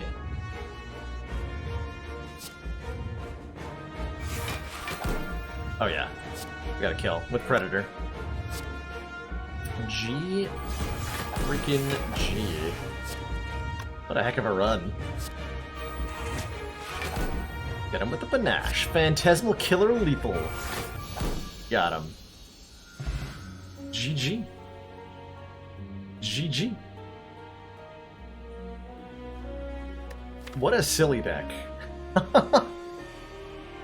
I'm really liking these Ascension 15 runs to the heart. We can make such wonderful creations together.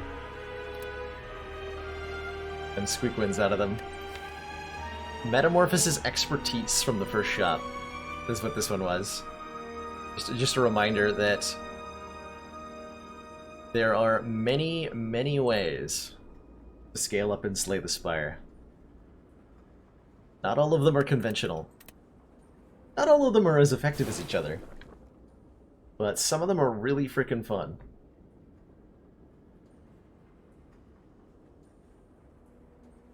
Look at that moon. It's a heck of a moon. Hey, glad you're enjoying it, Slay Nun. I thoroughly enjoy finding new interactions, new combos, new ways to make fun stuff work. Speaking of fun stuff, part of the reason this deck was able to operate, I said it when we picked it up, that paper crane, reducing enemy damage by 40%, is such an enabler. This relic can really carry a run, and so we were able to, because of it, build our strange mechanism for doing damage. Beep, boop. Time for defect. Although I'd also like to note, we killed the Corrupt Heart in 6 turns. That's a lot of damage output. That is a lot of damage output.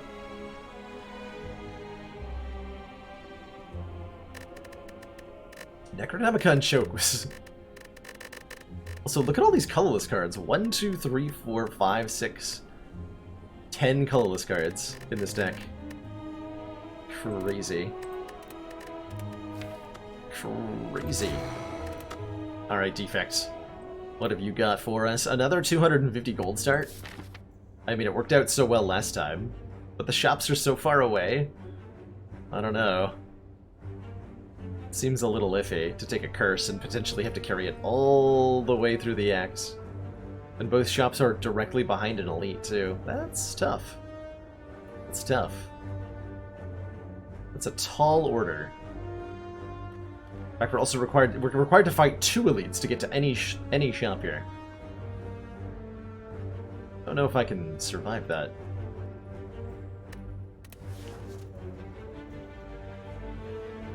Just take the 100 gold start. It's not as fun, though. So I guess that leaves the remaining option: lose your starting relic, obtain a random boss relic. One of my favorite choices. Especially on Defect. Do shops scale as you go further along the map or just between acts? Shops do not scale at all, Pale Scum. Every shop always offers the exact same things for the exact same prices. 3 relics, 5 class cards, 2 colorless cards, 3 potions, and the card removal. What does go up as you progress through the act, however, is the amount of gold you have. And so as you have more money, the shops are better. When I talk about late shops versus early shops, therefore I'm usually referring to how much gold I'm going to have at the time that I reach the store. And I'm also talking about shops are typically a boost in power to the player, right? We get to exchange our money resource into better cards and relics resource. The earlier that happens in the act, the earlier we get to actually use it, right? Like if I have a shop here, I can use that power boost that I'm going to get to kill these elites. Whereas if it's after the elites, then I have to beat the elites without the power I would gain from the store. And that's painful. That's really painful. Let's take a boss relic. Inserter start. Every 2 turns, gain 1 orb slot. This relic is the king of scaling, but it makes us weaker at the start of the run, because it makes it more difficult for us to evoke orbs by filling up the orb slots. But that said, it is a fun relic to play around with, and I'm hoping we'll see some interesting ways to make it work.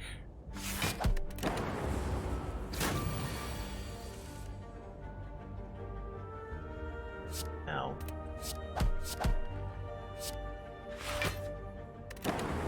Losing that starting orb is also painful. We're gonna be losing a lot of health in Act 1 with an inserter start, and so we need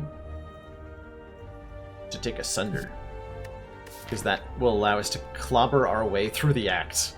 Sunder is such a great early damage card on Defect. I love it. I love it. Recursion is Zap, basically. Recursion does 8 damage to a random enemy, but Sunder does 24 damage to an enemy of our choice. I'm going to take that basically every day of the week. One of my favorite floor 1 picks on Defect. And it sure would have been nice to draw right about now. Oh well. Sunder turn 2. Squish a louse for me. Squish a louse for me. Bonk. Bonk. Ball lightning. We want cards that fill up orb slots. FTL and Beam Cell are also really valid considerations here, actually. Beam Cell allows us to make an enemy vulnerable, which makes Sunder deal more damage. FTL is just a little bit of free damage that we can put down on an enemy. Makes the Sunder a little bit easier to play, too. But it's hard to say no to anything that will help us put orbs into play at the moment. So I'm leaning towards Ball Lightning. And then I'm going to lean away from it and take an FTL. Ow! Man, that's not even a turn that would have been good with a different starter relic. That's just painful. That's just painful. Cool-headed. Ooh. Barrage is great with an inserter, right? Deal damage per channeled orb? Amazing. But, if we don't channel any orbs yet, it only counts the orbs you have, not the orb slots you have. So we would like to start filling those orbs, and I think Cool-Headed's a great way to do that, on the defensive side. Letting us set up the legendary Wall of Frost, behind which Defect loves to cower.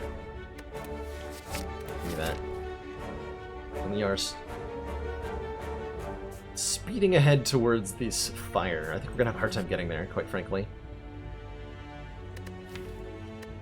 Money or card removal? Leaning towards money. Or, sorry, towards card removal. Remove a strike from the deck. Make it a little bit easier to draw the Sunder. But what if that's the only barrage we'll ever see this run? Then we will have to make do without it. Or it will not serve.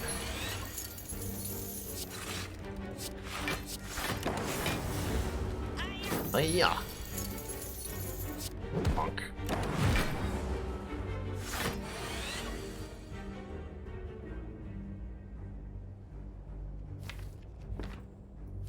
Okay, so I'm guaranteed to get dual casts.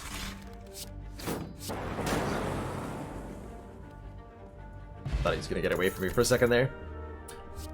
Ooh, fusion? Channel a plasma orb, which will stay around for a long time. That's an interesting way to approach the energy situation on this deck.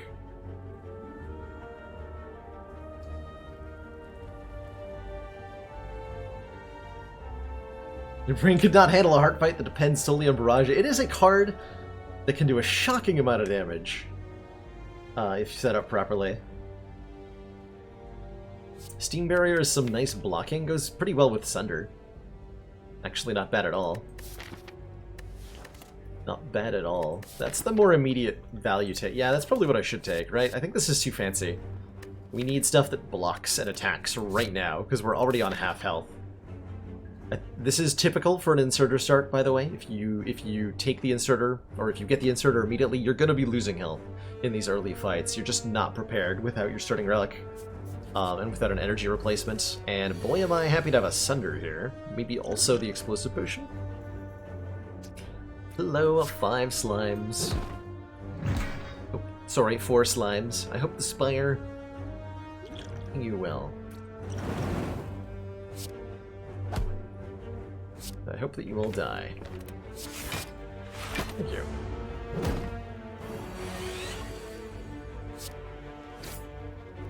you. Great example of how one potion makes a huge difference.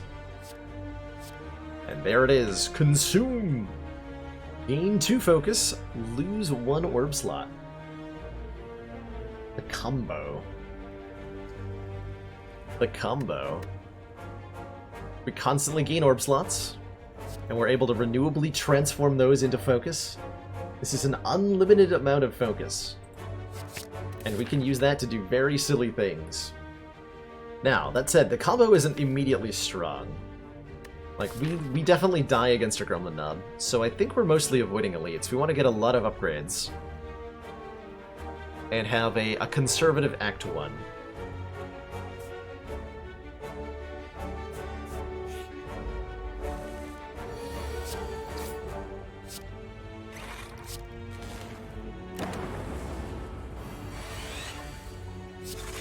Don't really have the ability to get the orbs yet either, but whatever that's worth. So if I consume, this will be 20%. Just hit it. Just hit it.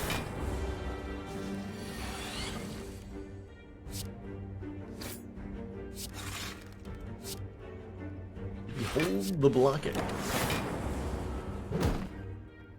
So this is going to be the end point of basically every single fight we get into. We block for a few turns, we play consume, and then suddenly we're invincible.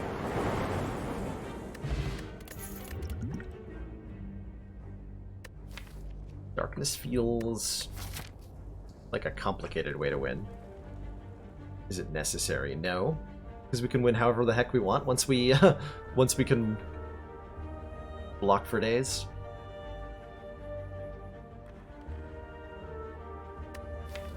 Get 4 upgrades here, which will be Consume, Sunder, maybe Zap or Cool-Headed. Does fill orb slots real quick, but we mostly want to fill them with Frost, I think? Not sure. It's hard to evoke the Dark Orb because it, like, additional orb slots keep getting added, so it's difficult to get it to the front. Very difficult. I'm going to take it anyway. See what happens. Definitely upgrade the Consume first, followed by Sunder, followed by Darkness. Ooh. When adding cards to the deck, we can instead increase our max health by 2. It's good stuff. Good stuff. You respect my madness. You'd better. Better. Sunder. Why are you not here yet?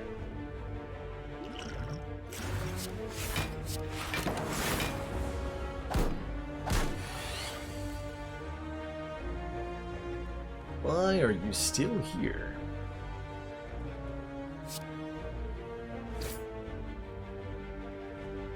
I can actually just sunder this one and kill this one. Okay. Hyper Beam. Hyper Beam. Yeah, we ended up going for a no elite act because of the inserter. We could take this one, maybe, but I don't think it would be wise. Quite frankly.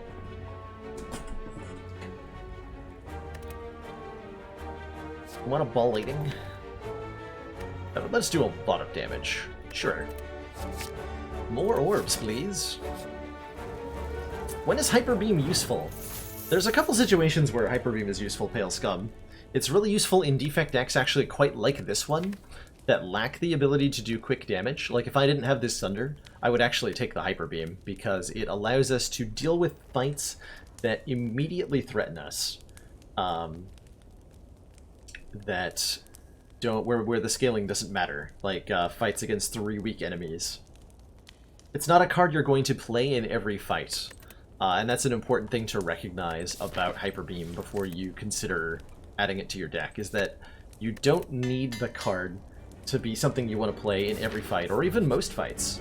It only has to be an occasional thing. Oh man. If I get rid of FTL, we go to full health here.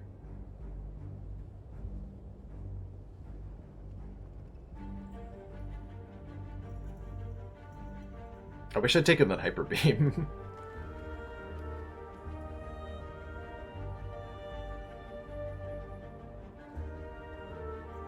But it would be insane to do that when we have a singing bowl, right? But we're skipping it.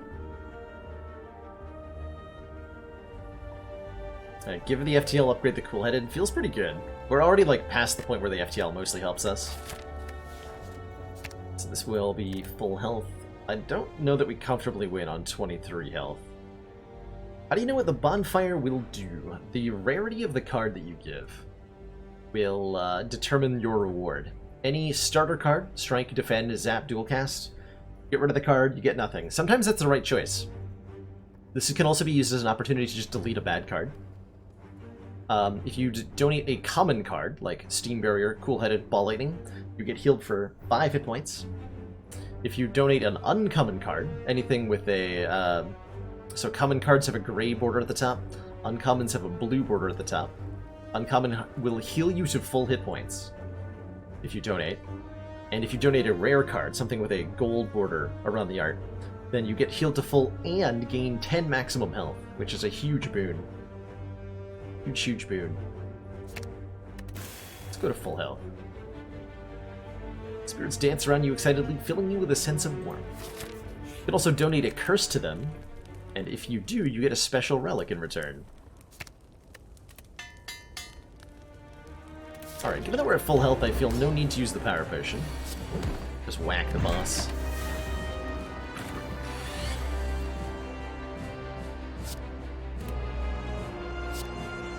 Consume? No. This turn's gonna hurt, but that's okay. Give me focus.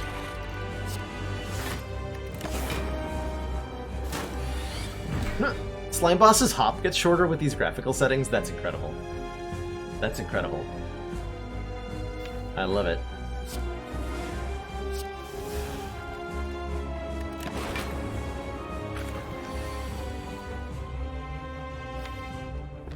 We can evoke this next turn. Dark Orbs are a very good way to beat Slime Boss. He's very weak to them.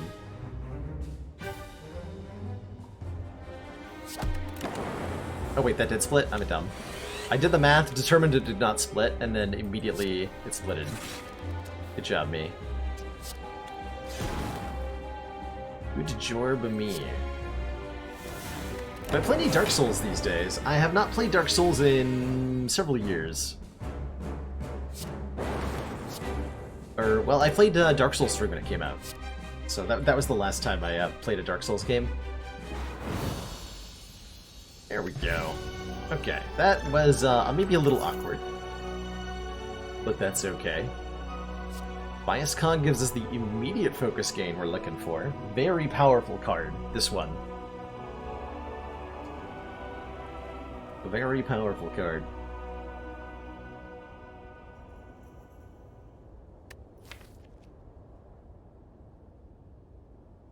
I think that's all I need to say about it. It's good. It's good. I would actually take a rainbow maybe over any of these just to get our orb slots filled.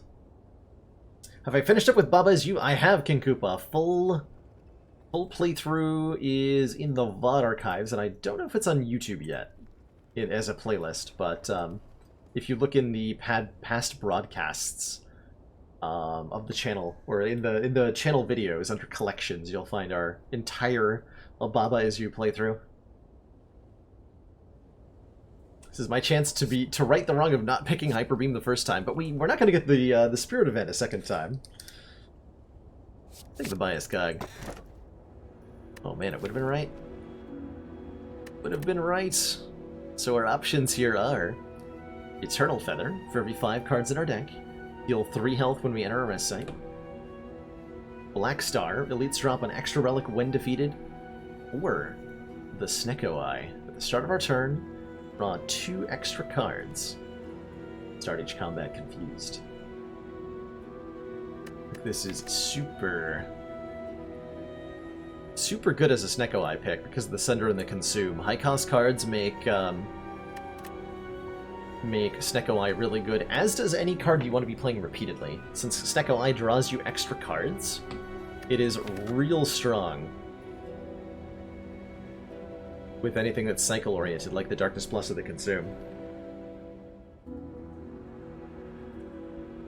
Do I know if I will play more at Deck of Ashes? I'm not planning on revisiting Deck of Ashes until it at very least gets a full release, Murray G. So I enjoyed breaking the heck out of Deck of Ashes. For those who missed this, Deck of Ashes is a deck-building roguelike card game, kind of in a similar vein to Slay the Spire, that we checked out last week and yesterday, finishing up a first run of it. And that culminated with me beating the final boss without playing any cards, because I had a broken deck that relied on, like, all these passive effects to do tons, like hundreds of damage at the end of every turn. And it was enough to beat the final boss with 0 cards played.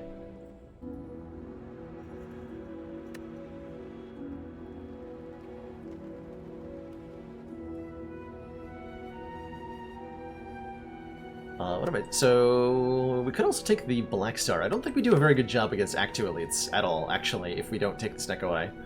I imagine Triple Slavers will just murder us, because the deck struggles to do the 50 damage required. Even with the Sunder, it's not quite enough to kill that Red Slaver on turn 1 or 2.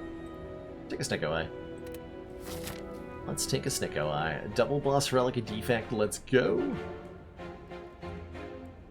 How strong are we right now? I don't know. I imagine we are in need of a Glacier pretty badly. But it's really up to Snecko how well things go from here. No orbs, I'm going to play it anyway, because I can.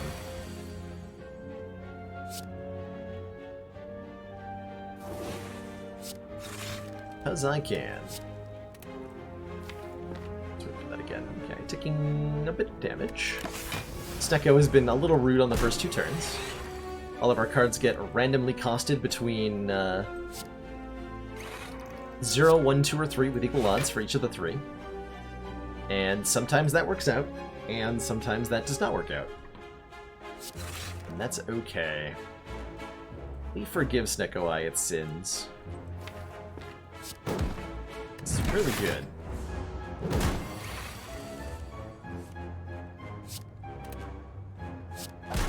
For what it's worth, this is probably about the damage I'd be taking from this fight anyway.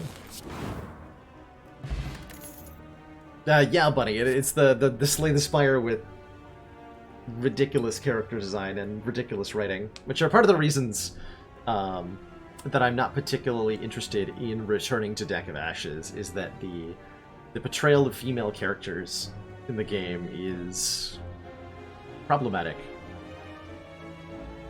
And it makes me not want to... It makes me, like, feel a little uncomfortable when I'm playing it, which is not something I'd like to feel when I'm playing a game. I don't think that's a good sign. I want more orbs. This is not a Glacier, but it's gonna have to do. It's gonna have to do.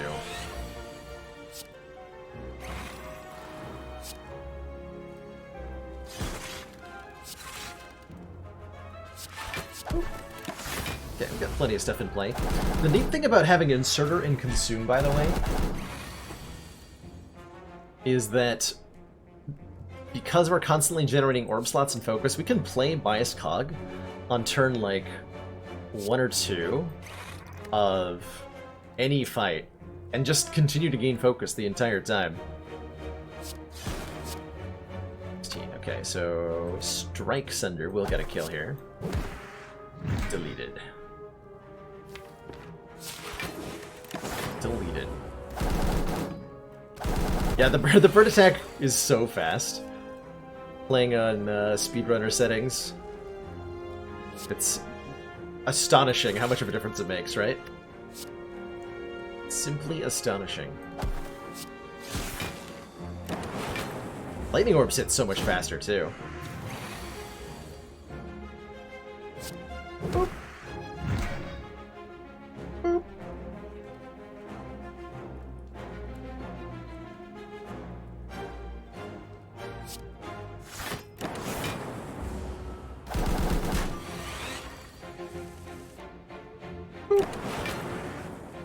Okay, Bird's Fight wasn't too bad. Another cool-headed is more ways to gain Frost Orbs. I'm gonna take it. especially since it's upgraded. That was a pleasant surprise, actually, as far as combat rewards go.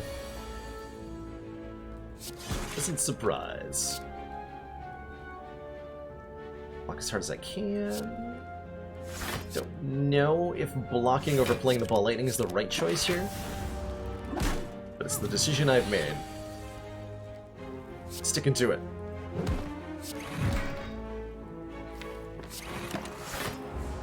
Focus, please. So what does this deck want now? That's my main question to myself. It's a good question to ask oneself periodically through your runs of Slay the Spire. What is my deck lacking? What is the deck struggling to do in fights? And what cards can I see that will allow me to patch those weaknesses? Right now I'm seeing a little bit of lack of front-loaded damage, not too much. Calipers. Yeah, calipers would be great. It'd be lovely. Just need Snecko to draw really well. Is apparently what I'm lacking. Echo Form, yeah. Echo Form would take this deck onto a whole new dimension of power.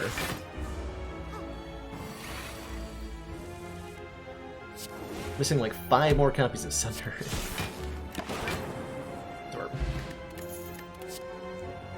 Okay, I think we have enough cool-headeds.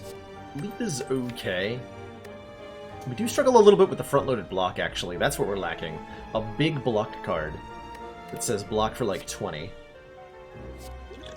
9 is close to 20, but not close enough. I would take a Leap Plus pretty happily. You know, I actually think that these potions are better than a Focus Potion. That's weird. It's a weird situation to find oneself in. I'll take on the Super Elite. I'm feeling good about our deck, apparently. Maybe Snake Plant will change my mind about how I'm feeling. Yes, it is going to. It is, in fact, about to do that to me. Yikes. Yikes, yikes, yikes. My face!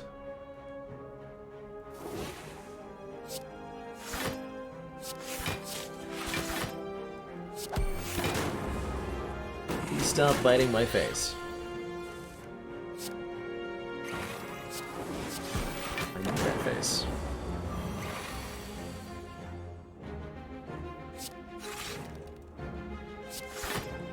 So cool-headed dual cast would kill, but I can't afford to.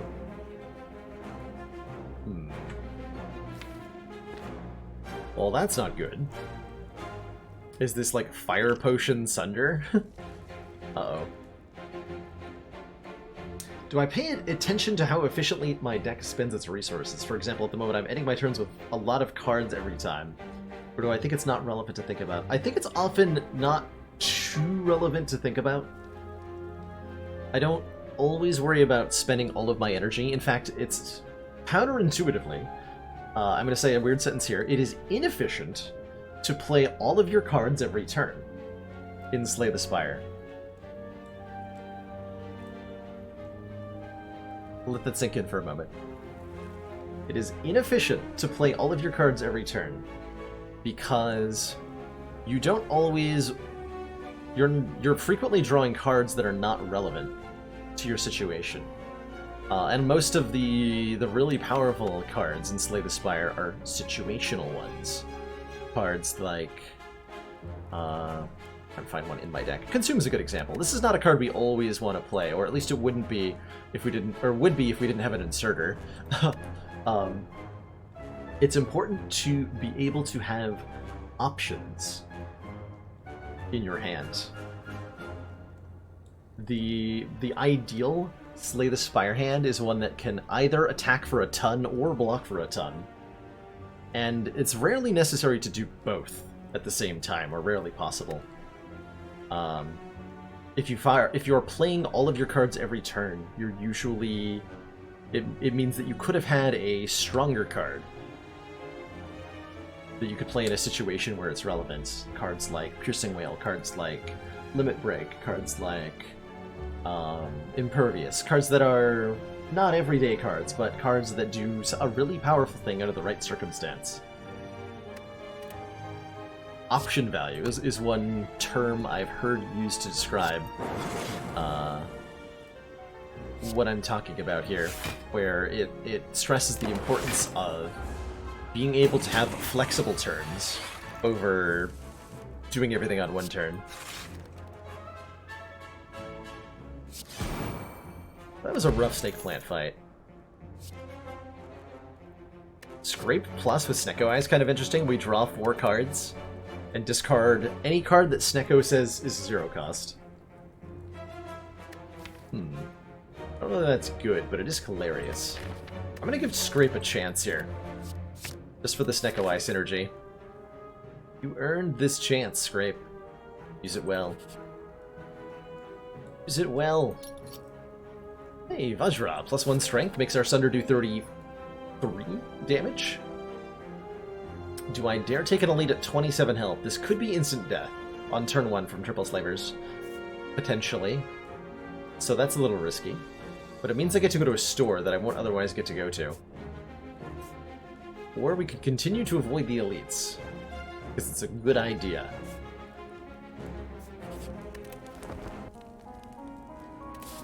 Do that. Oh, never mind. We're fighting an elite. We're fighting an elite after all. But Snecko is coming in clutch, so it's fine. Mostly fine. It is mostly okay.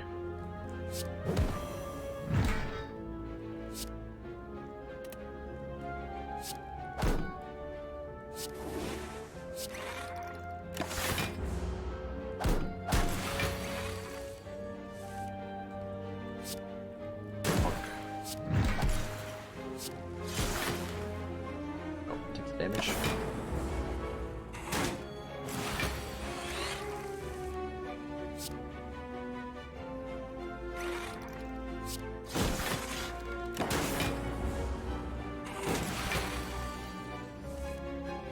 And the Stark Orb gets large very quickly, thanks to all this focus.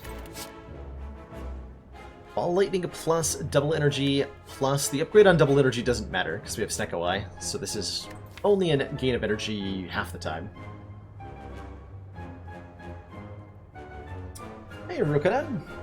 You've been following me and enjoying the content. That's awesome. Any particular reason why I sometimes do A20 and sometimes A15? And the answer to you is variety. I play a lot of Slay the Spire, and I find that if I try to play it in the same way too much, that I start to feel a little burnt out. I enjoy pushing the hardest difficulty on Ascension 20 a lot, but it's really draining to try to do. And sometimes I just want to play Slay the Spire, without worrying about, you know, whether I'm playing at my absolute best or not. Sometimes I just want to have fun. And that's what the Ascension 15 runs are for. I play Ascension 15 on days where I want to mess around, explore new card combos, do something silly, without worrying about winning or losing so much, without being harsh on myself. If that makes sense. We definitely want to lose these strikes. Strikes are no good. Get them out of here. Get them gone. Kunai? We play 3 attacks in 1 turn, gain a dex. Don't have that many attacks. With Scrape, we can trigger this more than none of the time. Let's try it. Let's try it. I don't imagine this will often do stuff, but it will sometimes do stuff. Removing strikes almost as strong as Cleric's Legendary Abs. Speaking of Legendary Abs, there's a loop for sale here. Let's not actually speak. Actually, there's a meat on the bone, which is really tempting. We're taking a lot of damage in fights. Maybe we need to take this. I want loop to scale with our incredible focus generation, but we are taking so much damage. But I'm not sure I can afford it. Probably won't get damaged again. Yeah, because I can buy Lupin Magnetism. Magnetism is a 2-cost power, and that means Snecko Eye puts it into play for cheaper. And that means it's good with Snecko Eye, right? That's how this works? That's how this works. That's definitely how this works.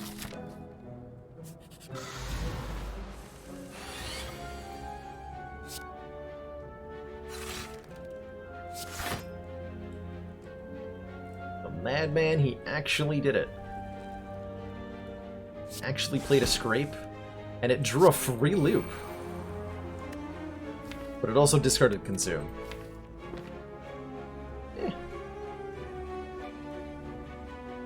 Win some, you lose some.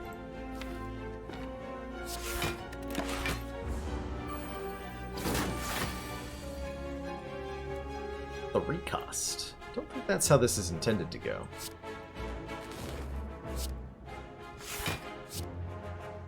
Probably played the Darkness before the Zap. There's so much... Defect is a complicated character. Much more so than Ironclad and Island. Defect cares about the order they play their cards in, which usually has a lot to do with which orbs you have in which slots. Especially now that we have like a loop in play, the front orb is more important than the others, so being able to control which orb goes in front and which does not is an important thing, and that frequently revolves around the order in which we play our cards on a given turn. It's complicated. Hey, free consume, free darkness, free magnetism. Amazing.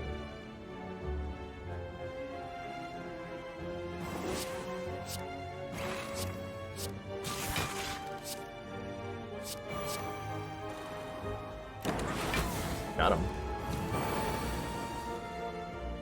Free, well, not free. Regular costed transmutation. Incredible. Casual full block. Alright, if we draw our dual cast, we have a kill here.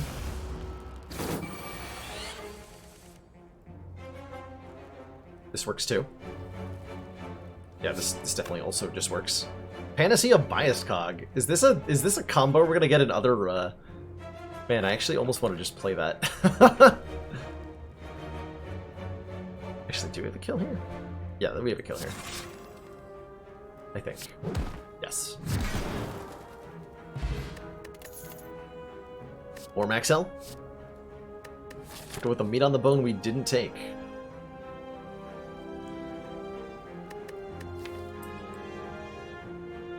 Gonna upgrade Loop, and I'm gonna fight the Burning Elite. And we're gonna really hope this is not 3 Slavers. With plus strength. No! Oh no! Oh dear. That's not good. But I do have a free bias cognition. That helps. That definitely helps. So we need to draw Sunder very quickly so that we can Sunder Fire Potion, the one on the end here. We're looking at how much damage?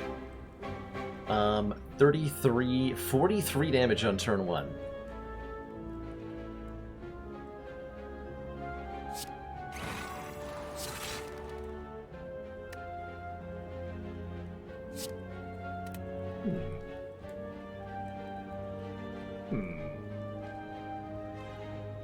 Loop better than a second bias cog.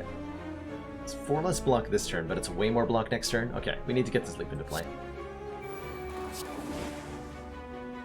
And we need to pray.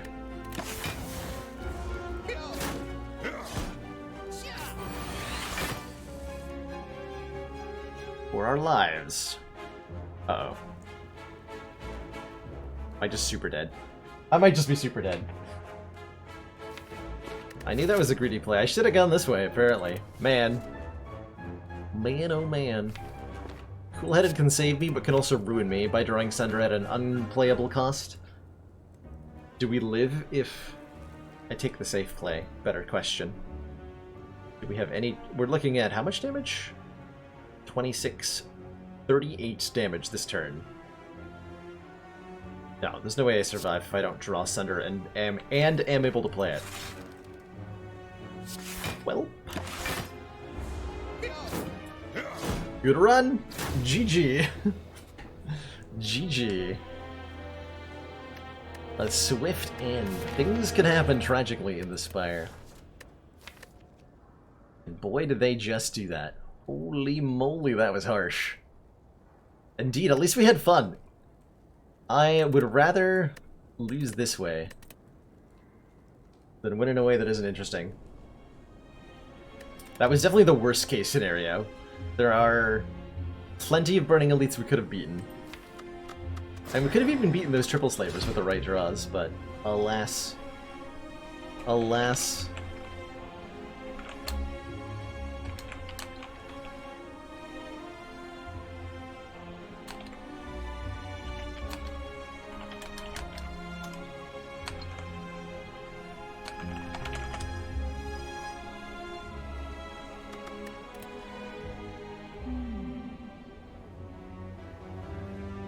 No colorless card starts.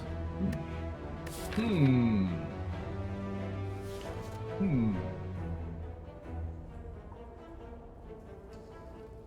we get to do Ironclad indeed. Indeed. Scrape for the most part made itself unaffordable. You know, I really like boss relic starts in Ironclad. And I think they have the highest wacky potential here. Upgrade a card, common relic, max hit points. These are all like safe and powerful starts. Any of these are good. But only this one is maybe not good. Arc of Pain. We gain an energy at the start of our turn, but at the start of combat we add 2 wounds into our draw pile. This is the Ironclad unique energy relic. You can only get this relic on Ironclad. And it's I have mixed feelings about it. You can think of it as kind of analogous to having 2 curses in your deck, which makes it a little difficult to work with.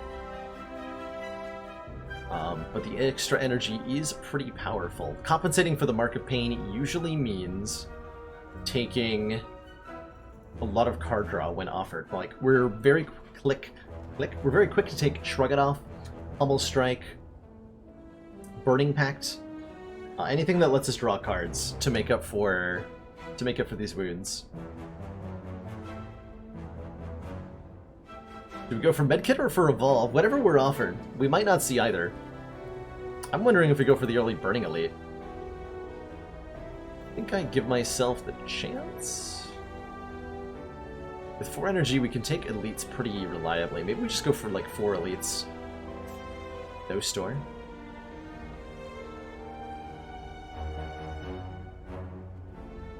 Ah, we gotta take the Burning Elite.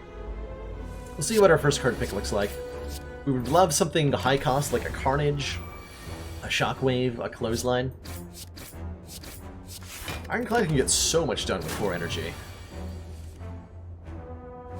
Just a truly ridiculous amount done.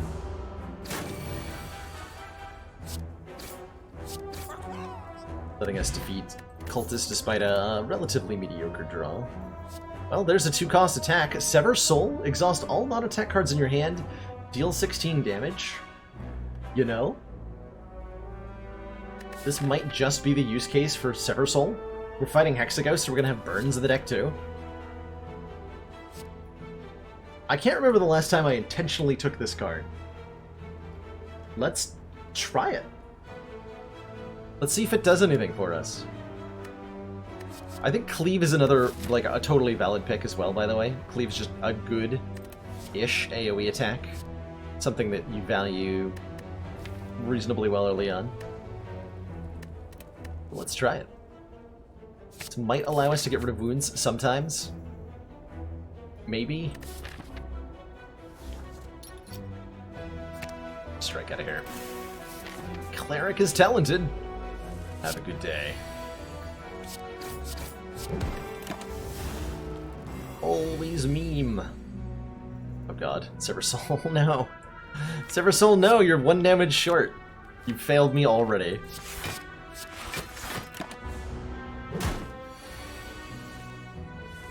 You have already failed me.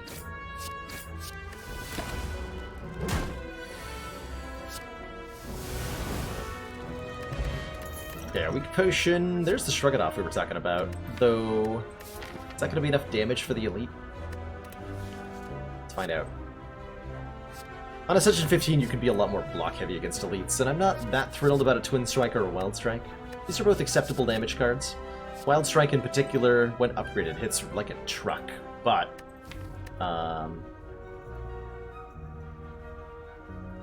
adding a wound to our draw pile is rough. Why do I never take Sever Soul? It often removes cards that I want. And it just doesn't do very much damage for 2 energy. So it's giving you a mediocre 2-cost attack that has a questionable secondary effect. Exhausting all non-attack cards is sometimes good, but isn't always. And unlike, say, Fiendfire, you're not getting anything out of what you're losing. Donut.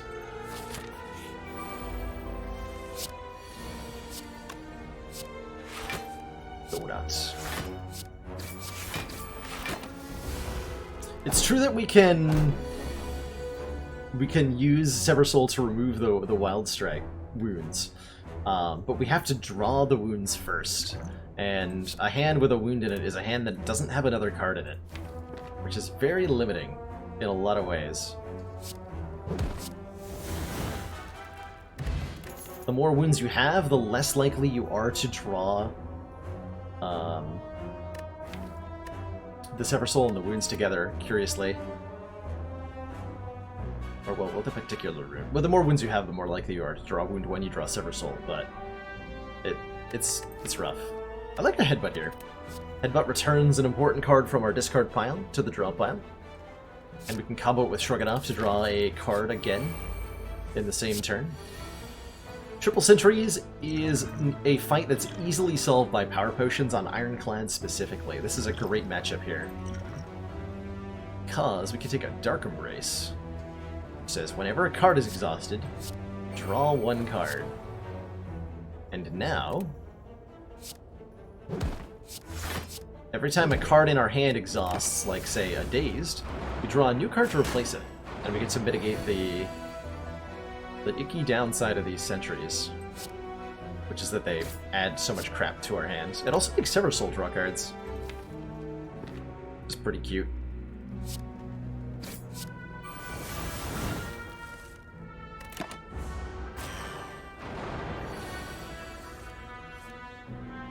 Rude. Put this one next.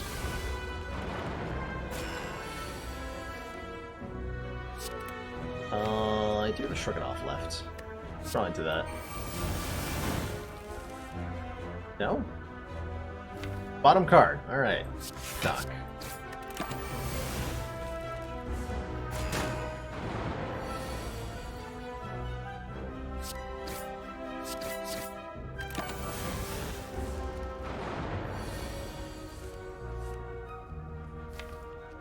Still bottom card, probably. But I can... Nope, can't do anything complicated. Can I just kill you? Yes, I can just kill you, right? 16 plus 9... 16 plus 15 is 31? Damn it. I have to take more damage here?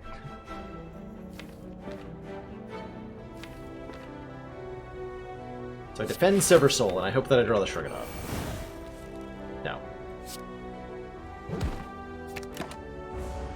Damn, that did not go as well as it should have, considering all the resources I committed to it. It's alright, we get a Fire Potion, and that Fire Potion will help a lot against the Burning Elite. And we're offered a Burning Pact. With no strength, Heavy Blade is a pretty mediocre card. 14 damage for 2 energy is not a good exchange rate. Rupture says gain a strength when we do damage to ourselves, which when a card does damage. When a card causes us to lose health, which is different than doing damage to ourselves. Sometimes. And Burning Pact is card draw.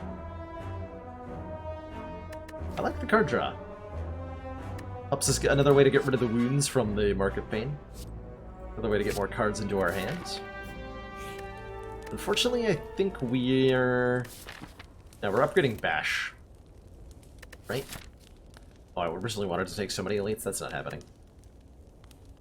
We're in scary territory, but I think the bash upgrade is going to make our damage output high enough, oh boy, such that we are maybe not so screwed here.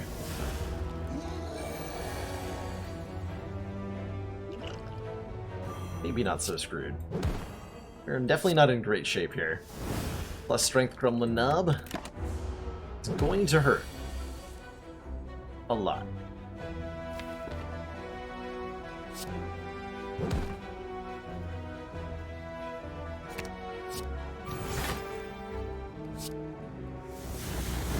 Those cards. So now we have very little that we don't want to draw here. Nice. Not too bad. Ooh, okay. Our low health situation is resolved by the mango. Raise our max health and, more importantly, our current health by 14, all the way up to 33 here. Sever Soul the Knob Killer. It's definitely a decent enough way to do it, right? What if this means I can now... Well, that's a suicide route, right? That's a suicide route. Much as I like it. Could take a cleave here. We still don't have any AoE. I'm down for a cleave. I would take a Wild Strike maybe if we had it evolve or something, but before that, I'm not a fan of Wild Strike. At all. Go for a cleave. Hey, meat on the bone. Okay, so this suicide route that I was just talking about is no longer a suicide route if we have meat on the bone. Our hit points are at or below the very generous half hit point mark. Heal 12 at the end of combat. That's like 2 Burning Bloods in 1. And I think we're more than capable now of defeating 2 elites and 3 hallway fights. Let's do it. Let's pick the crazy route. Nope, that one. Let's take the crazy route.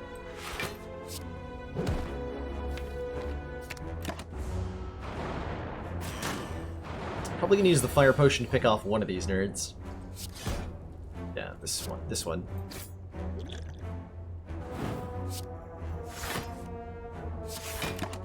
Glad we didn't need to use that on the Gremlin Nub. Or wounds. Never change. Could have had 2 mangoes. Yeah, we could have had 108 max health by now. It's pretty crazy.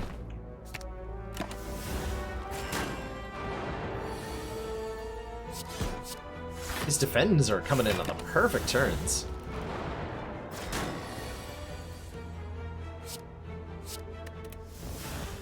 Oh. Never mind. Take 10. Take 10.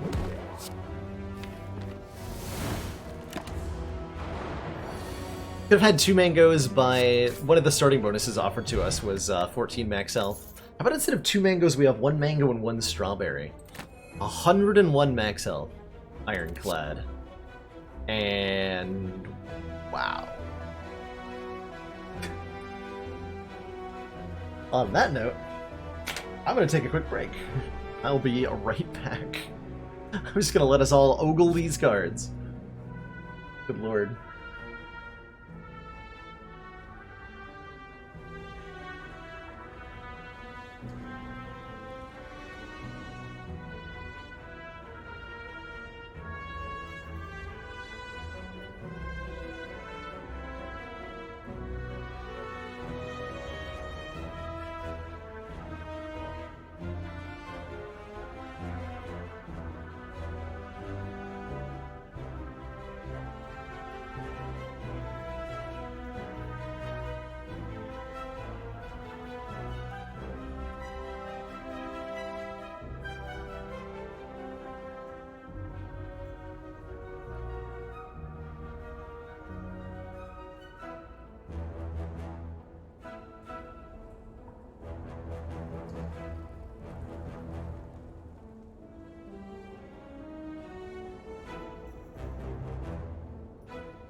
Alrighty, I am back. Thank you everybody for your patience. What am I taking, chat? Can we take Offering and Fiendfire? That is the question. That is the question. Offering is the draw, as they say. Lots of cards get drawn with Offering, and that is a very potent thing that we would like to be doing, is drawing cards. So that we can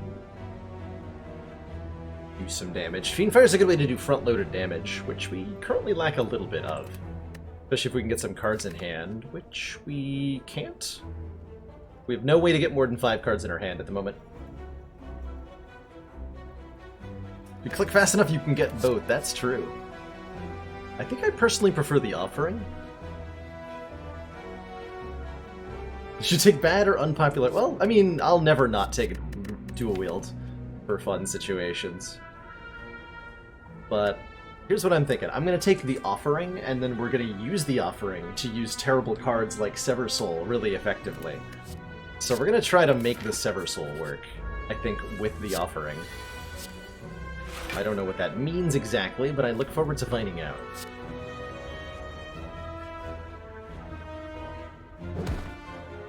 Yeah, meat, as a couple of folks have mentioned, Meat on the Bone is going to make the Offering very easy to sustain.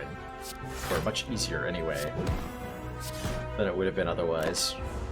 We can dual-wield the Sever Soul. Heck yeah, we can.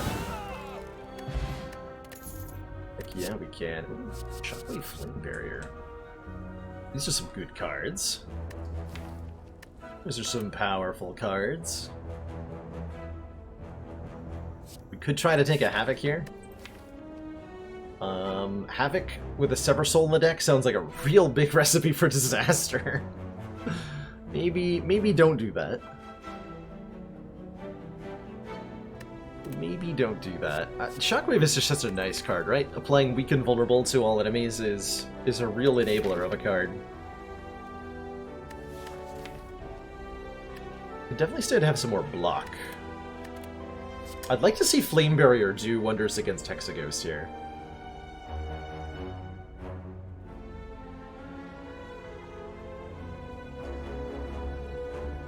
Shockwave's gonna be...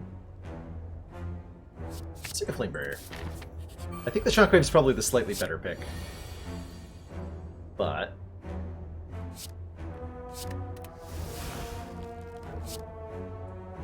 do you want to play Offering because it gets beat on the bone value here? Do I know if they have a relic that allows you to remove cards it fires? Yes, J Phoenix. That is called the Peace Pipe.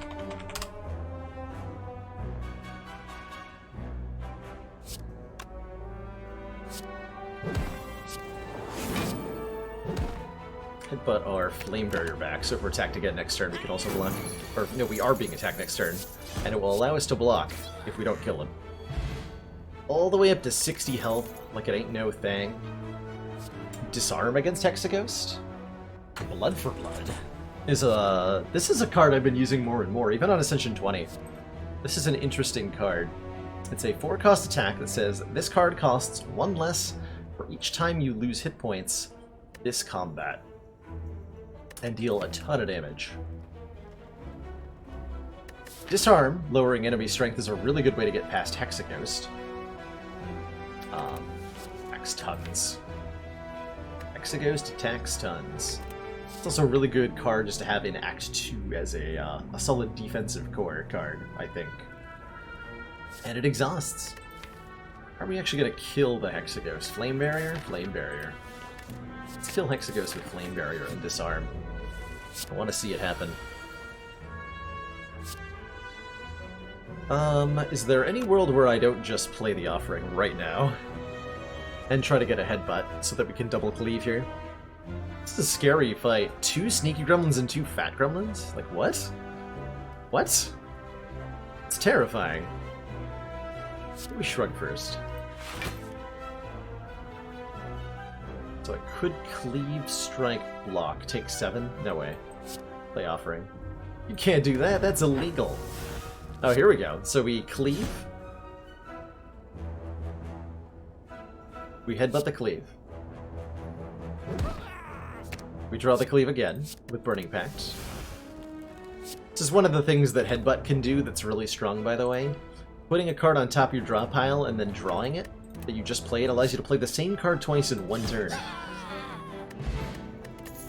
Which is not always... Evolve?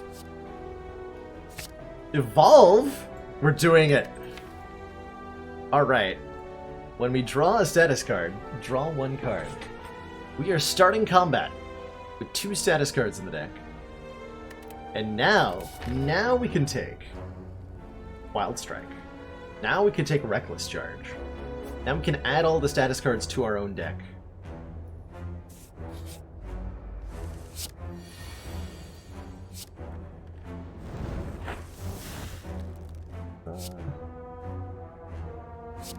We got turn 1 here. Disarm, purge this stuff. Go Smork.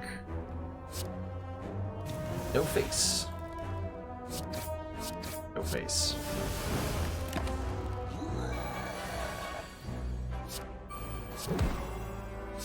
Take that, foul nub! Shall slay you.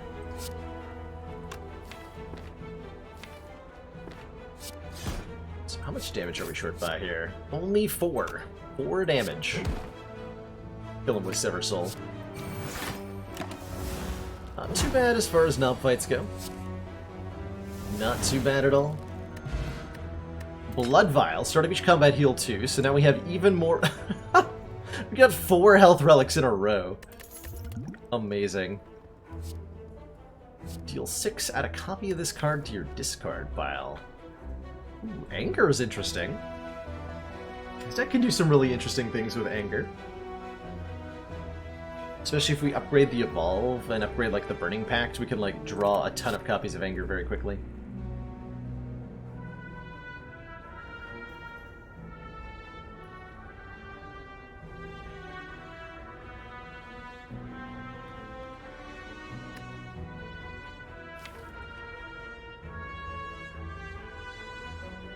Or do I use all the card draw we have to take Flex? Gain 2 strength and lose it at the end of the turn.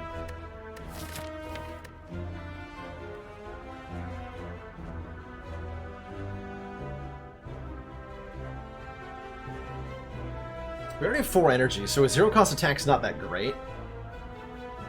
Maybe we just take what we have to the Hexaghost fight. I want to like upgrade Flame Barrier and win with that. Let's do that. Let's upgrade the reflected damage. Clobber Hexaghost that way. Bring it on, Hexy. Bring it on. Haha! Get reflected on, nerd. We want that vulnerable too. Hopefully we're getting Evolve in play. Sever Soul is gonna let us go for a while in this fight because we can remove the burns if we want to. Are play offering yet?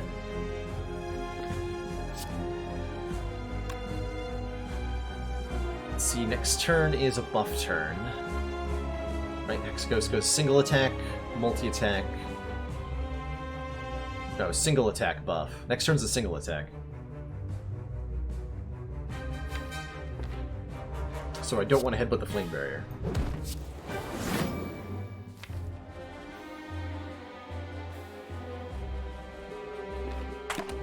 Buffering for later. Getting the feeling we don't even do enough front-loaded damage. Not for this fight, but we have alternate ways to win this fight.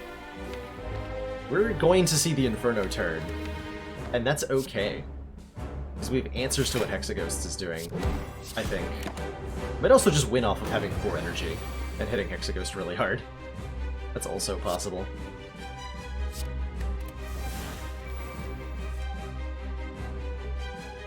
Can't get rid of this burn because I'm not willing to lose Flame Barrier. It stays.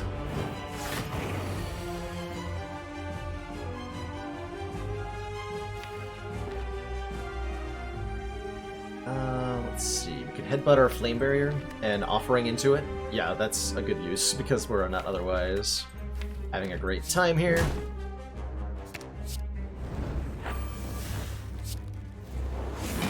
Bash. Got him.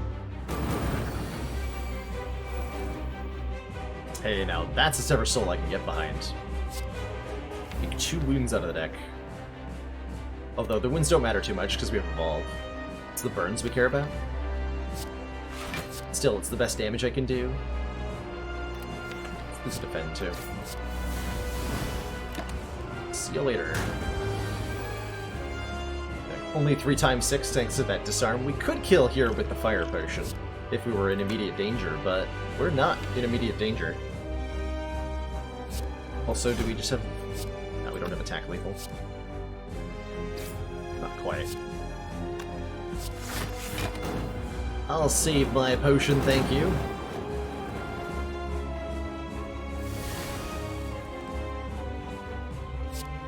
I was really hoping I'd draw Flame Barrier and kill that way, but... Might work out. It's alright. I can still get a Flame Barrier kill, so... Aha! Get wrecked, Hexagos. Get wrecked. Exhume, feed, immolate. Exhume lets us return our own exhausted wounds back to our deck. Feed is a way to get even more max health into this run. And Immolate's just a really good AoE card, which we are currently lacking. And it adds wounds for us to... This is one of the cards that adds statuses to our deck. So we can do the Evolve Synergy thing. Plus it's, you know, an Immolate, so it hits really hard. But it's not just an Immolate. It's an Immolate we're going to play in boss fights too. And I think that's cool enough to take it. Normally the Immolate's a card you pick up for the elite fights, and then you don't really play it against, like, the champ or the heart. These big single targets, because you don't want to deal with the wounds. Or the burns. But we deal with the burns. Okay, well, Snecko Eye Immolate is, that too easy? Snecko Eye feels almost too easy here.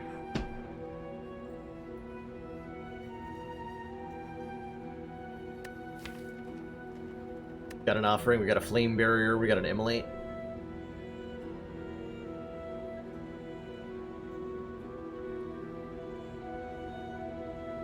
Snecko 4th Energy it's so good. It is one of the more ridiculous Snecko Eyes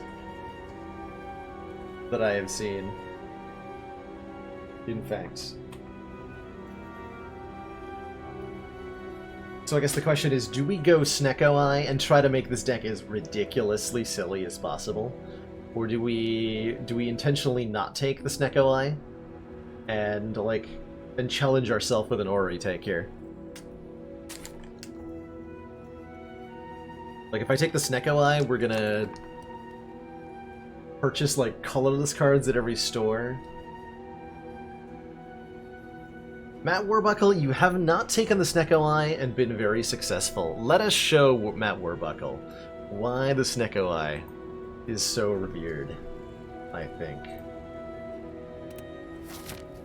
Let's show how strong this relic is. It is scary, right? At the start of our turn, draw 2 extra cards, but we start each combat confused. So our cards are randomly costed. And there's a chance we can draw a whole bunch of 3-cost cards with Snecko Eye and be unable to play them.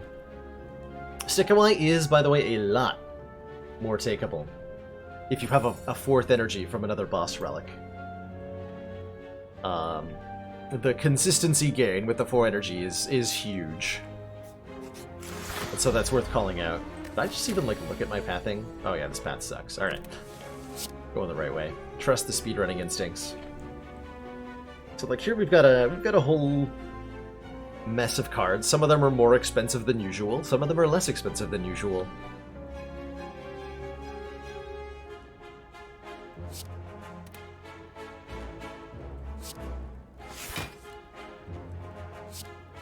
But if we look at what we end up playing, we'll often see that it's more than the normal cost we would have gotten. So we played 1, 2, 3, 4, 5 energy worth of cards for 4 energy. And when it does things like make Flame Barrier 1 cost, it is very effective. But the other really important thing the Snecko Eye is doing is drawing 2 extra cards per turn. And that means that any given hand has more options in it. We're looking at more cards. And that means that... Yikes, by the way. That means that we are more likely to have the block card we need to block. We're more likely to draw the block card in the first place. If there's an important power that we need to get in play, like Evolve, because we're drawing 7 cards per turn, it only takes 3 turns to get through the deck instead of 4, and so we see the Evolve sooner, for example.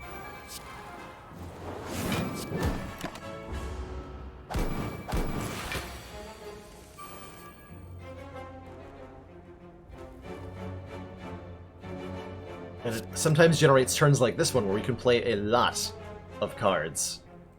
You can play almost every attack in this hand. Is that enough to kill it? Or do I have to play... Well, I can just play the 10 for free. Okay, then I don't have to do math. We talk. We do just kill it. Got him. Hard draw, cleave, pummel... None of the above, I'm feeling. Unupgraded attacks are a lot less interesting to us. With Snecko Eye randomizing the costs, we're more concerned with finding cards that have a high impact, cards with a powerful effect. It really doesn't matter as much what that is. It just needs to be strong.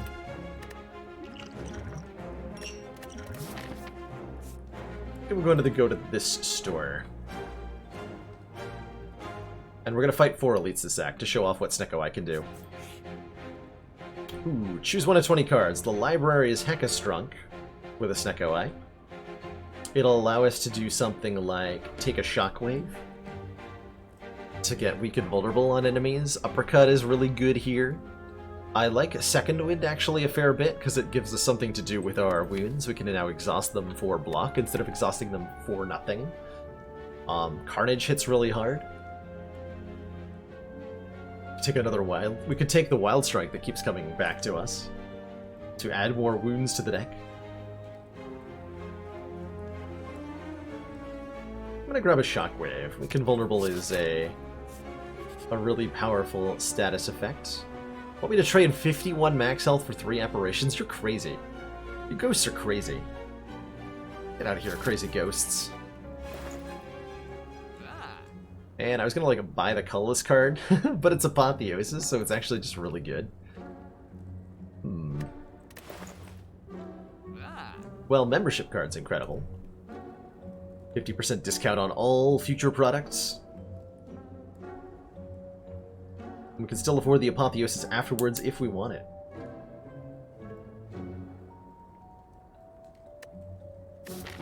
Which we probably do. Yeah, let's do that. Membership card Apotheosis. So this is a card that's made better by the Snecko Eye, right? We want to upgrade all of our cards in the deck. And Apotheosis will do that for us. So the sooner we draw this, the quicker we can gain the power boost. And by drawing more cards per turn, we get to draw into this card a lot faster.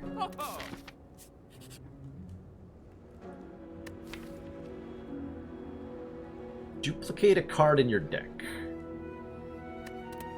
So Immolate's the right answer here. But the question is, what am I going to duplicate? It's not Immolate. Duplicate Apotheosis. We get to put it into play faster if I do. Offering is a good dupe. Flame Barrier? Ooh, Flame Barrier Plus might have to be the dupe. We could duplicate Evolve to draw more cards off of statuses. We could duplicate the Disarm to get boss's strength a lot lower. We could duplicate Sever Soul just to show we care.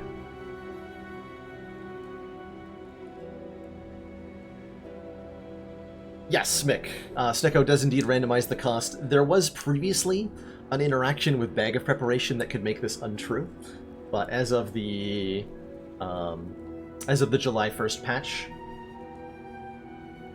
that has been fixed. So Sekoi will always randomize the cost of bottled cards now.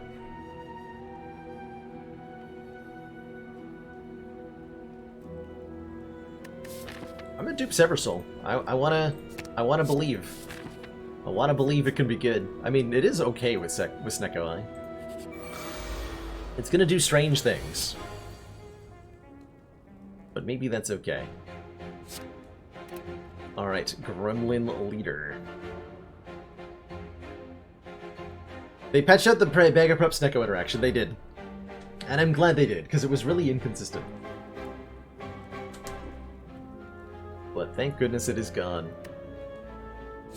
Alright, offering, even though it costs 2, giving us 2 energy, but then drawing more cards that are at random cost is on average a net gain for us.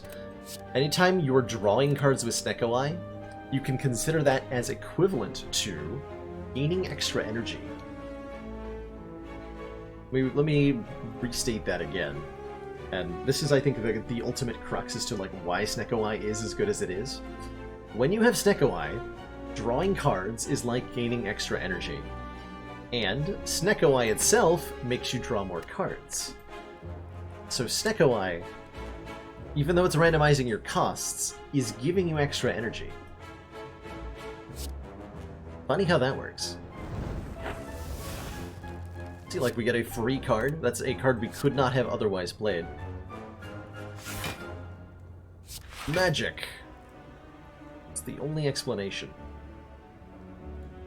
We're magic.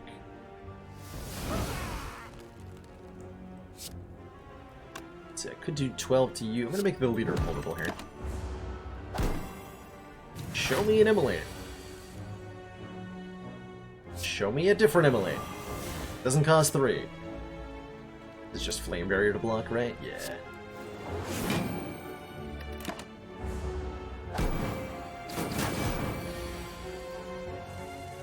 Here's Apotheosis. It was so far towards the bottom of the deck, I forgot we even had it. Don't do that again, Apotheosis. Don't do that again. Just block. This is one off from killing. I could use the Fire Potion, but that seems like overkill. I could try to draw... I lose my ability to block if I try to draw into Seversoul and play it. Okay, we'll just block. Oh no, more Fat Gremlins? Oh, they're all gone. Immolate is here to save the day. Frap Gremlin does not friendly with Ascension 15. No, Pearly Whirly. It is only on Ascension 17 and higher that the Fat Gremlin inflicts the Frail. That's one of many status effect related changes that come with Ascension 17. Snecko doesn't weaken you on Ascension 15. Slavers only inflict 1 turn of weaken or vulnerable on Ascension 15 instead of the 2 that they do on Ascension 20. Collector's big debuff is 3 turns on Ascension 15 and 5 turns on Ascension 20. Just headbutt Seversoul in appreciation of how awesome that card is.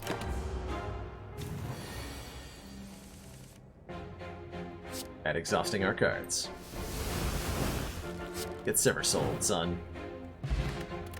Question card lets us look at extra cards in future rewards.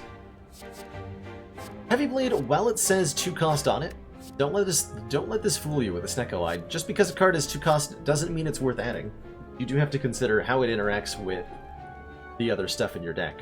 And we have no source of strength, which means that Heavy Blade is only 14 damage. Only 14 damage. Which is worse than the Seversouls, worse than Immolate. Not worth adding, I don't think. If we had strength, if we had a demon form, it'd be super worth adding. But as it is, no way, no how. Did we add a Rampage to this deck? Do we try to play Rampage a whole bunch? Because we have a ton of card draw. And we have a way to purge all the non-attacks from the deck. Yeah, Armament's not really a consideration because of the Apotheosis, right? We're already upgrading every card, so this is a defend. Delay damage, increase this card's damage by 5 for this combat when you play it. It's an interesting thing to try to use, but it can do a lot of damage if utilized properly. Let's grab one. I don't think it's a good take here, but I think it's kind of fun. And I don't often get to use it. So, today's the day. Today's the day.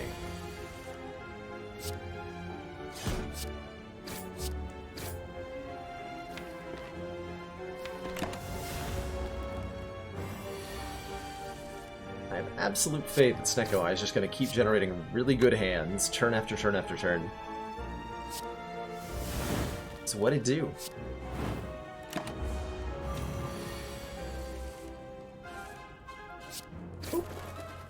It is true, yes, occasionally a Snecko Eye will generate a hand of, like, basically entirely unplayable cards. Taking a third Sever Soul, just because I can. Our goal is now to get Collector Bonus on Sever Soul, and win. That is the goal.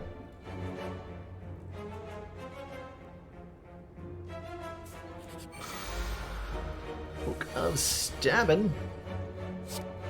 Or like Book of Dabbing on us when it murders us.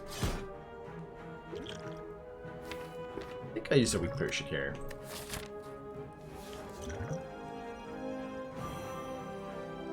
Stay safe, Whirly Whirly.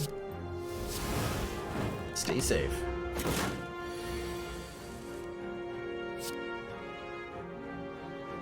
Get rid of that. Apotheosis is here, but not my block cards. They are not here.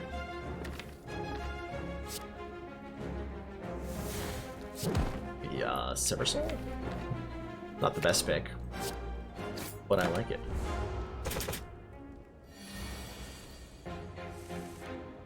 Now here's all the good cards of the deck.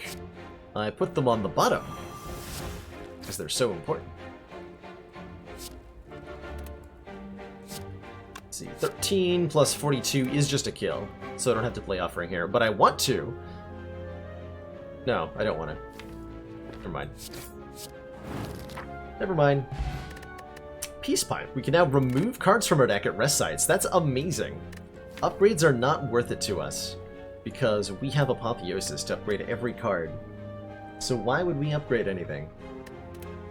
And that means we can now use those campfires to instead remove the bad cards.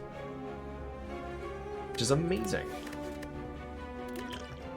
Carrying a bottle will heal us to 10% health if we would die. We could take a Berserk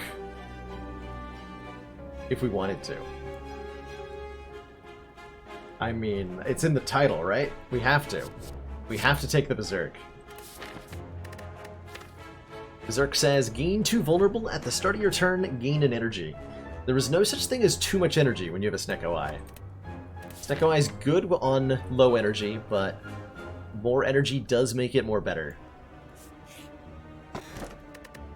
Orichalcum says, if we end our turn without block, gain 6. That is a good way to mitigate the downside of Snecko Eye. Like, sometimes we won't have really playable block. And Orichalcum is guarantee that we're going to gain at least 6. I think we'll trigger this a few times. We'll trigger it a few times. For example, we're going to trigger it immediately. Right now. Right now, we're going to trigger it. That's going to save me a lot of health. By up. Oh wait, that's not 12. I'm 1 off from killing the red. I'd kill the blue slaver, actually. That'll work. I can kill the blue guy with the fire potion here. We don't block and we let Orichalcum do its thing. Usually I wouldn't kill the blue guy first, but the 1 hit point he had made the difference between getting the kill and not, so we had to do what we had to do.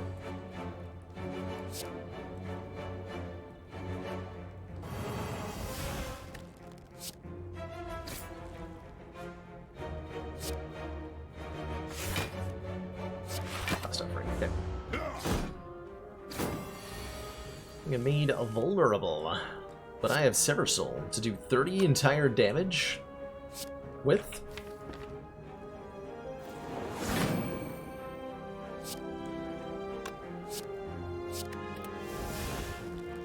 Or I have Immolate to just win with. Hiya! Ornamental Fan. If we play 3 attacks in one turn, gain 4 block. The Fire Potion comes back to us, and we're offered a Fiend Fire, which exhausts all the cards in our hand. And deals 7 damage per one that we exhausted. This card would make this run too easy. This card is very good with Snecko Eye, because it deals damage based on how many cards are in your hand, and Snecko Eye gives you more cards in hand. I kind of like the Burning Pact. The second Burning Pact to try to play a Rampage more often. Sounds pretty fun. Yeah, where's the odd mushroom when you want it, huh?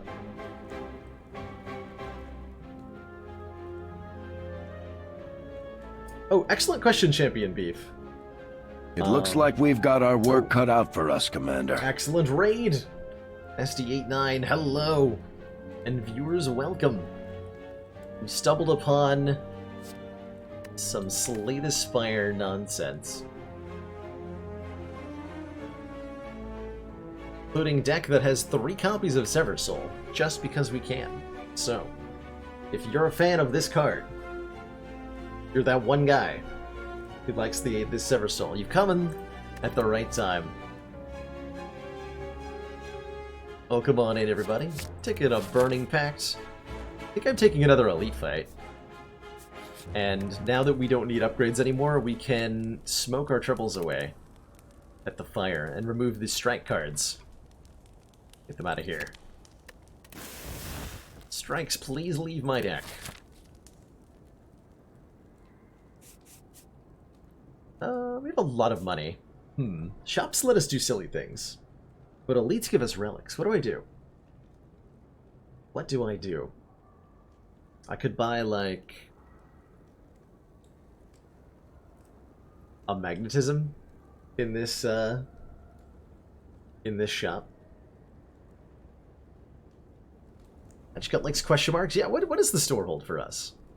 There's a relic waiting for us here.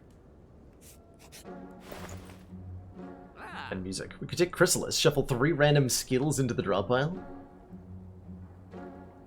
The 0 cost of these does not override Snecko Eye, so they'll be totally random cost.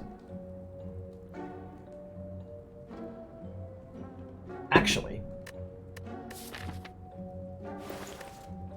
hold on. Oh, I can't buy the hand drill and the second copy of Berserk, because that's what I've decided I want. We can take a second copy of Berserk and try to run double Berserk Snecko Deco. Or we can buy the hand drill. Whenever we break an enemy's block, apply 2 vulnerable. I never buy this relic, so it could be fun to have.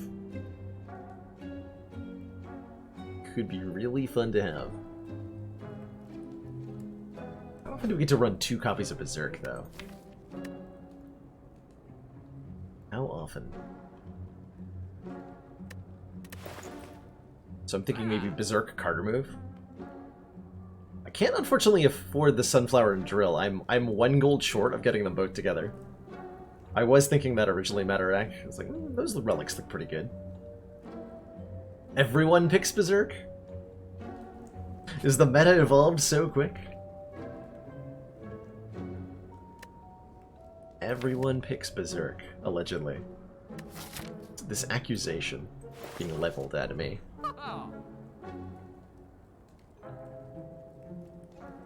Wish hand drill was useful. Let's see if it is. Let's see if it is. When we break an enemy's block, apply 2 vulnerable. We'll take the next Berserk we see. I'm sure there'll be more. Get another strike. Get another strike.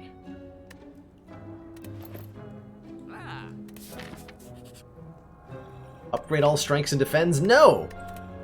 We have an Apotheosis. Remove strikes. Remove all the strikes. The whack, we were knocked unconscious? That's even better than an elite. That's much better than an elite. We now begin the 4200th combat.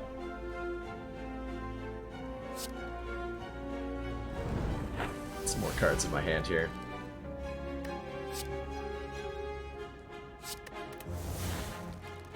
Oh boy, a Sender's Bane. Just the card I wanted. Do I keep drawing? I keep drawing. 3-cost Shockwave, you traitor. You traitor. Can I kill one of them this turn? 16 plus 16 plus 8 is 40. 46. No, not without the fire potion, I can't.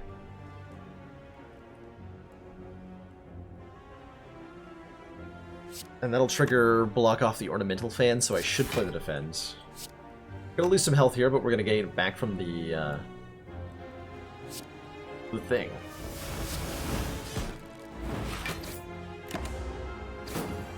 Meat on the bone. Berserked.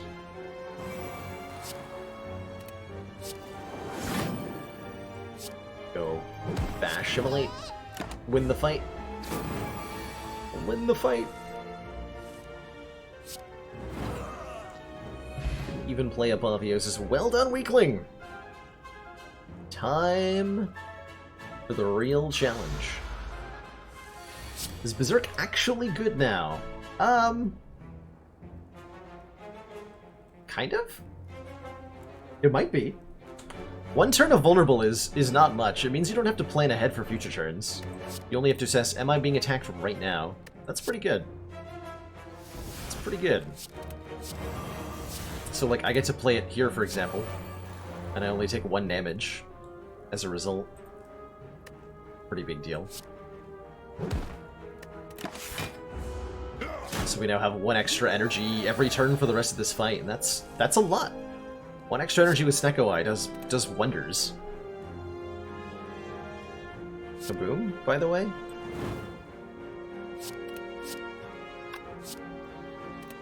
That's 1 off from a kill. Squints angrily. 1 off from killing the nub.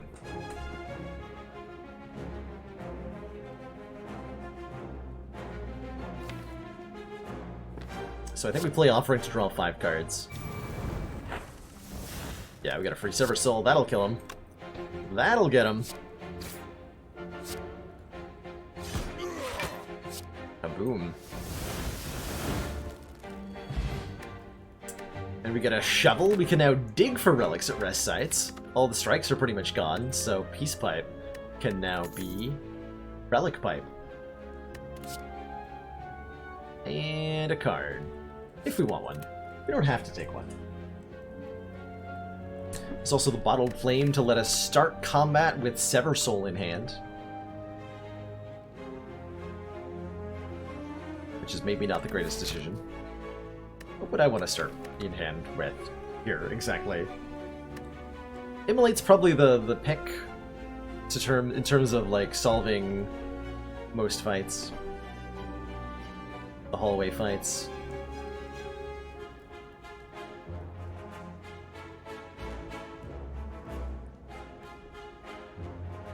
The Bottle and Eye interaction is fixed, Rufus. Yep. Totally fixed. Yeah, let's Bottle and Immolate. Immolate. Shrek. And let's dig! What do we got? Calipers. Start of our turn, lose 15 block rather than all of it. We don't block that well. And so Calcum doing the things it does, but, you know, sometimes it does something. And it's really the thought that counts, you know?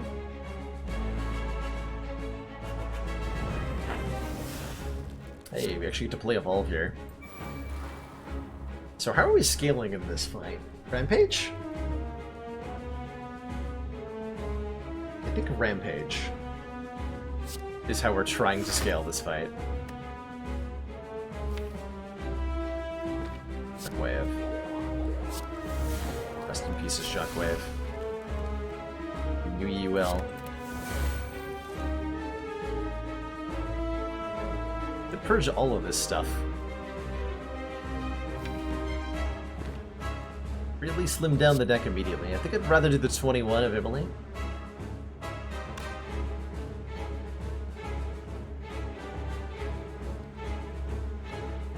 Do I just give up on defending entirely?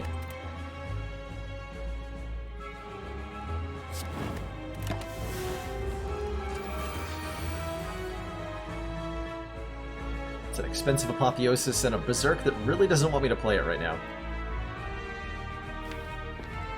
You want to draw the Berserk on a turn we're not being attacked by the Bronze Automaton. Pretty sure. Also, ow.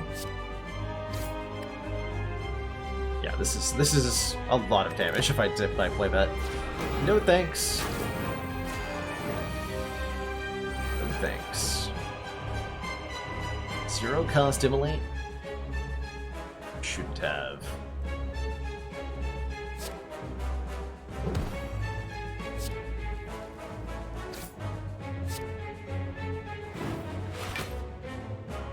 The Immolate back on top. After I Burning Pact? After I Burning Pact. Damn it, Berserk. My time of need?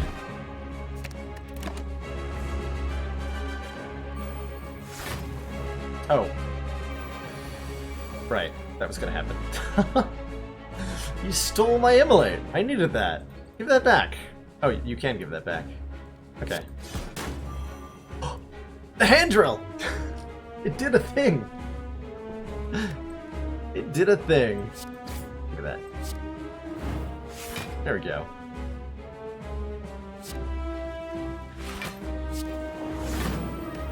There we go.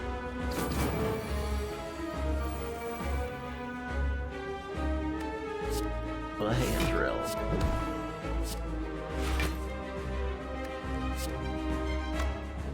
Is that 24? I could Calipers over some block for the Hyper Beam turn that's coming next turn. Or do I think I'm going to kill it next turn?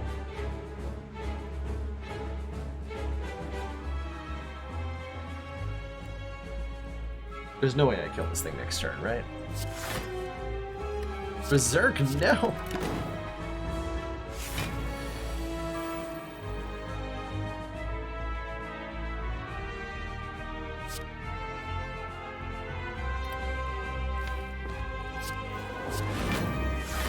Alright, Sever Soul.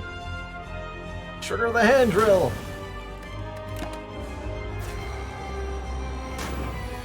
That's true, we do have a fairy in a bottle. I might end up using it.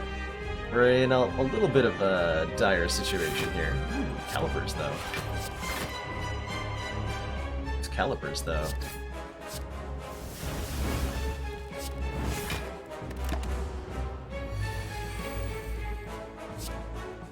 Berserk is finally here! And not a moment too late. Oh wait, yes it is.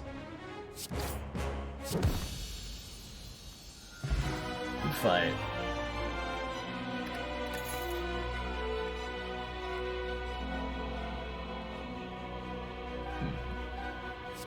Impervious says, gain 30 block, exhaust. Double tap to play an attack twice. Barricade so that Calipers cry in the corner, obsoleted entirely, as we can retain all of our block rather than just some of it. Or the Limit Break, which does absolutely nothing because we have no strength. I think Impervious is probably like the good take, as we could definitely use a little bit more block, especially when some of that block gets carried over for free. Barricade is really easy to get into play thanks to Snecko Eye randomizing its cost.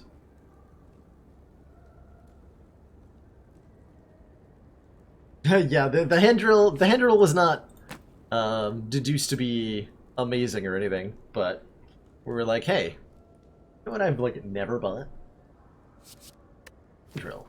Let's take it and give it a chance to do something.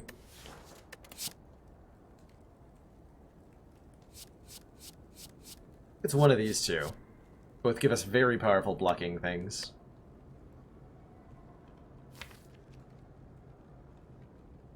Take the Impervious. Let the Calipers have their day in the sun. Oh my gosh. Look at these options. Look at these options. Lizard Tile. When we would die, heal the half of our health instead. To go with our Fairy in the Bottle, our blocking strategy against the Heart could be literally just die, and that would actually work.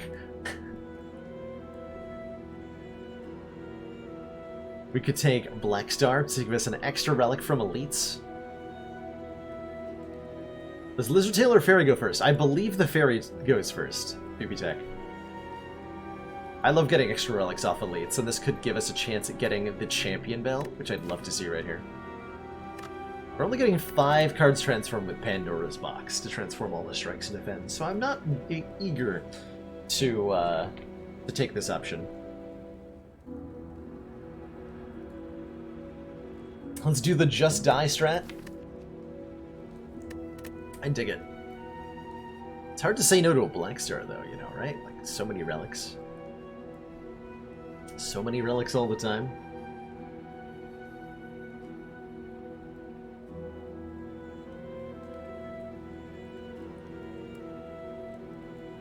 Especially with the shovel, right? We get triple relics. Yeah, relics are so good. But the Lizard Tail is a relic, and the Black Star, hypothetically speaking, is not a relic in that it doesn't itself do anything except give you other different relics. Star Day. Black Star is so fun. We've had a lot of runs actually, one off the back of Lizard Tail. Not too many recently, but Lizard Tail has had some really clutch moments on this channel. All right, how many elites can we fight? 4! Yeah! Alright, 4 elites up the left side here. I am all about it. I'll also take an early shop.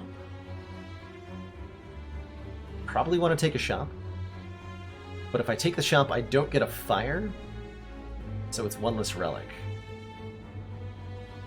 We're probably going to get a shop in one of these question marks. Yeah. Just randomly get a shop.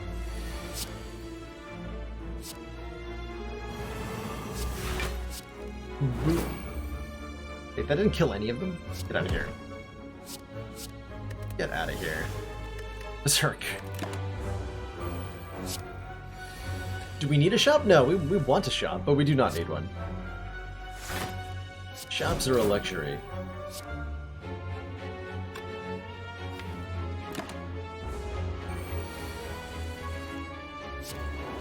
Barrier it on. I'm gonna keep this lizard in lizard in a bottle? Yeah, I'm gonna keep this lizard in a bottle, and we're gonna take the Wild Strike. Because I also don't take this card enough. Wild Strike, welcome to the deck. It's my Wild Strike Sever Soul Snecko Deco. It will be glorious.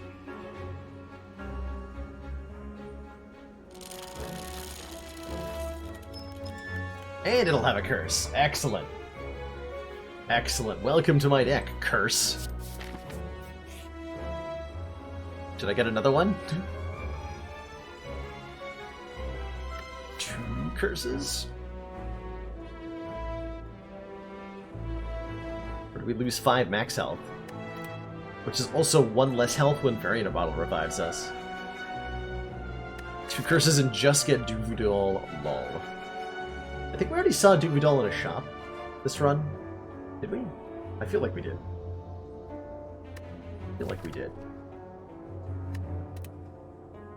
Madnesses are pretty terrible, because Snecko Eye overrides the madness cost, I think. So it's really only one of these 2 options. I'll lose the 5 max, I guess. Okay, we're gonna take this curse, though. We have a double money.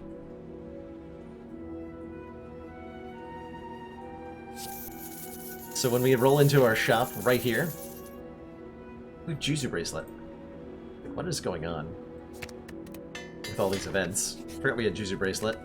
I could toke the curse, or I could dig up a relic, which is a Molten Egg, so that any attacks we add to the deck are now upgraded.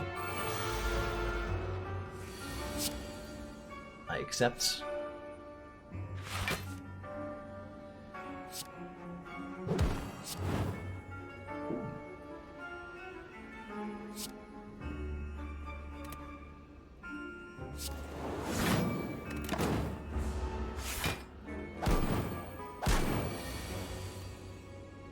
Hold my Sever Souls, and quake before them. get hand drilled. And hand drill's kind of obsolete with the shockwave, huh? Noted. Circuits played.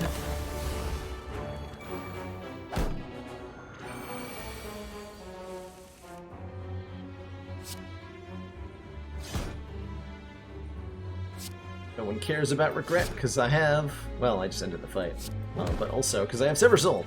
Ah! You can take a second evolve to draw even more cards when we draw statuses. You can take a Whirlwind to let us do AoE damage, although we don't have any strength. Let's take another evolve. More card draw, please. Hello, yes. I am here for the card draw.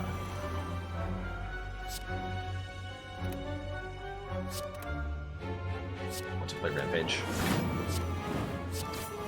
Gonna buff the Rampage for the Giant Head fight. Is that how we scale for this fight, by the way? I'm not sure how we scale here. Probably poorly is the answer.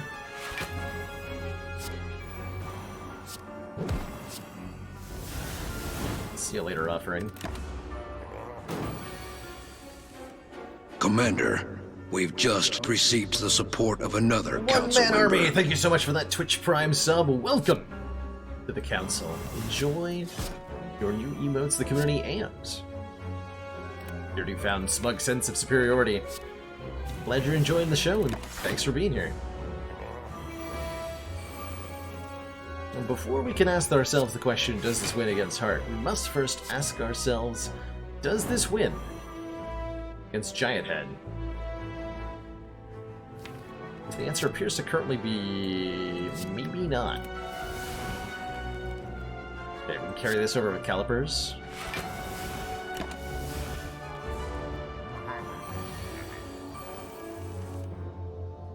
But we're in a bit of a pickle now.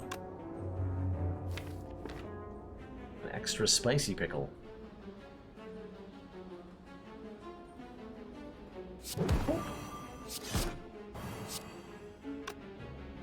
Rampage is happening. I have so much energy, so we can do...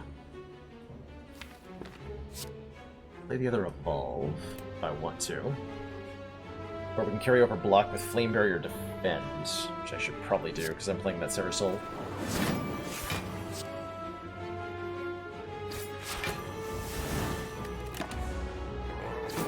So carry over 22 Block, which lets me block it this turn. That's good. It's really good.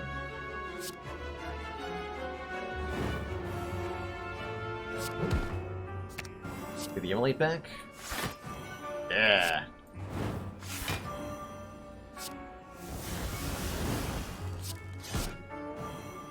There we go. So we're able to just draw enough upgraded cards, thanks to Snecko Eye's crazy draw and the Evolve, and play them with the cost randomization, such that we can squeak out a crude win here. Unless literally every attack is apparently 3 costs.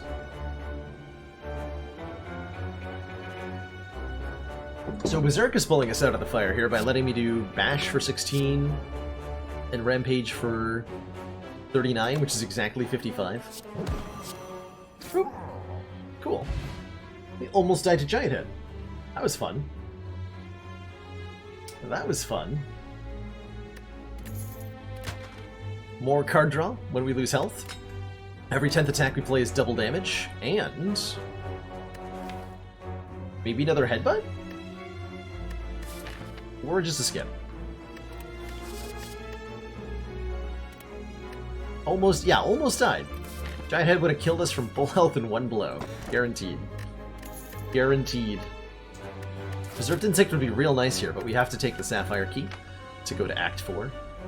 The Act 3 mid-chest is the last time you're guaranteed to be able to look at that key.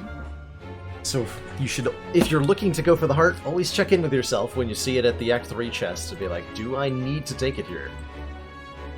Am I morally and legally obligated to pick it up? Apotheosis. Bash. Immolate. Evolve. Turn of Legends. They called it. I don't know why they called it that. But that is what they called it.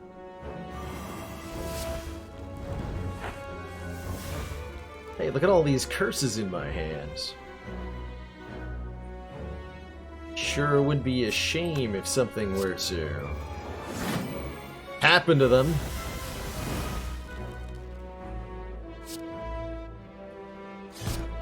Back here, dagger.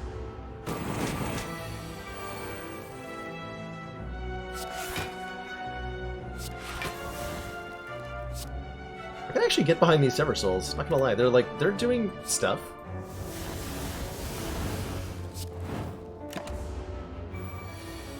They clear all the goop out of the deck. Got ourselves a goopy deck.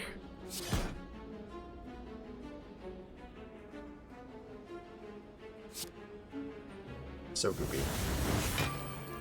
Penib Strike, got her. Boom. Boom. Ancient T-Set says, when we enter a rest site, start the next combat with 2 energy. Do we take a Combust? Ah. Combust isn't any better than Sever Soul. I think I like the current potions.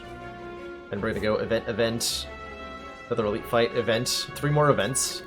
It's plenty of chance for amazing things to happen. Like more curses, although taking a curse for a relic that upgrades our cards doesn't seem great, does it? We have an apotheosis after all. Mostly seems gratuitous. More curses? Alright, more curses. We could take another curse for full health.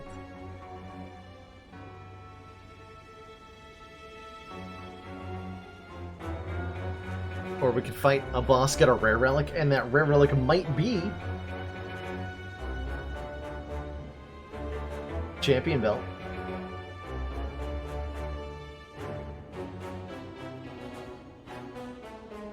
Clearly upgrade all cards.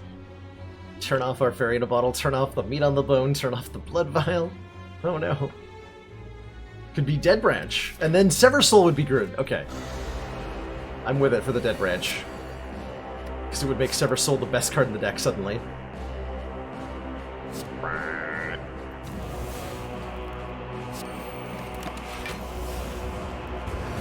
Maximum relics. Maximum curses. Maximum health loss to Hexaghost, actually. Ow. Where was my Sever Soul when I needed it? Huh? Where was it?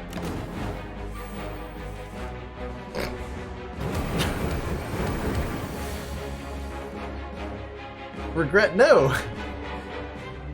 Regret no. Why did you do that to me? Centennial Value. Just dumped all those cards into my discard pile. Thanks. Thanks for that. You did a good job. You did it.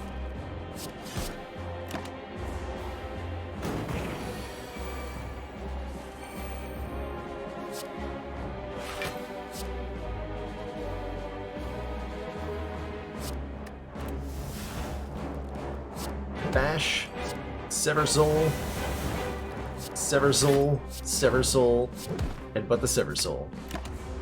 The greatest turn ever. Penib Sever Soul. Boom. Boom. And now we can no longer become frail. Dual wield Snecko Eye, yeah. Love me a dual wield with Snecko Eye. That allows us to create additional copies of Sever Soul. More relics. These guys are jerks, by the way. They might actually hurt me. No, never mind. We're fine. Never mind. Everything worked out okay.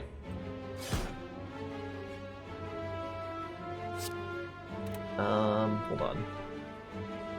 Did it though? If I dual wield Immolate, that's literally so much damage. Okay. Cards that get dual wielded with Snecko Eye keep their current cost. So we could do something like this. I could have taken less damage doing that. Charon's Ashes. When you exhaust a card, deal 3 damage to all enemies. There we go. It only took 25 relics till we found them one that made Sever Soul good. But now Sever Soul is decent-ish.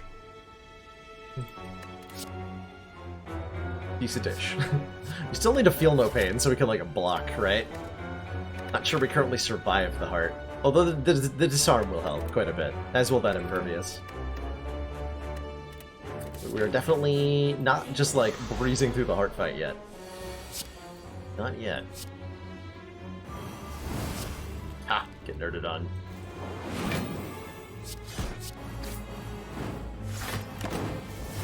Calipers value 3 entire block. 3 entire block.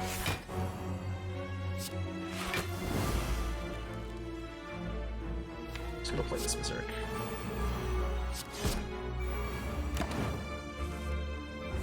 That actually just discarded pain for me.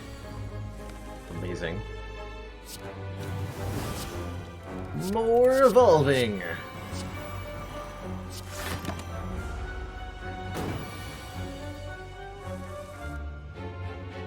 Here's our Apotheosis at long last.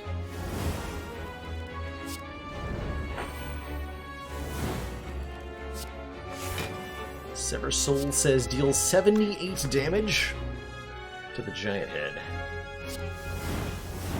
Plus a whole bunch from exhausted cards. Got him.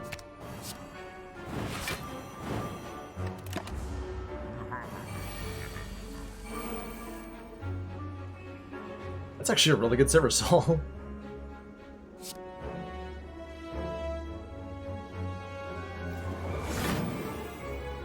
It's a really good Sever Soul.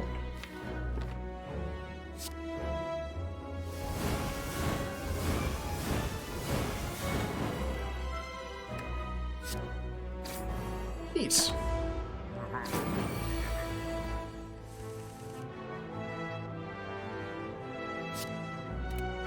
Alright, dual wield Immolate is here to save the day, just like before.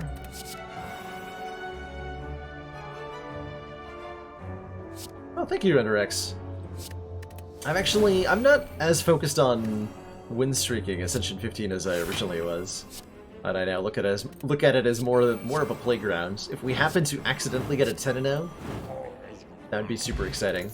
But I'm okay if it does. An Ancient Potion. Excellent. This is a great way to block against the heart.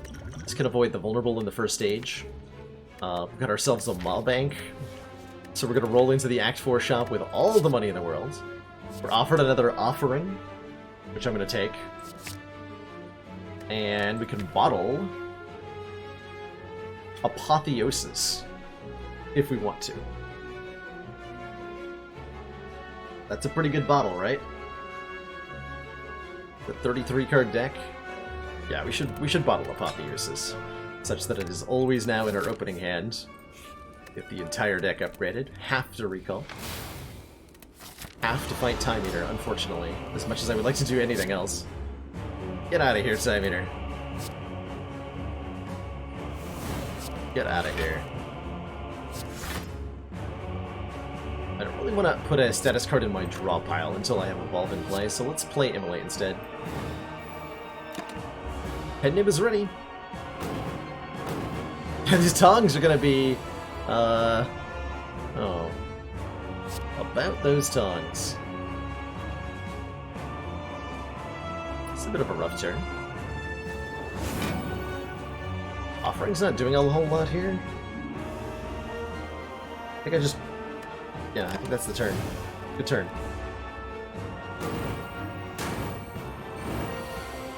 Oh, that's true. The tongs will Well, not will. Might upgrade the Apotheosis on turn 1. Might, but not will.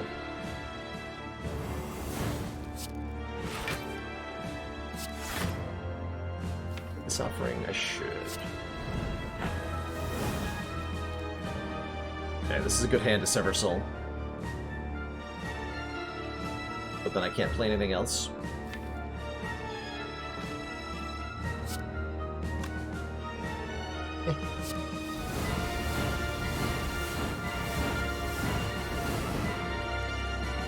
Your soul hath been severed, sir.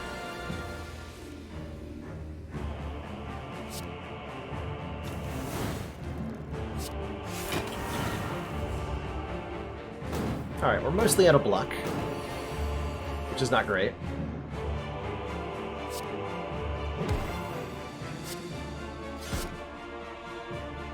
We want to get Berserk in play here, so we have the extra energy and Evolve. And I should have played the Defend for a little bit of block this turn, but it's okay because we actually drew good block cards. Good. I was a little bit worried. Oh, neat.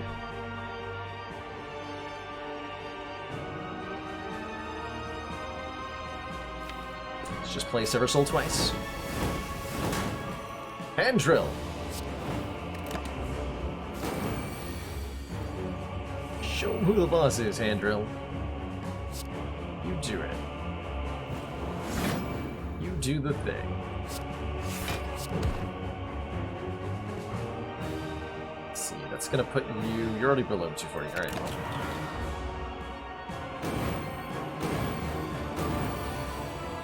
Alright, so the turn that the turn the Time Eater goes below half, it heals itself back up to half health. So any damage we do this turn is about to be negated, and there's no reason to play it. Status effects will also be removed, so Bash doesn't help us. We just pass the turn. And draw this hot mess.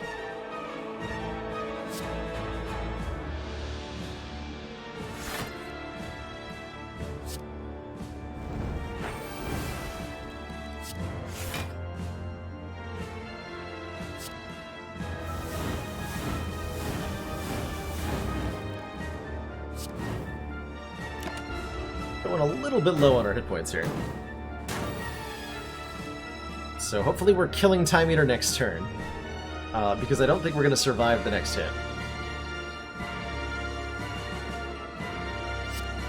It does not seem likely. So what's our best attack? We're pen-nibbing a Wild Strike this turn? Okay. 51 damage! Oh, and I'm only leaving myself with 2-card plays? Oh, I'm gonna die. Can't beat this thing with only 2-card plays. Wait, but it's okay, I have a fairy in a bottle. I think that's how we're beating Time Eater.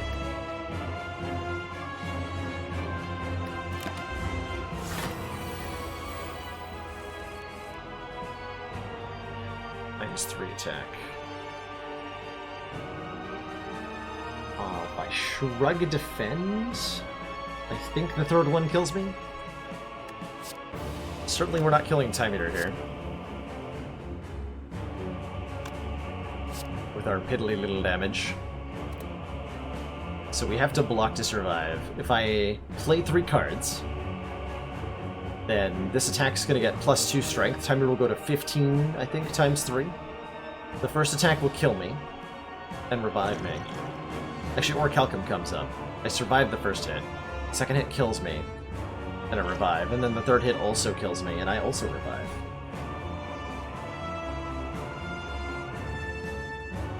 But I think Shrug It Off Defend is just barely gonna keep me alive.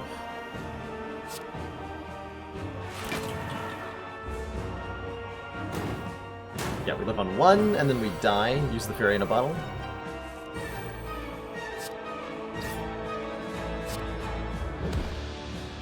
Definitely not terrifying at all.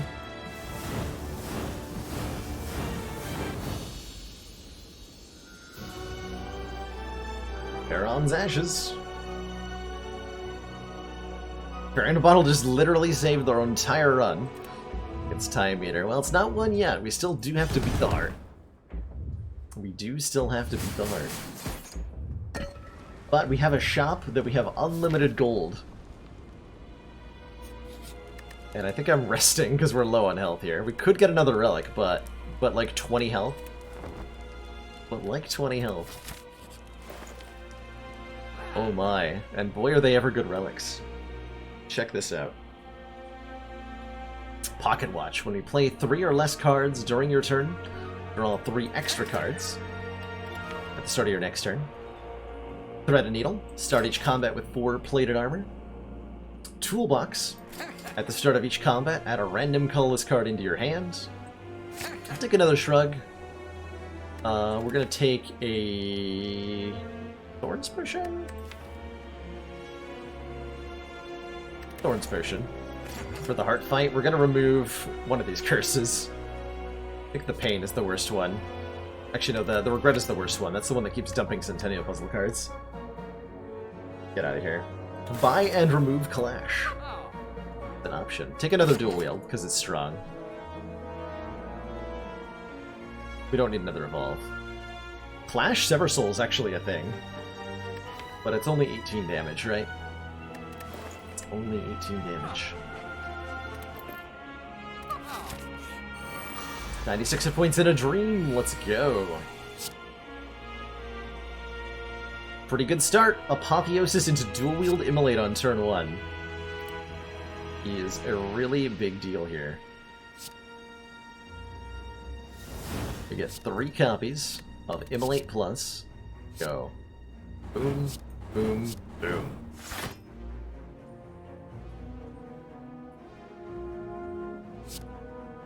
And I can play the Rampage for a little bit more damage. Followed by turning back around so I don't take extra damage.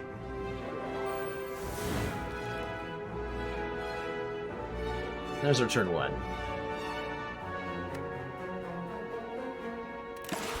Hopefully we can kill the Spire Shield next turn, before this 21 damage hit comes our way.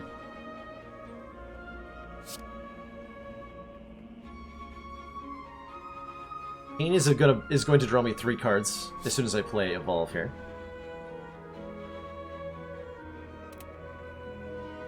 And I think it does that before Headbutt triggers, so I can't Headbutt and then immediately draw. So we're going to play Evolve and see what we get here. It's really good. That's really good. Pendeb is currently charged. Okay.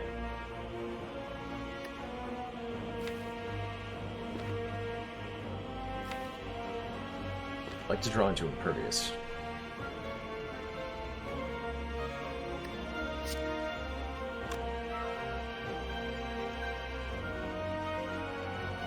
By Tight Heart, I have to grow a mustache.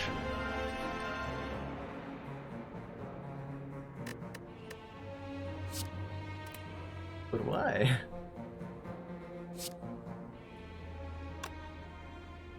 I need to make room in my hand.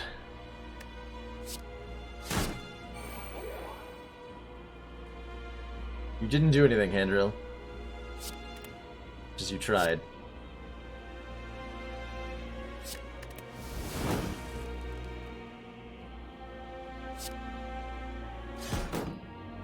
Okay. Offering? Okay, cool. Cheaper Shrug It Off. Cheaper Flame Barrier. Sever Soul against this guy will kill the Spire Shield with the Charon's Ashes. Charon's Ashes? Whatever you want to call it. We take a little bit from the Spear itself. Block for 8 more, so we're going to take 5 damage.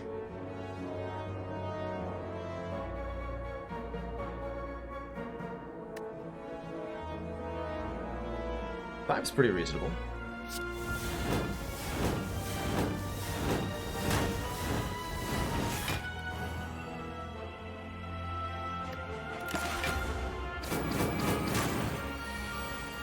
Five is pretty reasonable.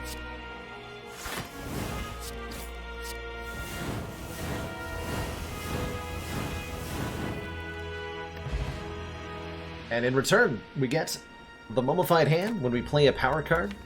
Our random card in our hand costs 0. We get the Red Skull if we're at or below half health. We have 3 extra strength. And an Exhume if we want one. Put a card from the exhaust pile into our hand. We can get back Apotheosis.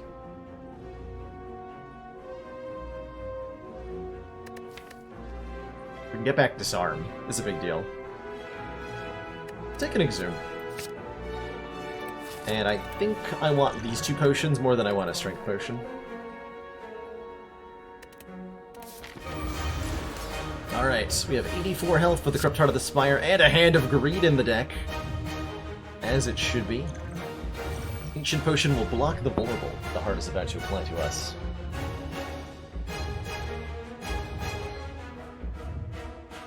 This is a pretty okay turn 1.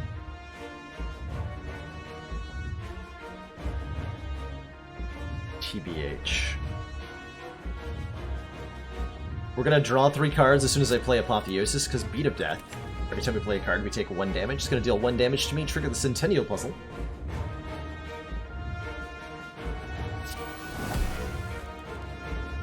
Shockwave is important to get down. Excuse me. I am not sure. I'm gonna read this. I'm not sure that I'm allowed to not play Shockwave and inflict vulnerable and weaken on the heart.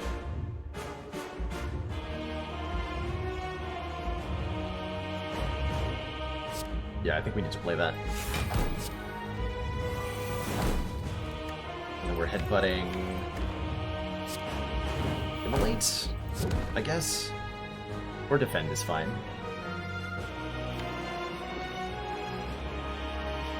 Best card in the game, in my opinion.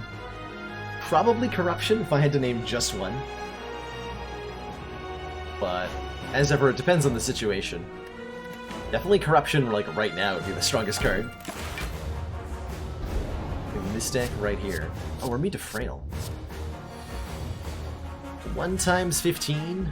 Aha. Silly nerd. How foolish of you. Didn't you know I was gonna make copies of Cleave and play them?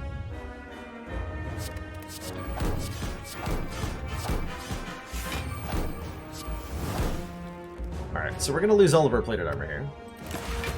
Unfortunately. That's gonna be okay.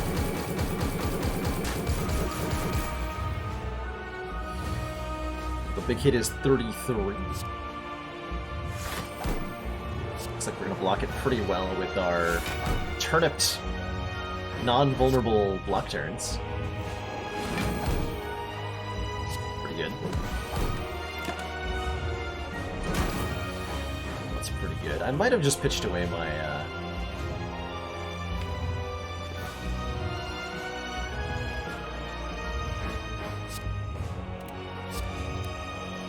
my pendant there. Offering first here. Oh man, I want to disarm, but I can't disarm. That's really unfortunate.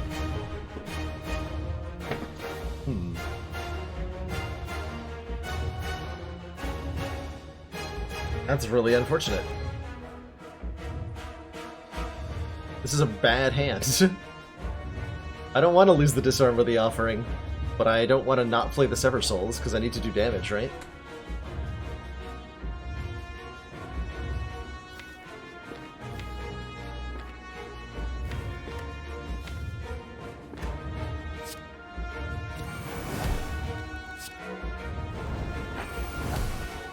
Okay, we can at least get Berserk into play.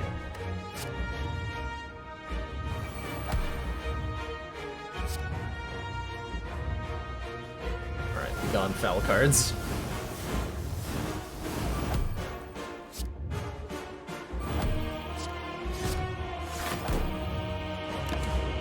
I don't have Evolve in play, huh? So we can Exhume Disarm now. But now the heart has Artifact, so it doesn't do anything.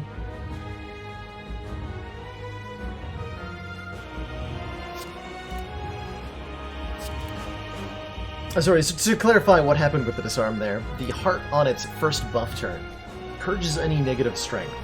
So the disarm we played got removed and replaced itself with a strength buff. And then the heart immediately grants itself 2 charges of artifact to block debuffs, so I now can't exhume and play the disarm to block this multi-hit either.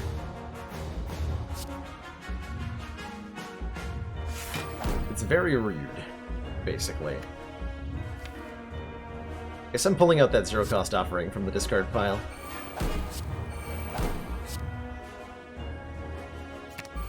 I need more stuff happening right now. There we go. Stuff is happening.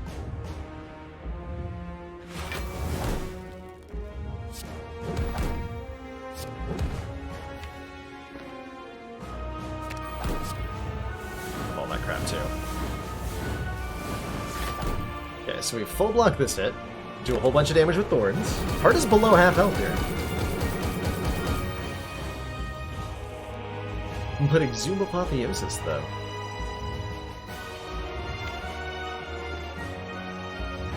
So I have limited time. We're no longer weakening. Oh boy. I have to kill the heart in 3 turns. How am I gonna do that? I do not do that much damage.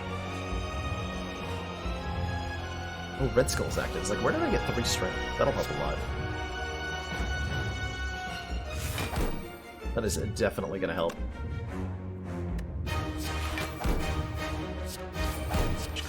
Sever Soul. Pendib's ready. Give me Pendib Immolate. I said give me Pendib Immolate.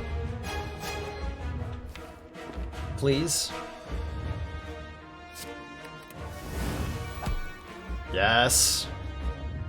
I can dual wield it. 93. So no matter what, I'm dead next turn. So but the only thing I'm concerned with is how much damage can I get out of this hand right now. And I think that's dual wield, immolate, immolate, cleave.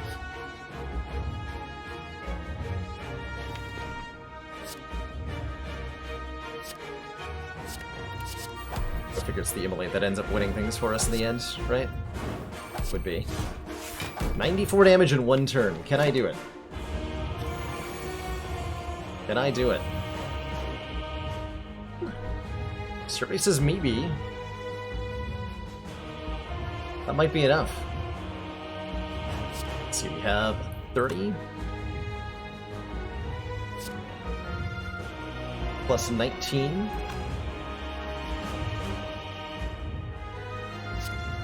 Which is 49. Plus 22 is... Oh, and then Sever Soul does a whole bunch. Yeah, that's enough to kill. That is enough to kill. Beat of Death is at 2. We're not killing ourselves with Beat of Death, though, right?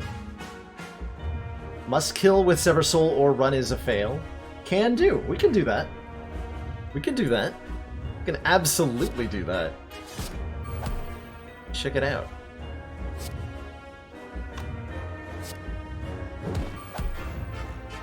So this is 34 plus a whole bunch. So not only do we get the kill with Sever Soul, but we get the kill with the Sever Soul boosted with the Charon's Ashes. Or actually, if I do this the other way, this would be... Just to verify. 19, we put it at 22. 5, not enough, okay. Yeah! GG? GG?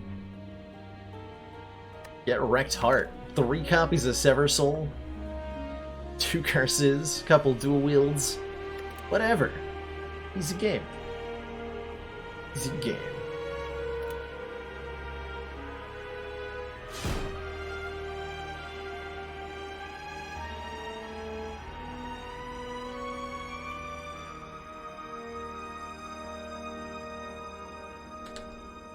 GG. It did not look easy. It might not have been easy. But it was fun. We got use out of Sever Soul. I wouldn't call it like the best card. I would have said that Fiendfire probably would have done everything that it did, but way better. But we did like get extra damage out of it. It did remove curses for us. It served a role, and it did the job. And I'll take it. I will take it. Good job, Sever Soul. Good job. And now what? The Spire sleeps. And so shall I. That is gonna be it for tonight, folks. We've been live for nearly 7 hours. That's a long stream. That is one long stream. But I had a blast. We got some speedrun PBs. We had some really fun Ascension 15 heart kills. Tomorrow, when the stream starts at 4 p.m. Eastern Standard Time, Problems IRL, who's been featured on this channel before, racing me in Spire, is going to be racing me once again, but not just any regular race. We're going to be racing Thornton, the modded character, the investment banker, who struggles to battle the Spire. We played Thornton for the first time, I think 2 weeks ago on Friday. And since then, Problems has also played the character. Enjoyed it enough that he wants to race with the world's worst banker. Have I played the Problem Sleuth class? That... You're really asking me, have I played this class that came out today, I think? Today or yesterday is when that class came out? No, I haven't played it. It's only been one stream that it could have been played. Oh, you didn't know? Okay. I find it really funny that you ask. Yeah, the Problem Sleuth is a character mod that was just released, I think, today by the creator of the Thornton mod.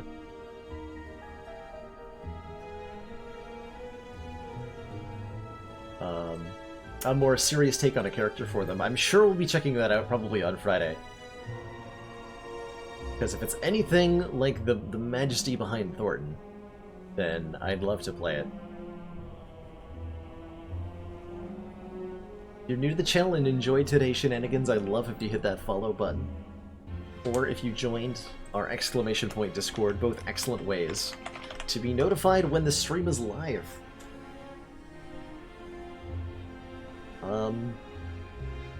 Yeah.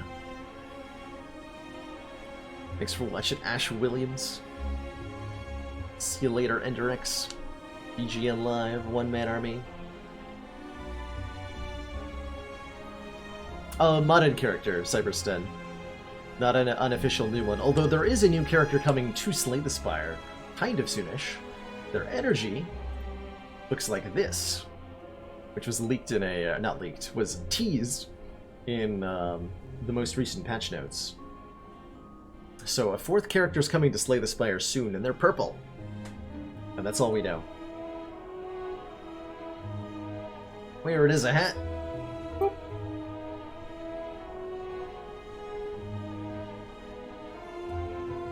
What if they'd add a card type with the character? That's an interesting idea, yeah. We've got our powers, our attacks, and skills, but what if there was a fourth kind?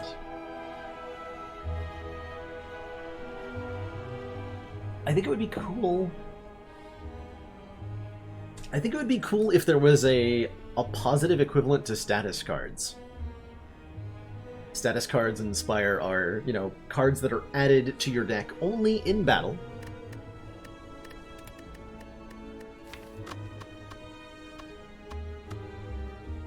You can only get wounds and slime and stuff in battle. These can never be permanently added to your deck in any way. But... and they do negative things, right? They give you drawbacks or occupy hand space or stuff like that, or deal damage to you. It'd be cool if there were... I guess Shivs is one example, but if there was a kind of temporary card that you could add to your deck to make it better.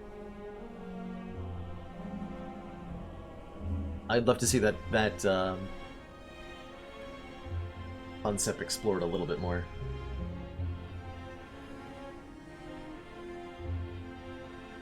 That's true, yeah, there's the... like attack association with Ironclad, the skill association with Silent, and the power association with the Defect. So where do you then take a fourth character if you don't add a fourth card type? I'm really curious to see what they come up with. There's a lot of design space in Slay the Spire, and I have full faith that they can come up with something really, really creative and interesting to play with. Anywho, that is going to do it for me tonight. I hope you all have an awesome time. Until I see you next. 4 p.m. Eastern Standard Time, our usual stream start time. Thornton races against Problems IRL. Be there. Or be a quadrilateral. Good night, everybody.